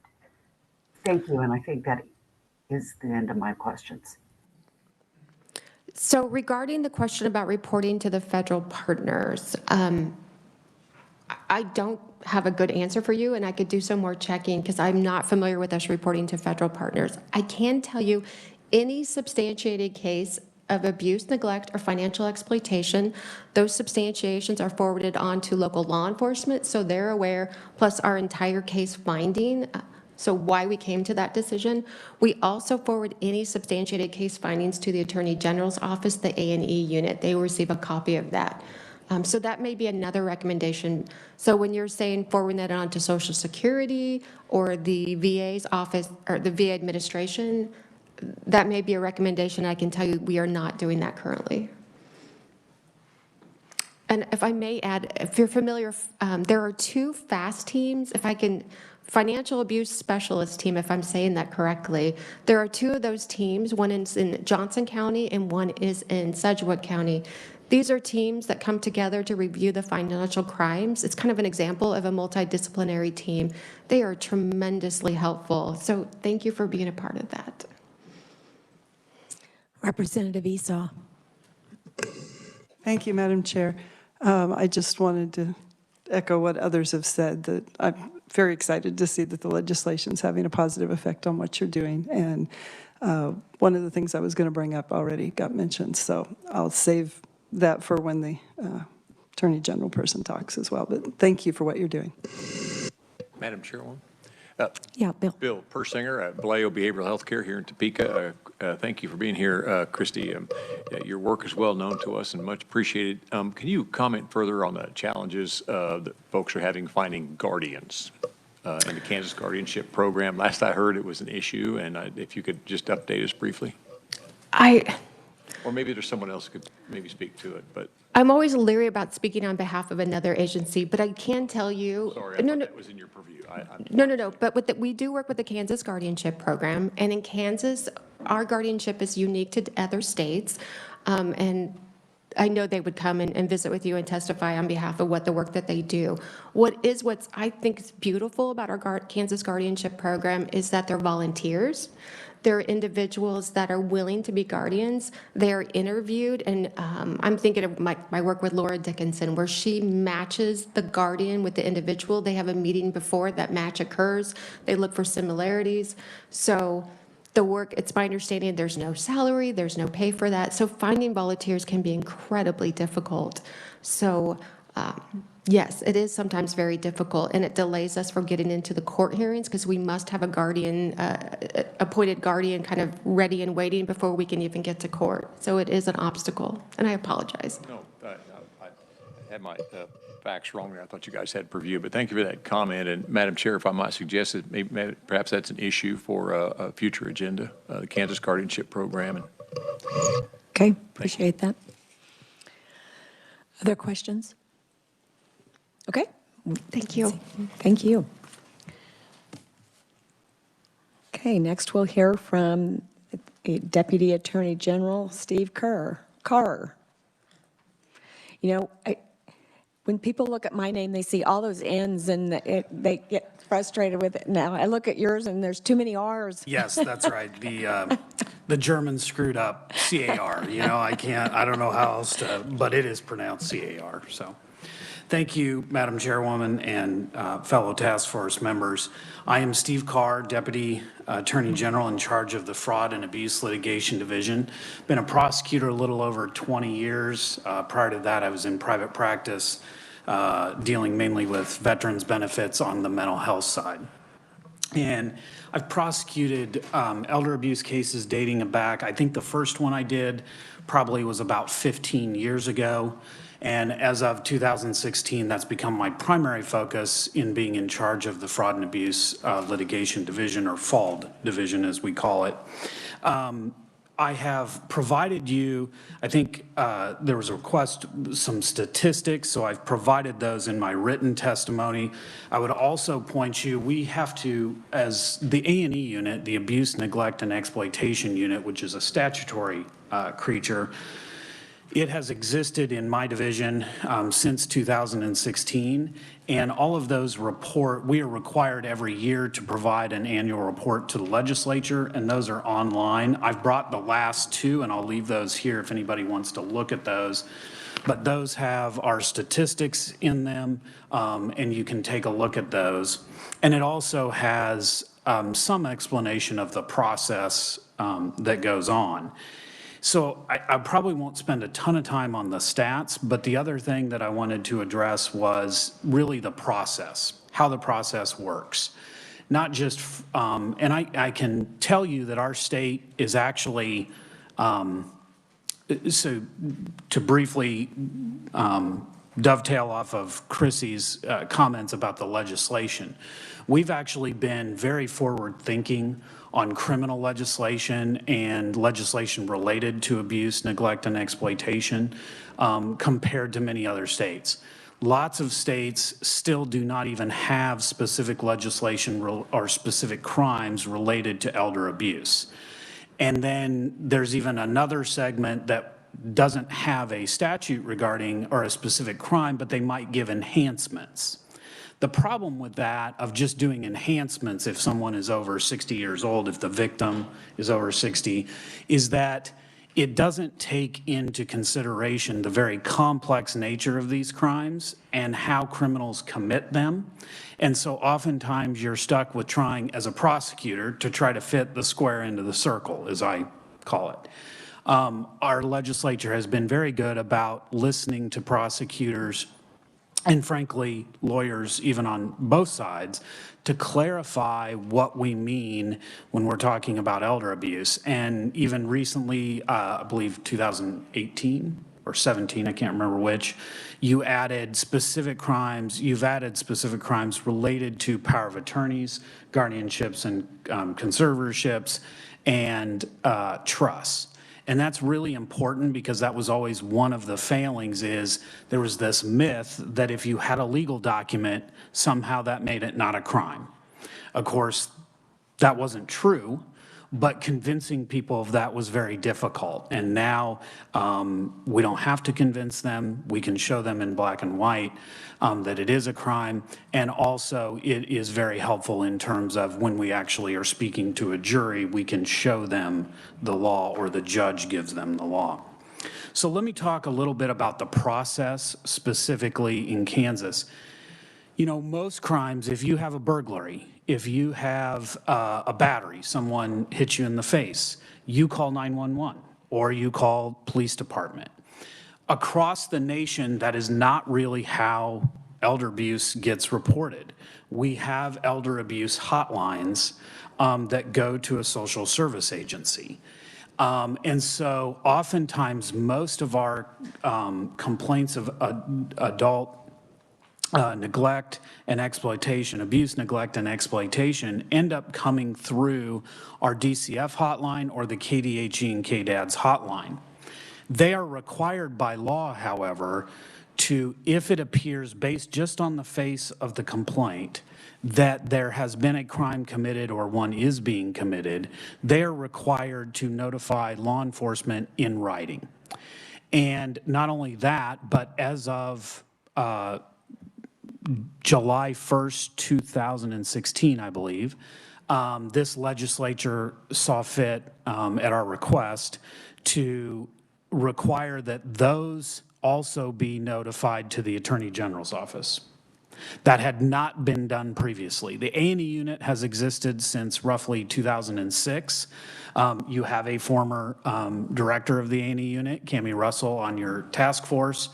And initially, the task force dealt, when it first was assigned, it got all reports from social services, not just adults, but children. What that meant was children took the focus. Until 2016, we came and asked that you remove the requirement that all of those referrals or substantiations be sent to, on children, be sent to our office. And so that has allowed us to primarily focus on elder adults and dependent adults. So once that call gets made, now you have two agencies that are responsible for this complaint. If anybody works in government, you understand that as soon as you have more than one party, you probably have a lack of communication, right? This would be, I think when I testified this last time, I said it's kind of, if you imagine the House and the Senate, right? It's not that they don't talk, but sometimes that's because of people in each side might speak because of personal relationships, but there sometimes can be a lack of communication. That occurs frankly, on the social service side, communicating with law enforcement and vice versa. And as I always say, I'm an equal compliment giver and I'm an equal critiquer, okay? So that is one area that my office really focuses on. So on the law enforcement side, on the law enforcement referral side, one of the things we're making sure is that when DCF makes a law enforcement referral, number one, that law enforcement receives it, and number two, that they do something with it. When we first started doing this in 2016, what we realized is that most of those law enforcement referrals went into a pile.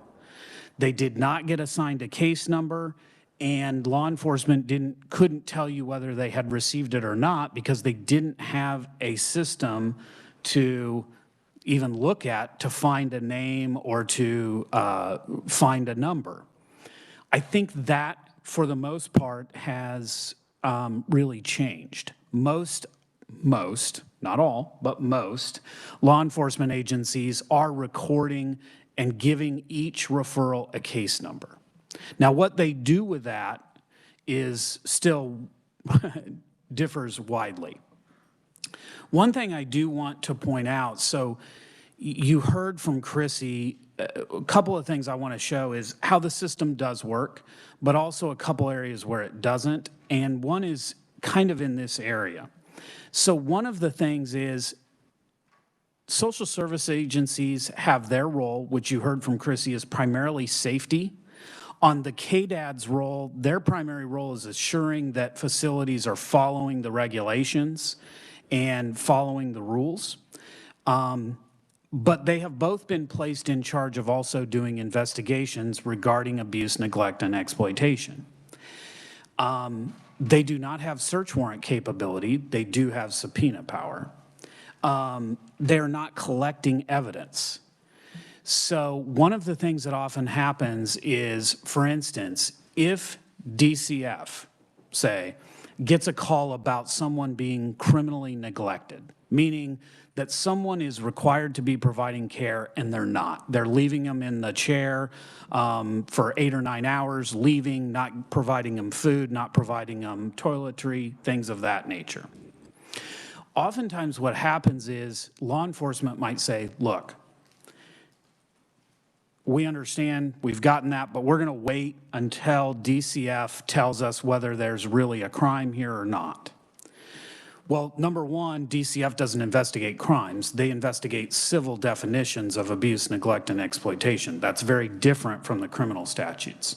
Number two, they're not going to collect the chair that the person was sitting in for days. They're not going to collect, they don't have the ability to collect the clothing, okay? One of the cases I prosecuted was a homicide related to neglect. The wife had starved her husband to death in providing care. One of the most important things for that jury was seeing that, how he was left, the blankets, the clothing, what states that was in. DCF would not have the ability to do that, okay? So that's something to keep in mind. And so one of the things we try to do is do training so that we make sure that each side understands its roles and understands its limitations and then tries to work together. That's one of the reasons that we asked, and we are so grateful that the legislature passed the MDT statewide coordinator to create an MDT in every judicial district. So that's roughly 32. And that was something that came out of the Attorney General a couple of years ago had established the Elder and Dependent Adult Abuse Prevention Council. I suggest he shortened it, but that's the title we have. And that was one of the recommendations that we had made from that council.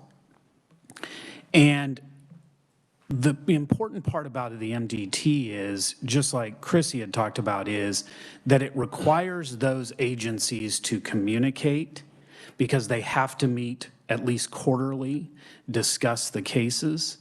The other thing that you would notice in my written testimony, one of the questions was, how many cases are prosecuted every year regarding elder abuse?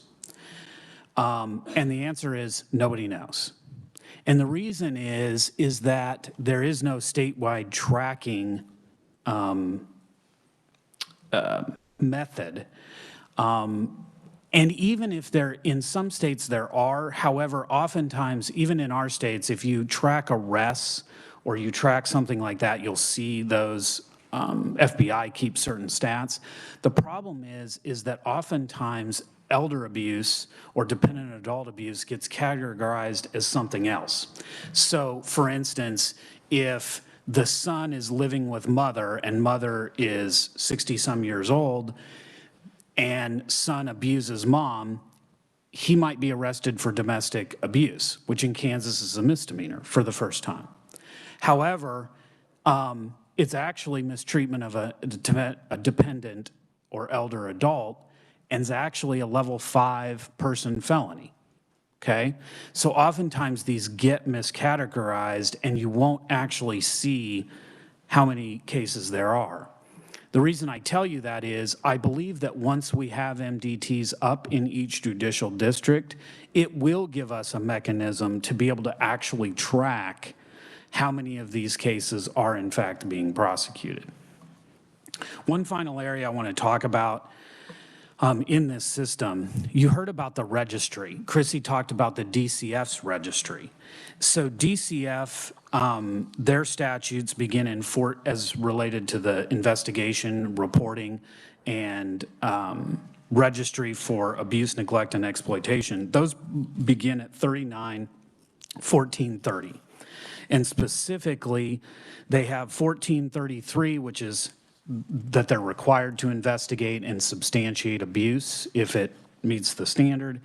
And then they have to keep a statewide registry under 1434. KDADS and KDHE have the same exact requirement. Their statutes are 1404 and 1411. However, here's something that I found out when I first came on. I asked to see the registry for KDADS. They do not have one. They do not keep one.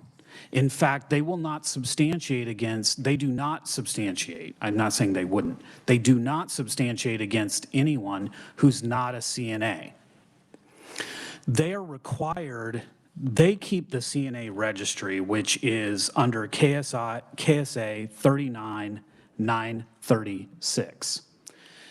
Under that registry, any CNA, they do the licensing for CNAs. And so if they substantiate abuse, they will put that on the registry. I looked back, I was concerned about this, because what this means for you practically, not to get lost in the statutory thing, but KDADS and KDHE, essentially to narrow it down, they do investigations for abuse, neglect, and exploitation if the person is in a facility, okay? So a nursing home, state hospital, they would do the investigation. Let's say the person doing the abuse is the janitor, or a doctor, or a nurse, or the financial trust officer who manages all the accounts for the patients. They would not be substantiated. They are not being substantiated in Kansas. So I looked back because I thought, well, is this a change that has occurred? And the answer is, as far as our records at the AG's office go back to 2006, I cannot find that we ever received a substantiation who was not a CNA. And so I even talked to some people who had been around for a while, hopefully prior to 2006, and they could not think of a time that that had occurred. Now, why that has occurred, I can't give you an answer, but that is one thing to keep in mind, that there is this group out there that is not being substantiated. Now, why is it important that someone be substantiated? Because you might say, well, look, if it's getting to the criminal authorities, at least they'll be prosecuted, and then if they get a conviction, that'll bar their employment because of the employment look-back requirement. That's true, criminal history check. That's true. However, keep in mind that the criminal standard is much higher than a civil standard. And oftentimes we know that not all substantiations end up being criminally prosecuted. And the other thing is a criminal prosecution can take a long time. It can take anywhere from, 6 months to 4 or 5 years. The whole purpose of the employment disbarment list registry is to prevent someone from going from place to place and continuing to have access to elder independent adults when we know or we've substantiated that they've had abuse. That process should, and certainly in the case of DCF, takes a lot less time than any criminal case. So just keep that in mind.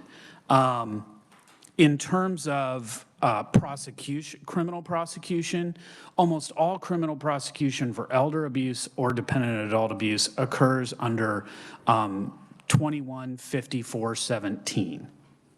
And over the years, the legislature has seen fit, and thank goodness you have, and including in this last year, to enhance the penalties of those crimes. This year, you just enhanced the penalty if someone is in a facility and they are neglected or they are physically abused.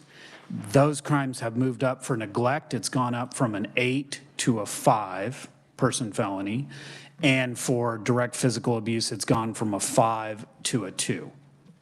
I think that is significant, and the legislature should be very proud of itself on that.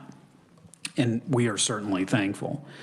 There are a few crimes that would not necessarily be prosecuted under this. So sexual abuse of elders, it's a fairly small amount of the abuse when you look at the different categories of abuse, but it still does happen.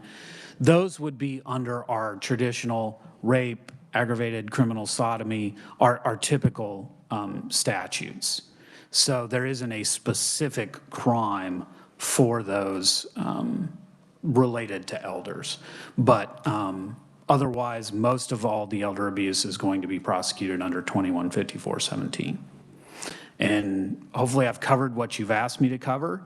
And one other thing, in your packet in the written testimony, I provided to you, I think last year our office was involved in 19 criminal prosecutions, but keep in mind the Attorney General's office does not have original jurisdiction over these crimes. What does that mean? What does original jurisdiction mean? Well, there are certain crimes that specifically say the Attorney General can prosecute. If it doesn't say that, then traditionally what is required is the county or district attorney requests us to prosecute, and then we accept and we prosecute those cases. So just keep in mind on those 19, that doesn't mean there's only 19 criminal cases being prosecuted around the state. That's not true. There's lots of cases of this being prosecuted. That's just the number where county and district attorneys have asked us to get involved, and we have filed cases. And I'll be glad to answer any questions you have. Okay. You don't get to ask an attorney free questions very often, so I'll be glad to answer. Well, thanks for your thorough presentation. The annual report that you mentioned, what time of year does that come out? You get it the first day of the legislature. Okay. So it is required the first day that the legislature meets. So these are about a year. The numbers you get are fiscal. So for instance, the 2020 report covers July 1st of 19 through June 30th of 2020. The report you'll be getting this January will cover July 1st of 2021, July 1st of 2020 through June 30th of 2020. Sorry, my number, 2021. You can tell. I got you. There's a reason that I married a math teacher, and it's because I'm not so good at the numbers. So yes, it's last Okay. fiscal year, and you'll be getting that coming up. Okay, great. I think we'll probably take a look at that on Children and Seniors Committee. You betcha, and I'll leave these two for you. Okay. Do we have questions? Let's see, do I have any? No, why don't you, Representative Esau, why don't you go first? Again, thank you for telling us that the legislation has done good. A couple of, and these are very much non-attorney kind of questions, so, feel free to make me feel smarter when you answer. I will do my best. Am I understanding right that we're not ending up with any kind of a registry that judges could look back on or any prosecutors could look back on and see other than CNAs? Because that really concerns me, because my personal experience is just people in the community who got really good at someone who's got early dementia kind of thing and doesn't realize that they're being taken advantage of by someone in the community. And in small communities, sometimes it gets covered up a little bit because somebody knows somebody who knows somebody, and so that's kind of a concern of mine. So I'm going to give you a typical attorney answer, yes and no. It depends.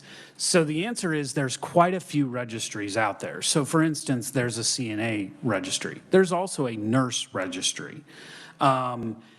And those generally are public and you can have access to those. The registries I was specifically speaking to in terms of abuse, neglect, and exploitation under 1404 and 1433, those registries are not public. Their access is specifically limited by statute and generally is going to be employers. And then I'll ask this, and I'm sure you'll give me an attorney answer. Should those be accessible by, say, law enforcement or the judicial branch when there's a concern? Maybe not public, because I don't want to go out there and have people, searching just anybody for whatever reason. Sure. So now I'm not going to give you necessarily an attorney answer. I'm going to give you an employee answer of a public official. I'm not speaking for the Attorney General, and that would obviously be a public policy decision.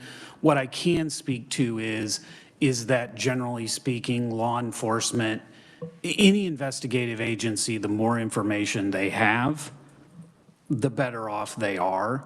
What I will tell you is oftentimes law enforcement is able to find out about investigations related. So while they may not have specifically under the statute direct access to the registry, I would say that in most situations that I've seen, if law enforcement is communicating with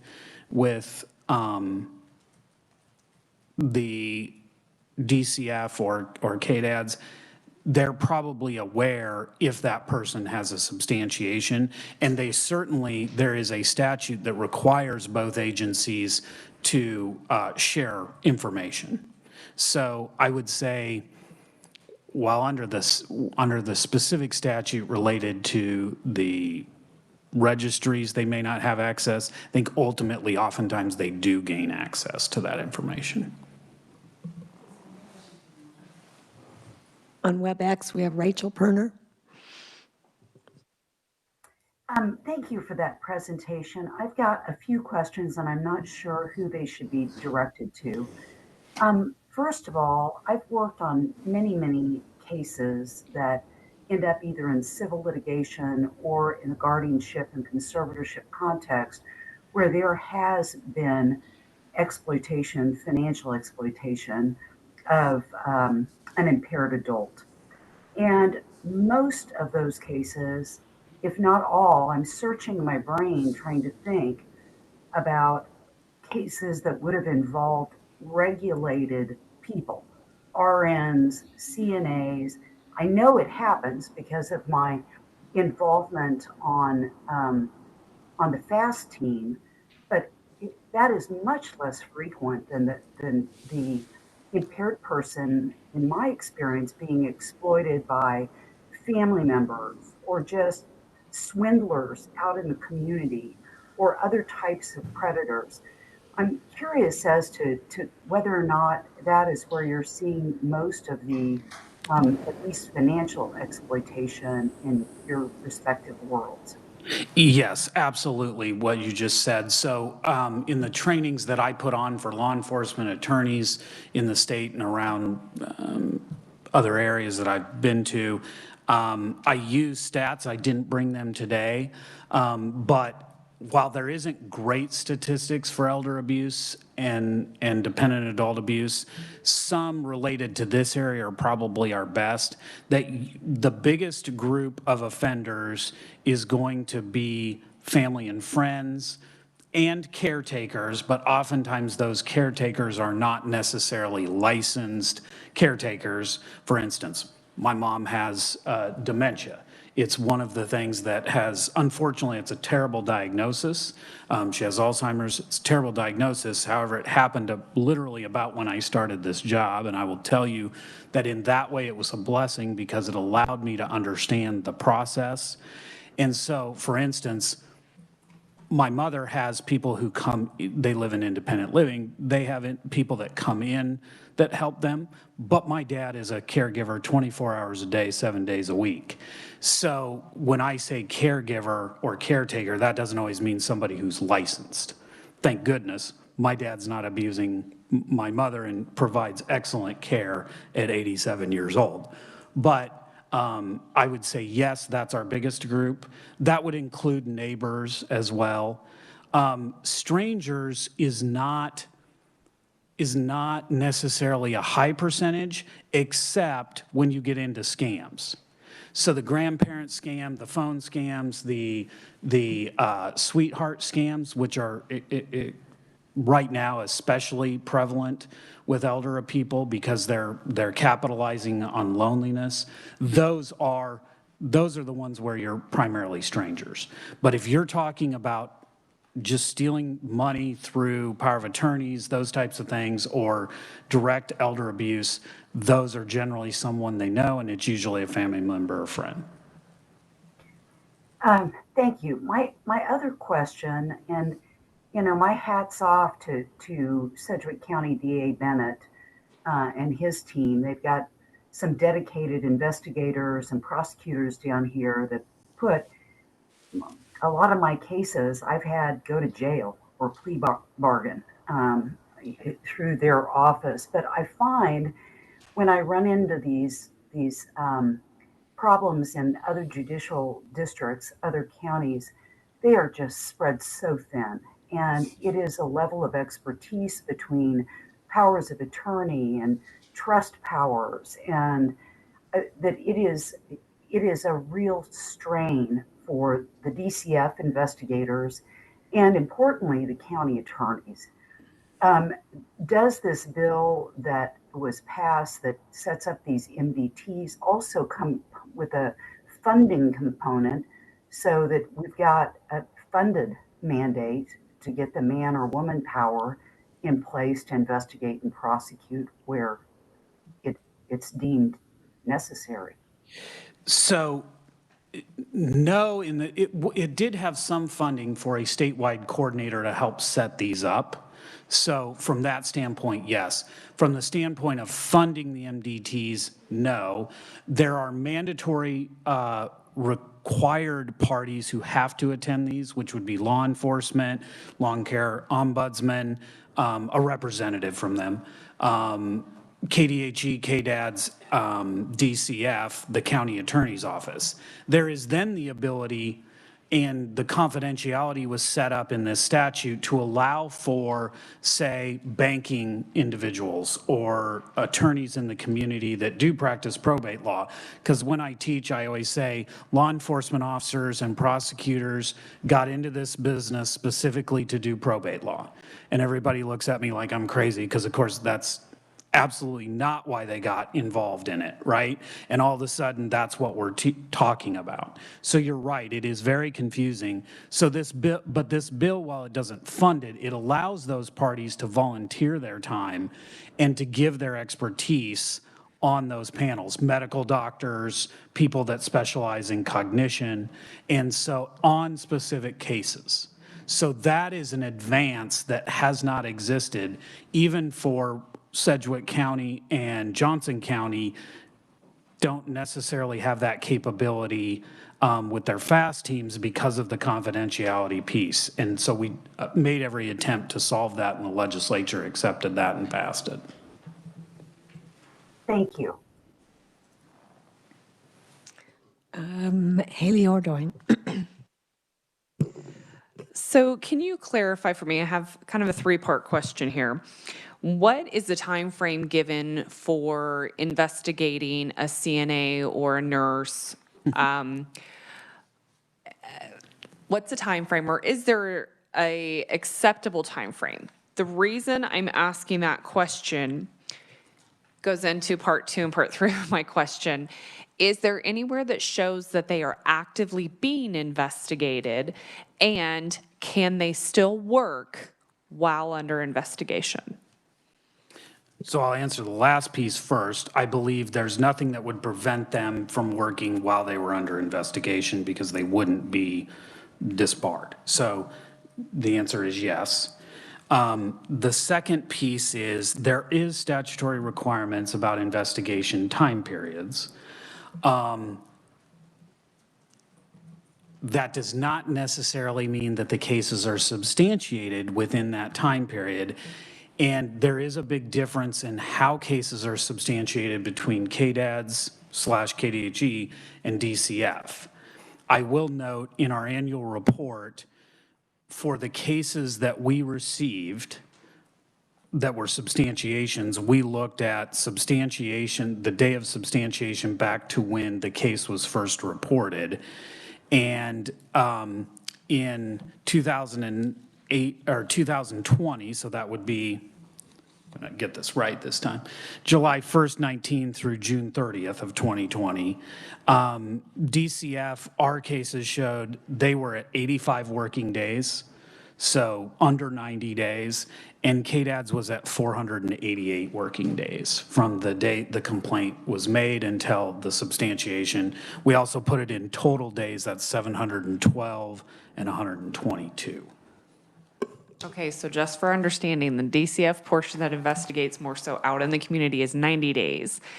And Or under 90 days. Or under. Working. And the agency that is in charge of investigating in facility A&E is potentially over a year. Yes. Okay. In terms of, just to be clear, in terms of from the substantiations that we received, from the day that the complaint was made until the substantiation was received by our office. So that would be, again, 488 working days. Okay. On WebEx, we have Deborah Zier. Yeah, Deborah Zier from Leading Age Kansas. To Haley's question about whether the registry for a CNA accused of abuse, neglect, or exploitation can be flagged as under investigation. That's a question we have asked and advocated for many years on. And we are always told that American citizens have the right to due process.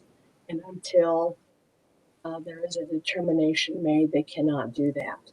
But the one thing I will say, maybe a little known fact, is that many years ago, there was a bill passed, and so there's a statutory provision that permits employers, not just healthcare employers, but any employer, to be immune from civil liability if they do not hire someone.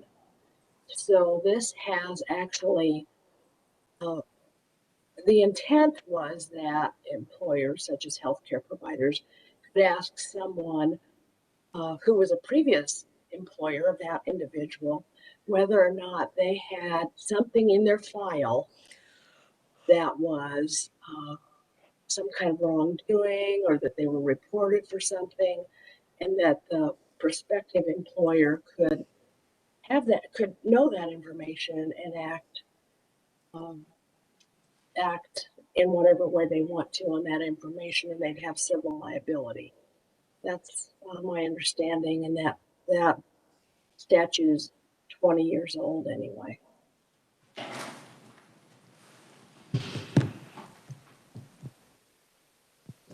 Do we have, oh, Margaret Farley. Thank you. Margaret Farley with Kansas Advocates for Better Care. Yes. And so I have a few, just 2 or 3 questions. Do you get referrals from the survey agency regarding suspected crimes that may have popped up in their investigations? I know that. So meaning surveying agency, meaning like Kansas Department of Aging and Disability Services or KDHE, yes, they are required to send and we get referrals. In fact, I can give you, I think I provided that in my written testimony, but I don't think I provided the breakdown. I gave you so the total number of referrals for the last 3 years, right around 5,000 referrals a year. And the breakdown is provided in our annual report, which I should be able to give you for 2020.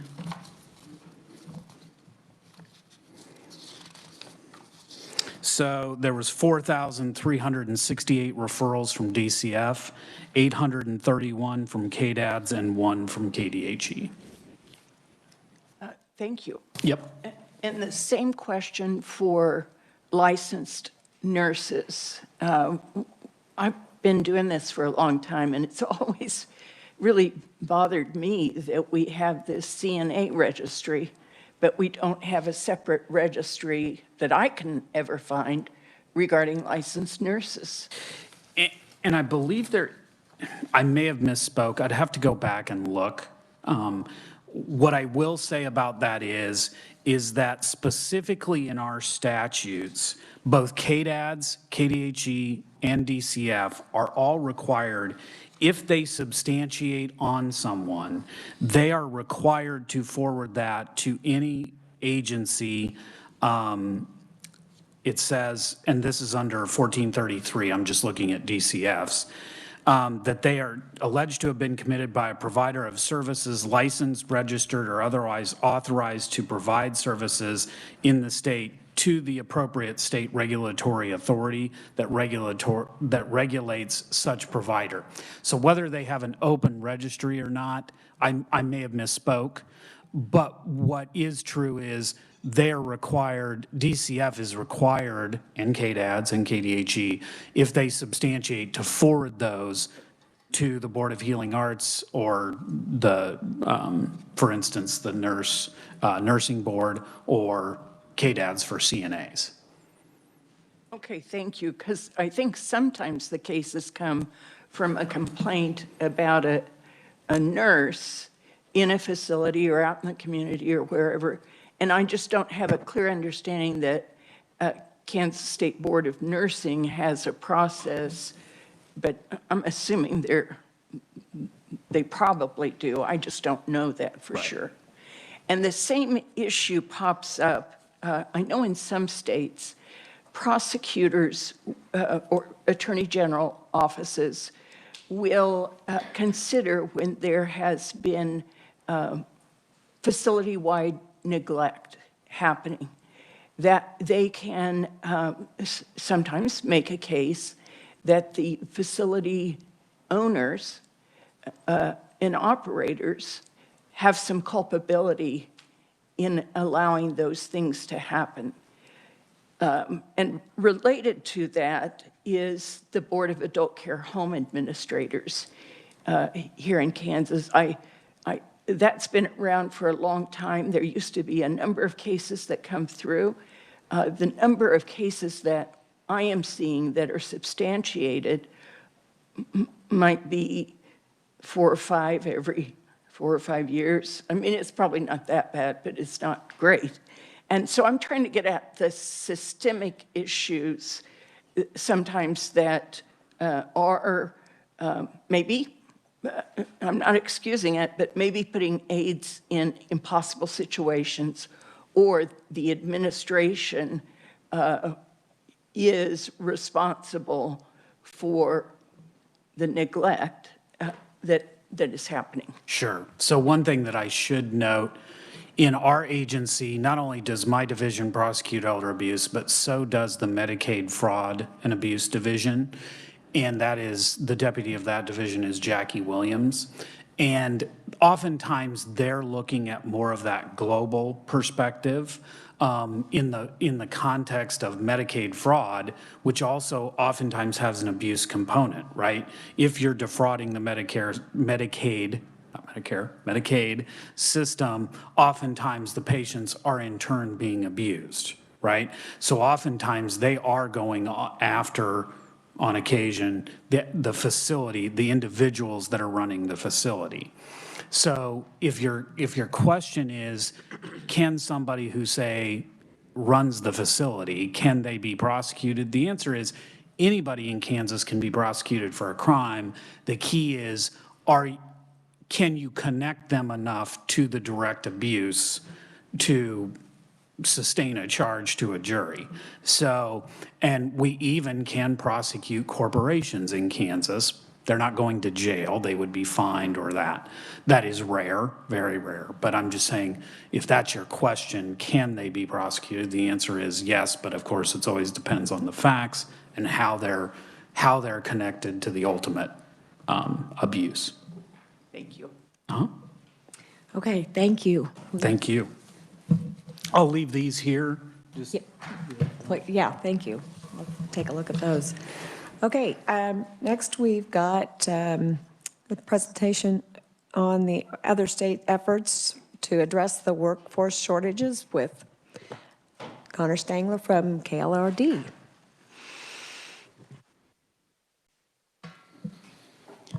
Thank you, Madam Chair.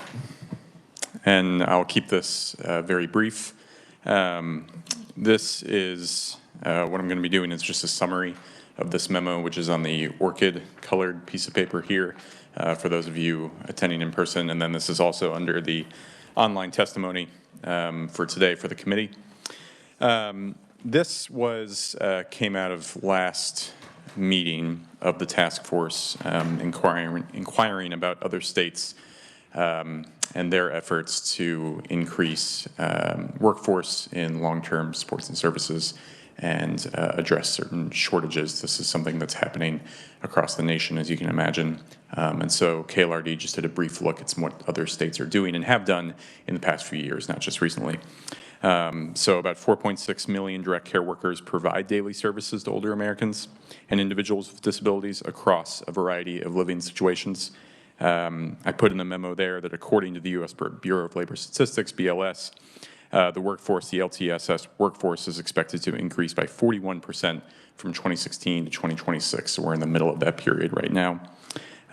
This can be attributed to demographic shifts, increasing longevity, and the increased prevalence of disability contributing to that increase, things we've heard today and last meeting. But even as demand for direct care workers increases, the supply of workers has not met the need.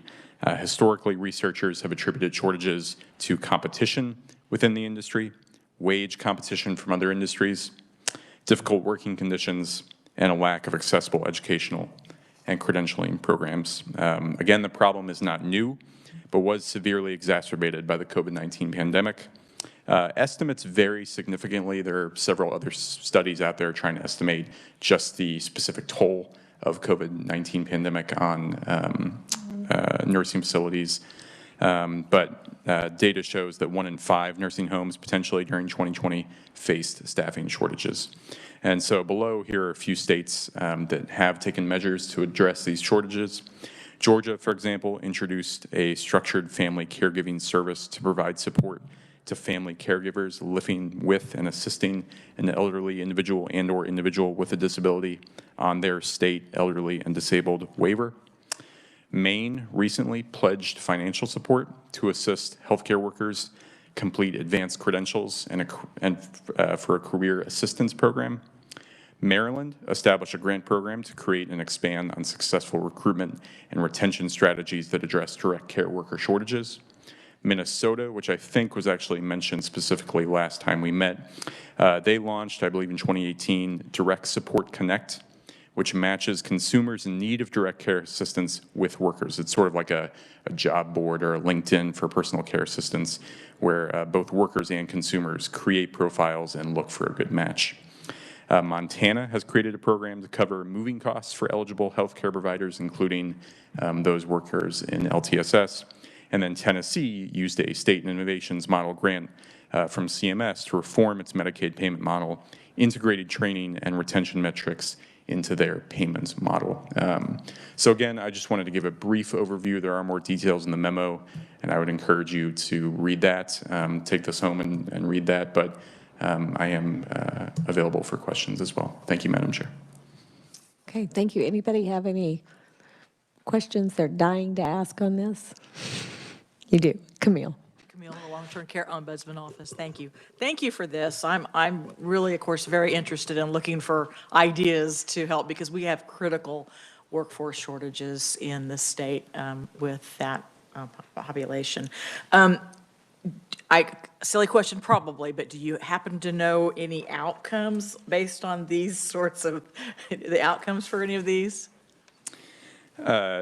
Madam Chair, that's a good question. That is something I wondered while putting this together. I think for some of these programs, it's a little too early, especially some of the recent funding announcements like October 2021. Other programs like the Direct Support Connect in Minnesota, which I think was 2018, it's been well reviewed in the research communities related to LTSS. But again, I think research studies are still being done on programs developed, 5 to 10 years ago. So I think the fact that this is still a pretty big discussion point among states and among state leaders, I think shows that states are still struggling with workforce shortages, as we've heard at our task force meetings. But I think these programs specifically, a couple of these older programs seem to be generating some results. But I can try and look for more specific numbers, but some of them will just be too new to produce any measurable data. Thank you. And if that Tennessee model has been out a while, if we could get any outcomes on that, that would be really great. Sure. I will, just as a comment, the staff call our office a lot more than they used to, just last year. And their comments always have about pay, but really it's workforce conditions as even a primary concern. So I think as we look at it, we can't look at a single focus. We need to look at a plethora of things that need to be looked at. Thank you for this. Okay, I'm not showing any other questions, so thanks, Connor. Oh.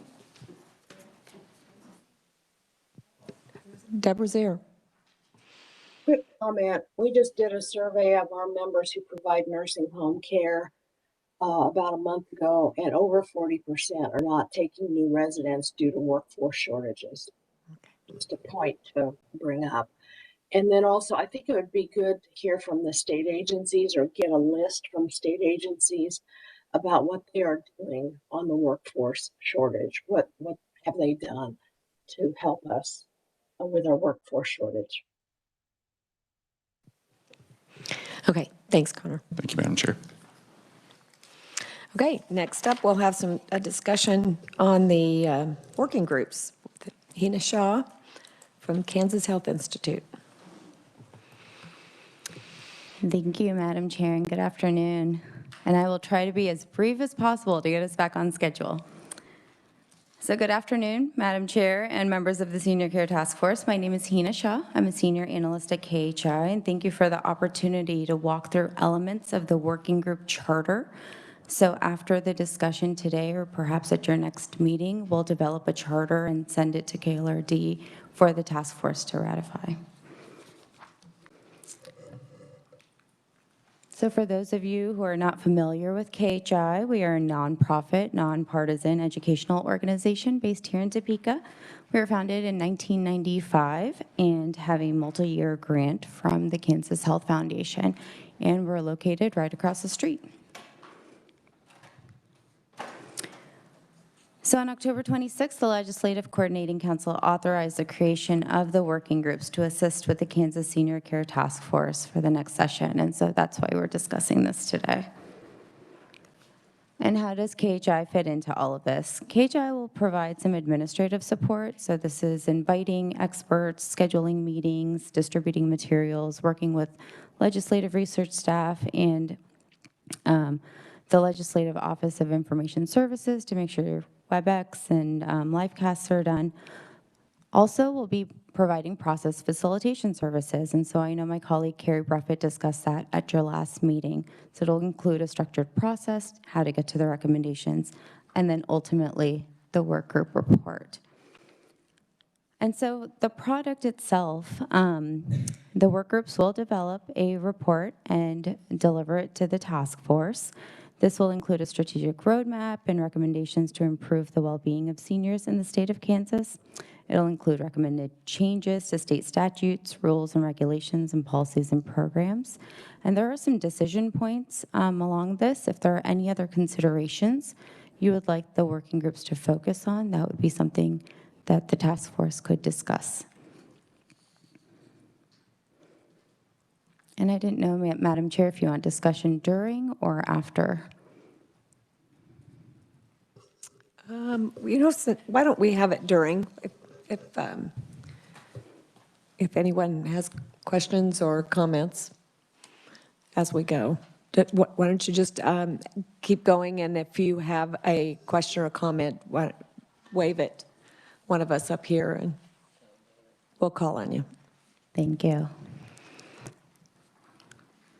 And just to refresh, in House Bill 2114, which established this task force, it also directed the task force to study the 6 topics that are on this slide.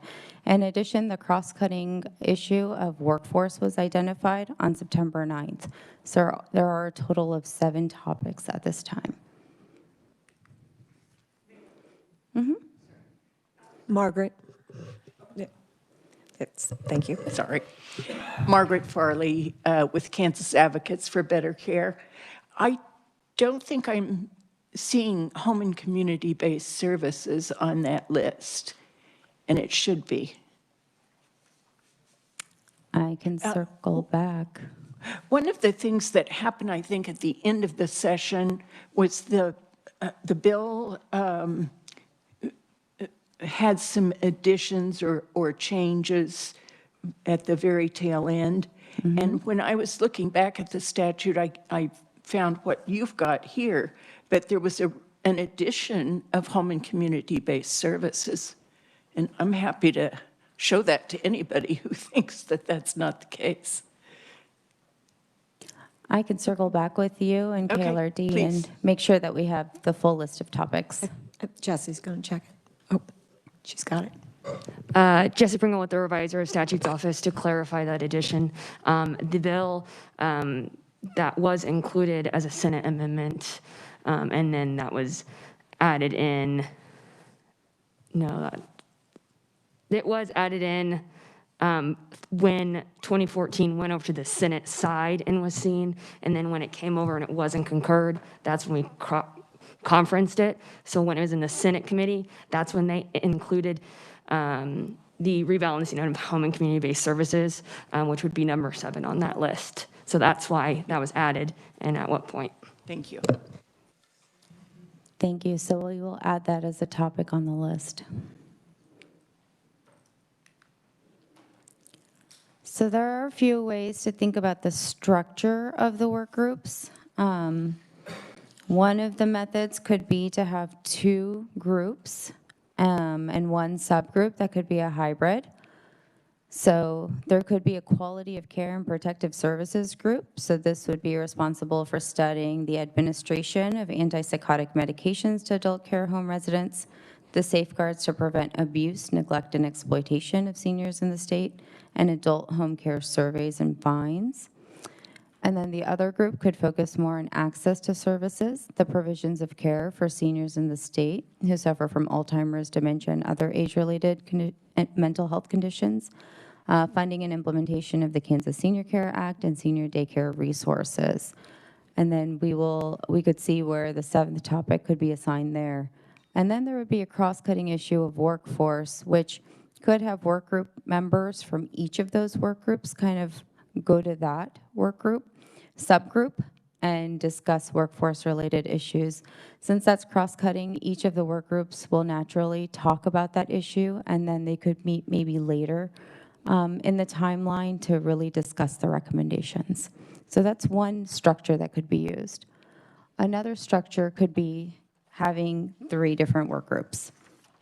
With the 3 different work groups, you could assign out topics for each of them. Here we have one is kind of community or non-facility, so funding and implementation of the Senior Care Act, senior daycare resources. The other one would be really facility-related topics, so administration of antipsychotic medications and adult care home surveys and fines, and then kind of this overarching topic, which would discuss the provision of care for seniors in the state who suffer from Alzheimer's and mental health conditions, and safeguards to prevent abuse, neglect, and exploitation, and then that cross-cutting issue of workforce. And again, we could see where the 7th topic fit in. So this is kind of a decision point to think about of the number of work groups to have and how you would want to delineate the topics as well. And, excuse me, the leadership of this task force met with KHI earlier this week and had some discussion about these options and the structure that we would see. I'm interested in any input that you would have on the preference. I'll tell you that we agreed as the leadership of this task force that we preferred having the 2 groups and then the hybrid with the workforce. But completely open to hearing. We didn't make any certain decision, obviously, and so I'd like to hear if you have any input. Just off the top, I agree with the leadership. Margaret Farley, Kansas Advocates for Better Care. Janice. Deborah, I agree also. Rebalancing the number. Did you add that, Hina? Add the rebalancing under the access to services? We'll have to add that. We'll add that, yep. We'll add that to A2, access to services.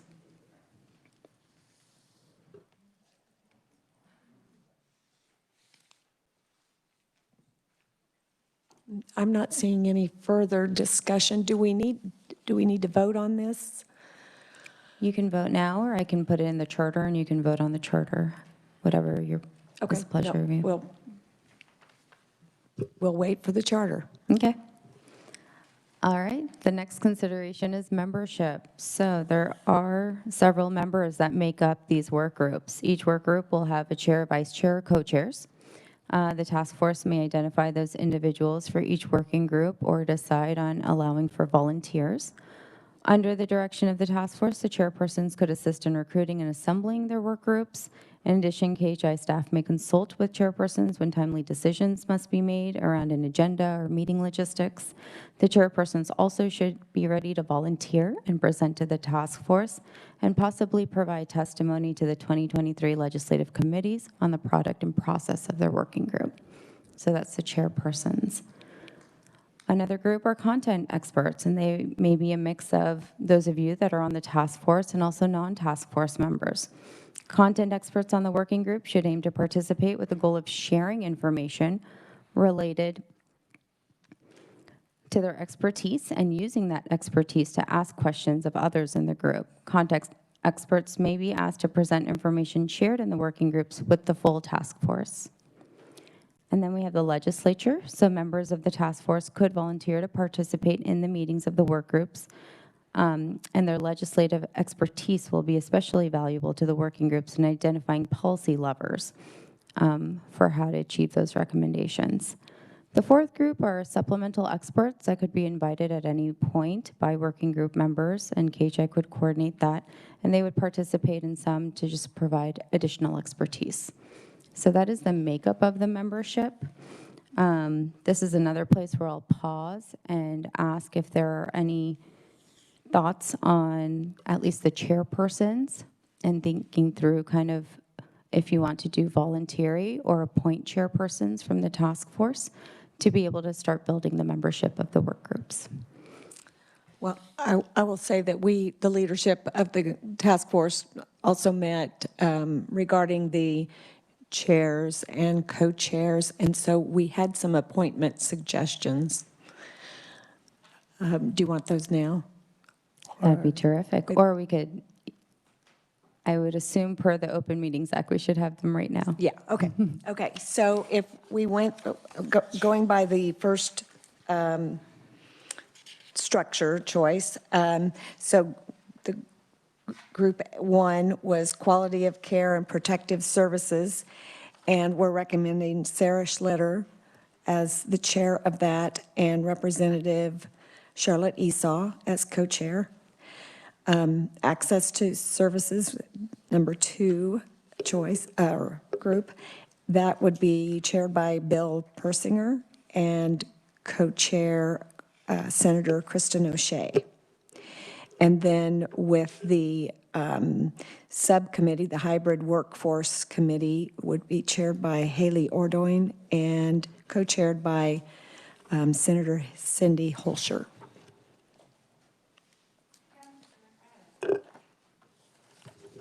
Sarah? So just because I am new to this process, I had a question on if I am the chairperson for the quality of care and protective services, would I also be able to participate in the access to services? Just because when I was reviewing kind of what that entailed, it felt like that was maybe more in line with probably my knowledge and expertise, but I wanted to confirm, so I apologize for not asking sooner. Would that work to have a, oh, do you have something, Jesse? I just wanted to say that the limitation on members of the task force on each of the subgroups would be limited to 10, because then 11 would be an unannounced, unnoticed task force meeting, right? So you're following and giving notice of a subgroup, but if you have more than 10 members of the task force on a subgroup at any time, then that would meet the majority saying you have a violation of the open meetings. You would have to have less than quorum. Yes. Madam Chair. Bill? Quick question, Bill Persinger.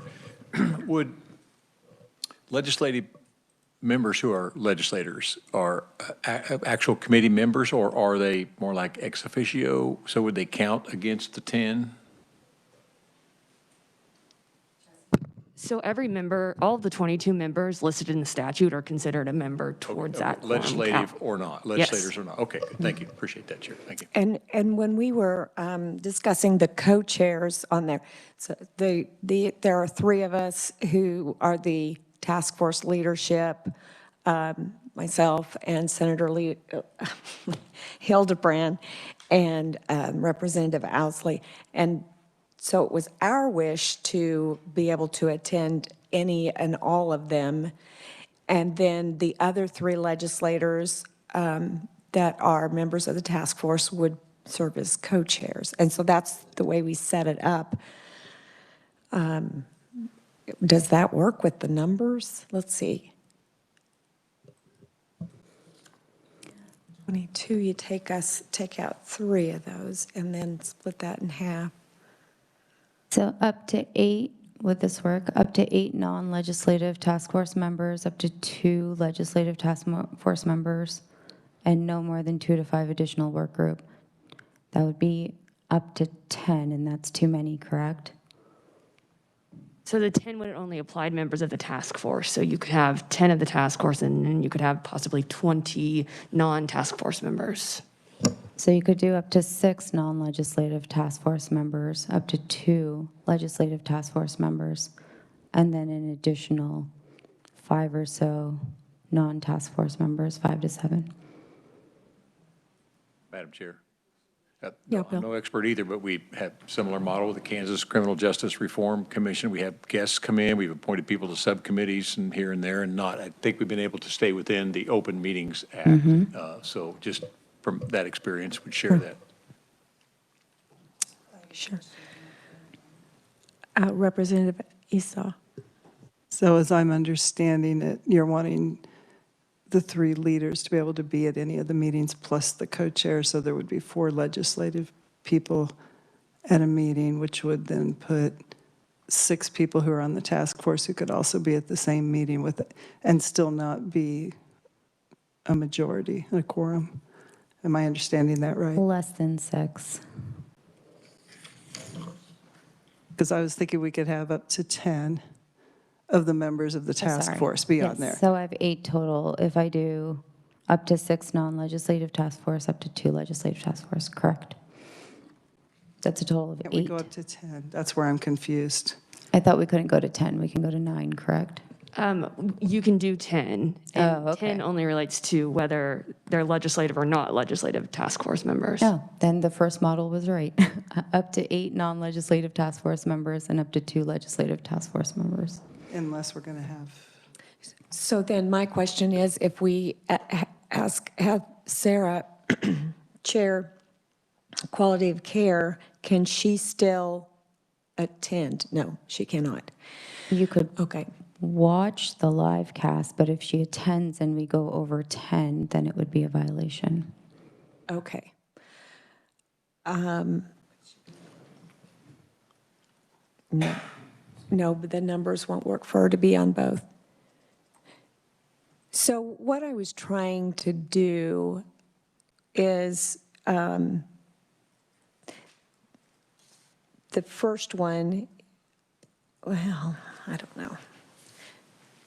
So you, Sarah, you would prefer to be on, be a committee member on number 2? Just upon looking at it and seeing, and not that the antipsychotic medications and, of course, A&E isn't equally important.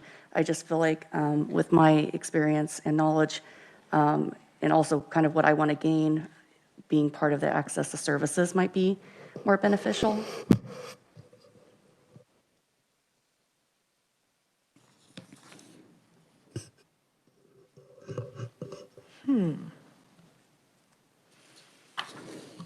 Madam Chair, technical question. If a non-working group member, but a member of the task force, logged on through YouTube, but as a citizen, I mean, is that, I mean, I'm trying to find a, Machiavellian workaround. I'm just trying to say, is that, can you just, or, so we've got our 10 in the meeting. Could anyone else on the task force just log into YouTube, not be an official, just be a listening, part of the listening audience? Or is that you are a member is a member is a member no matter kind of how you log in? So remember, it's when you're in an interactive aspect. So if they were to log on to the WebEx, not say anything, still considered an interaction. Listening to the live stream is not an interactive form. Okay, so there is that possible avenue. If they're not capable electronically of interacting, then they're not really attending. I'm asking. So, I don't know. Yes, listening to a YouTube or a live stream is not attending the meeting and does not attribute to the number.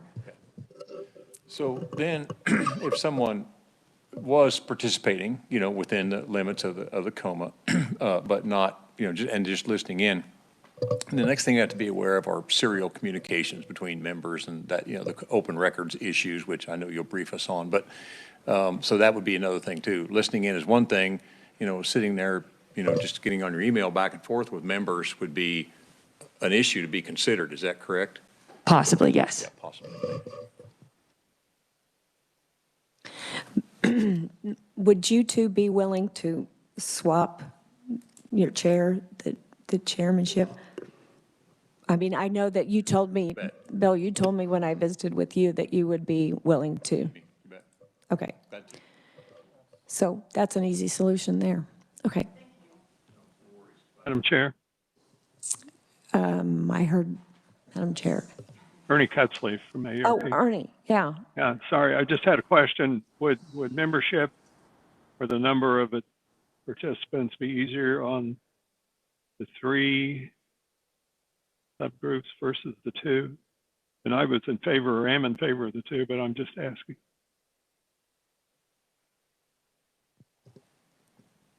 You could divide them out a little further, but it'll kind of be the same because you'll still have the subgroup. Yeah, I understand your point, but I think if we can make this one work, that I appreciate what, the input there. But I think if we can make this work, this is what we prefer. Understand. Thank you. Deborah's there.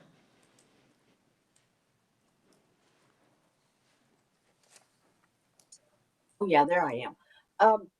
So I count 21 members of the task force. Is that correct? And so 22. 22. And so does that automatically mean that that 2 of the task force members will not be on one of these work groups? For those of you who are aficionados on open records and open meetings, rather. So if you take out the 3 of us, that leaves 19.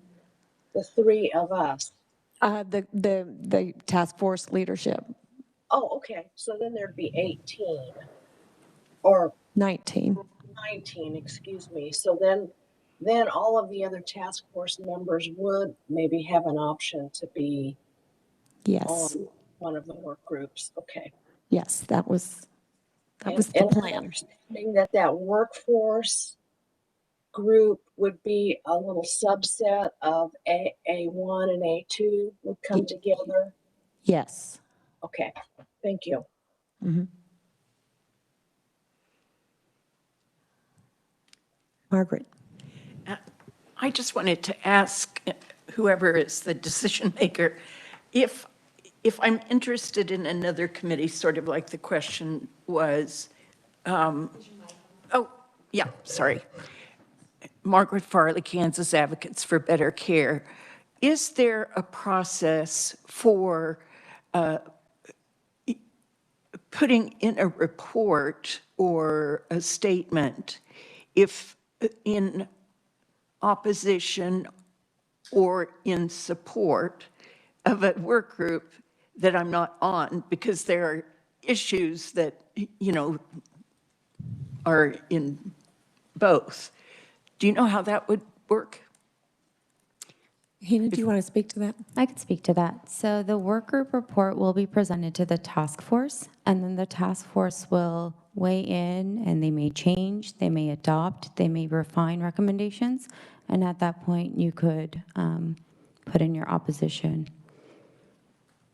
So would it affect the numbers in any way if I did that as a task force member to put in an opinion from Kansas Advocates, either in favor or in opposition of something? Does that change the numbers for open records? I'm not sure I understand the question. Let's let Chelsea respond here. Yes, thank you, Madam Chair. Margaret, are you doing it as if you are wanting to submit testimony to a working group before they deliberate and create that report? Well, that would be ideal, but I was thinking that probably is not gonna. So moving forward with an idea like that, I would leave that to KHI and Hina and the work group to create a process to receive those items, and we can discuss further on how that could work. But then otherwise, it would be exactly as Hina explained later. As a committee member, you would comment. Okay, thank you. Camille. So I want to clarify. So we would be on one of the groups. It would be okay for us to listen on YouTube on the other group's meetings. They're going to bring back a report to us as a total. And then at that point, we could also make comments, suggestions. Okay, just want to clarify. Got it. Thank you. You got it. Yes, Janice. Madam Chair, Janice DeBoer, could you repeat for us where we landed? I think my notes are straight, but could you repeat for us on the chairs and the co-chairs of the three, based on this switch? And you three not being included? I think I've got it. Bill Persinger and... Quality of Care and Protective Services would be Bill Persinger and co-chair Senator Kristen O'Shea. And Access to Services then would be Sarah Schlitter with, no. So Quality of Care and Protective Services would be chaired by Bill Persinger with co-chair Charlotte Esau. Access to Services would be Sarah Schlitter with co-chair Senator O'Shea. Workforce would be Haley Ordoin, co-chair Senator Holscher. Okay, that's what I thought. Thank you. So we had talked a little bit about how to split. Do you want me to go ahead and talk about that? How we will split into which working group that you will be on. And of course, you will want to choose, if you're a chair or a co-chair, you'll want to choose that group. We discussed that you would send an email to Iraida and give her your choice, one or two, in order. And we'll try to accommodate that everyone will get their first choice, but obviously we're trying to stay within some numerical limits. And then the workforce working group will, that's not going to be one of your selections. We'll pull that out of the other two. But you might comment on there if you have an interest in being on that one as well. Okay. All right, so let's talk about a proposed timeline then. The working groups will be meeting during the legislative session. So if feasible, the working groups could meet as early as next month, perhaps after the task force meeting in December. And the goal would be for that first meeting to develop a vision and goals at the direction of the task force. The groups could also conduct a SWOT analysis, which stands for successes, weakness, opportunities, and threats. These exercises will help set the tone for the groups and identify any gaps. Now, related to each of those topics that are in the bill that are assigned to the group, members will review past recommendations, and they can update those, or they can identify new recommendations as well. And over the course of the next couple of months, the recommendations will be developed and really will include the following: identify a policy mechanism through which the recommendation could be made actionable, compile available notes related to net costs that may affect the feasibility of implementation, identify collaborating partners to ensure effective implementation, and compile available notes related to equity or sustainability that should inform how the recommendation should be implemented or prioritized. So it's really ensuring that these recommendations can be actionable. One piece that the task force could consider with the working groups is to determine if you would like the working groups to simply develop a set of recommendations or go further and prioritize those recommendations. And they could prioritize them based on kind of what can be done immediately and what could be strategically important to do down the line, or that can be done in a task force setting. So that would be one thing that the task force could direct, what the format of that report would be after. Bill, did you have a comment? Chairman, thank you. Bill Persinger, Topeka. And my experience on the Kansas Criminal Justice Reform Commission was that Chairman Bennett and the group worked as a whole on looking at kind of short-term, what's doable now, low-hanging fruit, if you will, what might be more, medium-term, long-term, versus the subcommittees or work groups focusing on that. And so just a comment from the other experience I'm having. Okay, thank you. Yeah, go ahead and proceed. And so that could be a decision point discussed now and could shape the charter on if you wanted just simply a list of recommendations, or as Mr. Persinger said, consider the task force to be the one to prioritize it later. And that could be done at your next meeting or now. Yeah, I haven't put a lot of thought into that one yet. I'm sorry, Bill? Chair. Yeah, and we did start having those discussions, out. Do you have your mic on? I do, yeah. I'm not aimed at it very well, though. Sorry. We did start having those discussion of what's kind of near-term, medium-term, long-term, fairly soon in the process like we are here. And so I just wanted to share that experience with you. It's very productive, felt very collaborative, good discussion. So I just want to share a positive experience with you.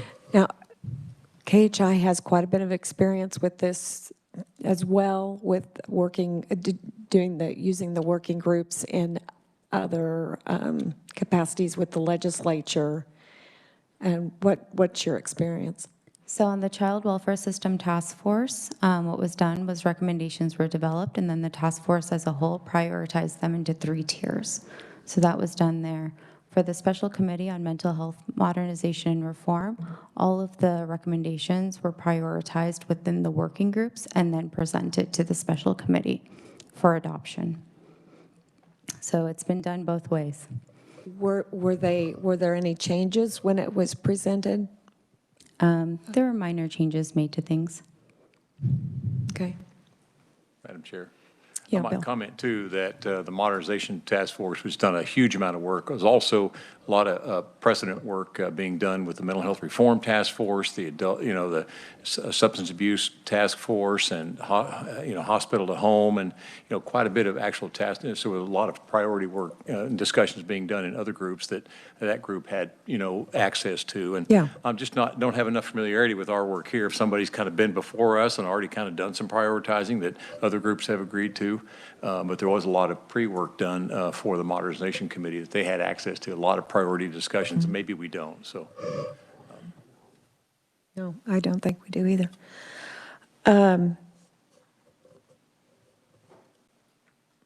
One thing we could do is start with developing recommendations through April, and I'm not sure about when the task force will be meeting next year, but that could be something that's put on the agenda as a decision point, and then at that point, the working groups will know how to proceed further.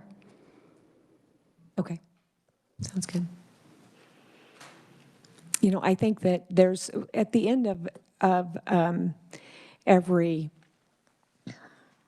task force meeting, or as in our next time that we meet in December, it's a 2-day meeting, I always have some discussion time. So that might be a time that we start having some discussion about short-term, long-term goals and that sort of thing, and the direction we want to go, and maybe we'll feel our way through it. Okay. And the last slide I have, we've already touched on. It's operations. The meetings will be held virtually via WebEx and livecast. They'll last about 90 minutes, up to twice a month. Decision-making will be consensus-based. KHI will use tools and techniques for active virtual engagement. Meeting materials will be sent in advance to members, and they'll be expected to come ready to discuss and compromise. KHI may send surveys or other strategies to collect information between meetings, and we will want to comply with COMA-CORA at all times. Are there any additional processes or suggestions that the task force would like the working groups to consider?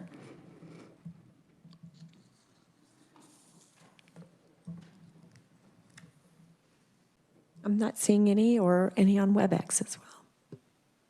Then that's all I have, Madam Chair, unless you have any other questions for me. Are there any questions? Representative Ousley. Thank you. And while we're sharing positive experiences, I was with KHI and HINA for the Child Welfare Task Force, and it's a good model. I think we're in good hands here. So thank you. Okay, thank you. Thank you. Very much, Hina.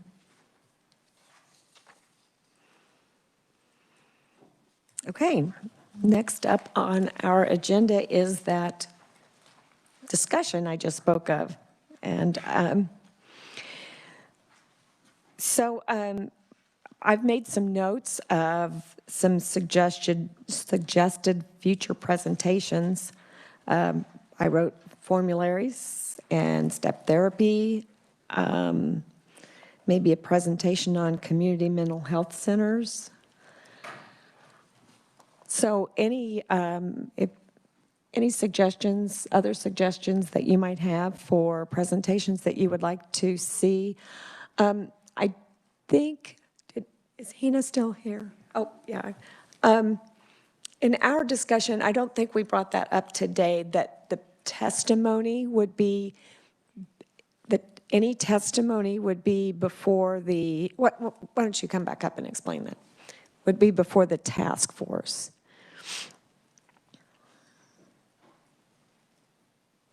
Thank you, Madam Chair. So as we were discussing different models for testimony, Child Welfare System Task Force actually had testimony heard in the working groups, and then the working groups identified certain testimony to be shared at the task force.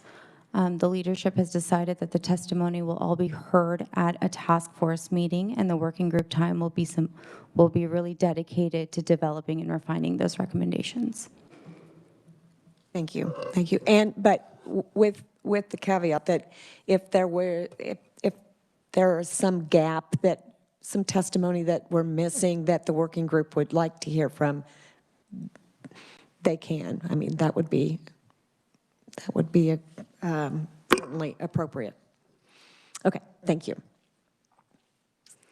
So with that in mind, when we're talking about future testimony, what we would want to hear, that hopefully the work in the working group will be on discussion and refining the recommendations. So any other thoughts? And also, if there's any information that we can provide to you that would make your work on the task force easier, let us know. You know, especially the non-legislators, we kind of have our routine of how we do these, how we do legislative committees, and we forget that others aren't used to this process that we have. So, yeah, if there's anything we can do to help you with that, we're happy to do it. Haley, did you have a question or comment? Yes, I just wanted to ask for clarification, and if not a request. Did you say that we did have a request for mental health services to present? If not, I would like to request to do so in regards primarily to the crisis management services. And I would also like to make the request a little more specific, that be a rural provider. Based on the projection map that we got, it sure seems like we have a lot of red coming up in this state, that I think it would be beneficial for us to really see where that gap is. And also, I know it was discussed with Scott and with Janice also, I think it would be beneficial to see what our capabilities would be to get some of those maps where service providers are shown, so that we can, again, understand based on this where our gaps, where our deserts are for services. Okay, great. Chair. Yes, Bill. Bill Persinger, Topeka. And I can find somebody to do a presentation on the whole of the public mental health system if you like. And that I like your idea on a rural provider, maybe also an urban. And I think it'd be time well spent. I'd be glad to help if you need some help. Okay, I'll let you work with the RITA on that. And if you have some suggestions, you can submit them to her. Camille.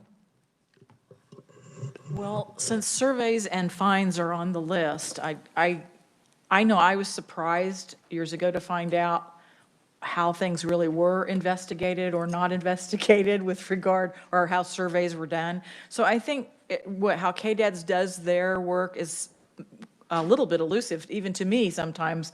And so I was wondering if maybe they could do a little presentation on how that works in the nursing home field versus, I think we have a better understanding of how APS operates than we do what happens with a complaint that's called into KDADS, and then what happens from there. Okay, good. Thank you. Margaret.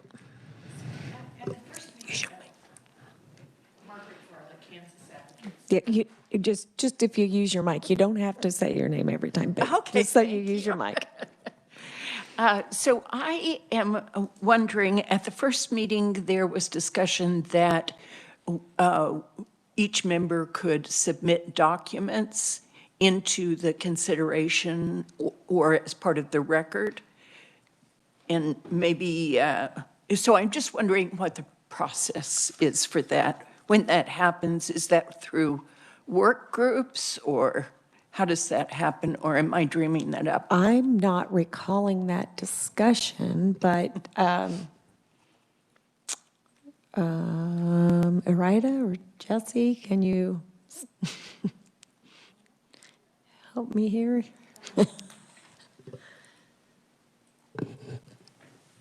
I mean, as far as a record goes, things could be submitted to the committee to share. And if that is done, then that it becomes an open record. But your personal notes are not, as long as you don't share them with the committee or reference them during an open meeting. Oh. I do know what you're talking about. I do know what you're talking about. We were doing some, did we have public comment at this, at the time? I'm on too many interims and it's starting to blur, but I think we did. And I think that that's when it came, that you had some comments, and it was my decision that as a task force member, that someone else should represent your organization in those comments.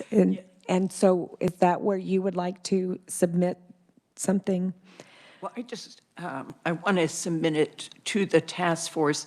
I understood your earlier point about KBC not testifying when we're serving on the. Okay, I thought maybe that's what you were trying to submit. Oh. No, I'm trying to submit documents like Human Rights Watch on antipsychotics for the record so that it will be part of an available document for the task force to consider as with our decision making. Because go ahead.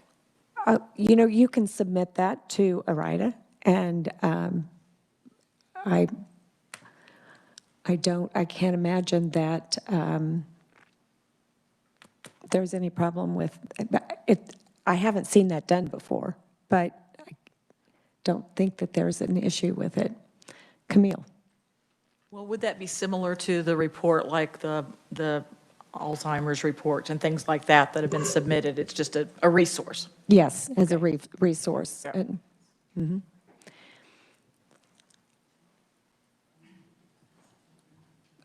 Haley. Sorry, I missed in my notes one other thing. If we did not have also already to request the MCOs to come and present regarding the HCBS receivers, I would be very interested in seeing, as we had discussed before, how many receivers are receiving 24-hour care services, and or how many of those receiving services have a need for 24-hour care but are not able to have that need met and are therefore being provided for by family members, in-home members, or community members that are doing those services in an unpaid manner. Okay, yes, and thank you for bringing that up. I had written that down, as well as I wrote down more information on the rate structure. Does that make sense, Janice? I might suggest that, Haley, if you don't mind, were you saying rebalancing? I think it'd be interesting to hear from the MCOs on rebalancing. If we ask them specifically about how many receive 24/7, it's just going to be data. I mean, they're just going to bring data to us. If we ask them to talk to us about their efforts with regard to rebalancing in our state, that would be helpful. And then that lends itself to the capitated rate, pay for performance structure that, does that work? I mean, has it Okay. incentivized them to help us rebalance? Those are really the questions I think, Haley, you might be Yes, interested. I think you The worded it 24/7 much better is- than I did. Yeah, the 24/7 is just a data piece. Just tell us how many members receive 24/7. The rebalancing question will be much more interesting, I think. It will be more exciting testimony. The best. Okay, I've got to find it. Let's see, Linda Mowbray on WebEx.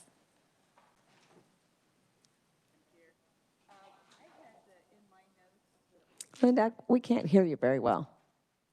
I mean, you're not muted, but it's just real soft. Is that better? A little bit. I'll try to speak up for you. That's good, that's good. I had somewhere in my notes that when Chrissy was speaking, and she referenced not wanting to speak for the guardianship program, but because they were volunteers, it was sometimes difficult to get.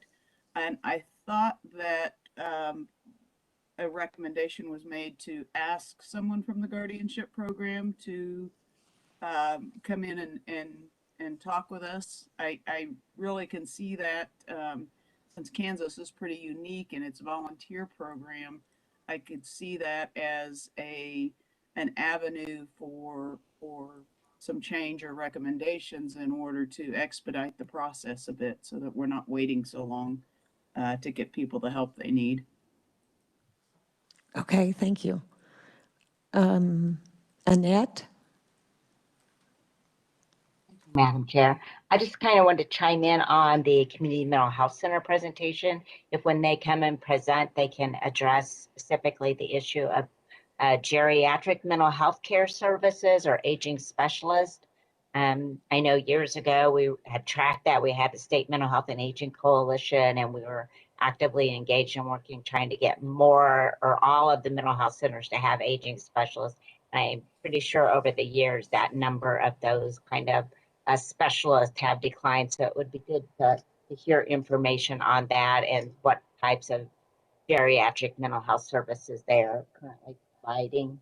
And then something we had talked about earlier and Janice had brought up is potentially bringing to us the mapping of where current clients are that are receiving services across the state.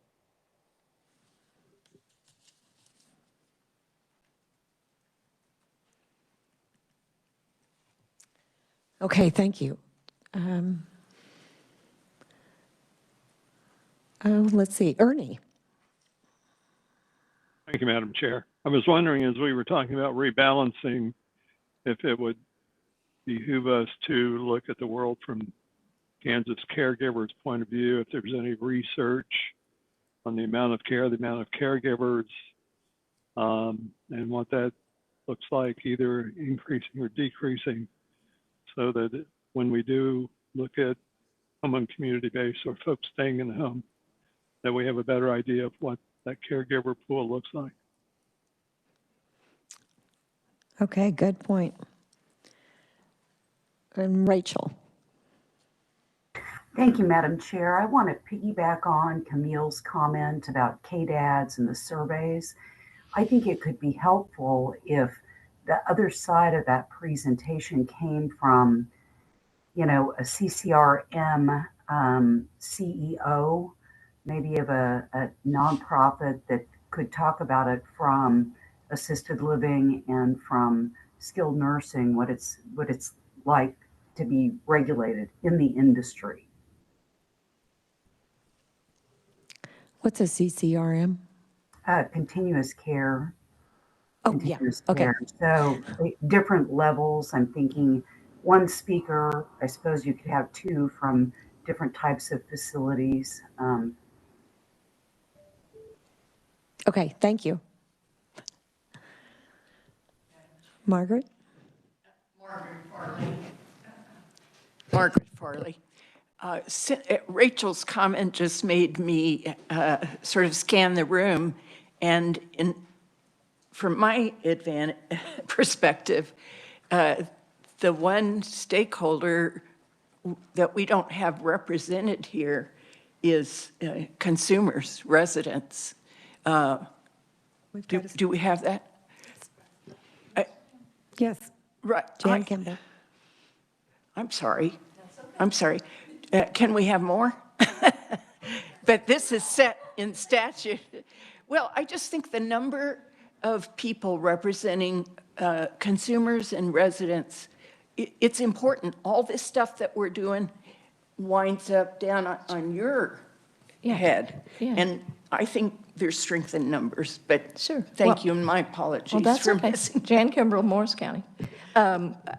One of the reasons that I think that I have parents and in-laws currently in the nursing home system, some that died in the nursing home system, and that's a whole nother thing. I also live in a rural county, and our services are limited because they're outside, you know. We have to come to Topeka or we have to go to Wichita. And then the definition of what rural is, it depends who you ask. And I was like that clarification. And then I have a past working history in nursing homes and health facilities. So I understand from when once upon a time I was a CNA, a CMA, and so I know the grunt work involved in that. That's probably not a good term. I'm sorry. You know what I mean, right? And then my spouse is a registered respiratory therapist who's just retired, so we have that within our wheelhouse. So it seems to me, and I'm probably bragging, but I represent a lot of people in my one little body here. So I apologize, but that's all. Margaret Farley again. It's okay. So part of my thinking was that maybe this just goes into one of the non-task force work groups. But part of my thinking is we're studying surveys and fines, for example.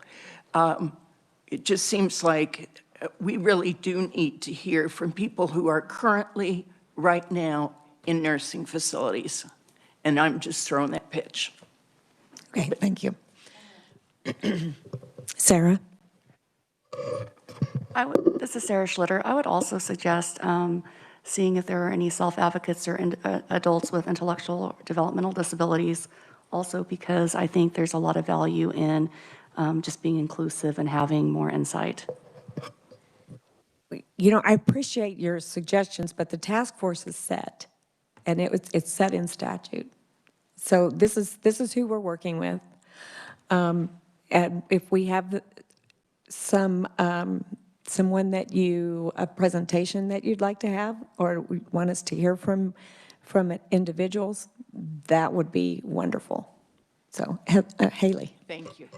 Is it my understanding, and is it correct then that if, as you stated, we do have someone to request that that's more appropriate to come to the task force or to gain their opinions or insight as, say, expert advice to that? Yes, you can make the recommendation, or I would imagine, we haven't worked on the agenda for the next two-day meeting, but I would anticipate that we'll have another period for public comment. So that's a time as well. And it would be great to hear from some consumers during that time. I know with Ken Care Oversight Committee, that's when we hear from a lot of the consumers and the different providers. So, any other comments or suggestions for future discussion? You know, all of this information that we've been getting today is really important, and I know that this group really understands that by the amount of questions that we've had, and I hope you understand that running long, although I'm going to finish on time. But anyway, with that in mind, I'm not sure that we can get to all of these topics at the next meeting, but we will maybe have a little bit more anticipation of the number of questions that we'll ask and allow more time for that. But I really do appreciate the you hanging in there all day long and the number of questions that you do ask, because it shows that you're engaged. And I appreciate all of those on WebEx as well. So I'm not seeing any. Is there anybody else with their hand up? Linda Mowbray. Thank you, Madam Chair. Annette had made a comment, or I think it was Annette, excuse me, about having provider side with the different levels of care, the CCRC. That was Rachel, not Annette, sorry.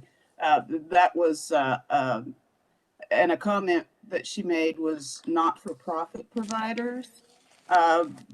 I represent for-profit and not-for-profit providers, and I would recommend that if we do hear from the provider's perspective on the survey, that we hear from both for-profit and not-for-profit providers. Thank you. Thank you for that suggestion. Camille. Yes, thank you, Madam Chairman. If we're going to hear from the folks that are the recipients of the surveys, I would appreciate the opportunity to see if we had enough advance warning of a meeting and we had the time frame of that would work for residents who are in nursing homes, since we are able to do this virtually, that I would have some of the regional ombudsmen be reaching out to residents and see if they could be sitting beside them and have them sign in virtually and hear from residents about what it is like differently on the day that surveyors show up and that there are more staff in the building right after that. So if we could. Well, that's a great point. I completely understand your suggestion there. I think that as well would be good for public comment. Okay, I see a couple more, but I think, Annette, is your hand still up from before? Sorry, yes, I'll put it down. Okay. Okay, so we still have one more thing to do. We need to approve the minutes from the September 9th meeting that you've received. We do have one correction that has already been submitted, and that was that Bill Persinger was actually present via phone. So if you do attend via phone, your name does not show up, just the phone number. So if you wouldn't mind just emailing Arida and letting her know so that your name will appear as present in the minutes. So with that change made, are there any, does anybody see anything else that needed to be changed? And without seeing any changes, I will allow the minutes to stand approved without objection. Thank you. It's a long day. Any objection? Okay, the minutes stand approved. So our next meeting, as I mentioned, is a two-day meeting, December 6th and 7th. And we will have we'll have 2 long days, but we're adjourned. Thank you.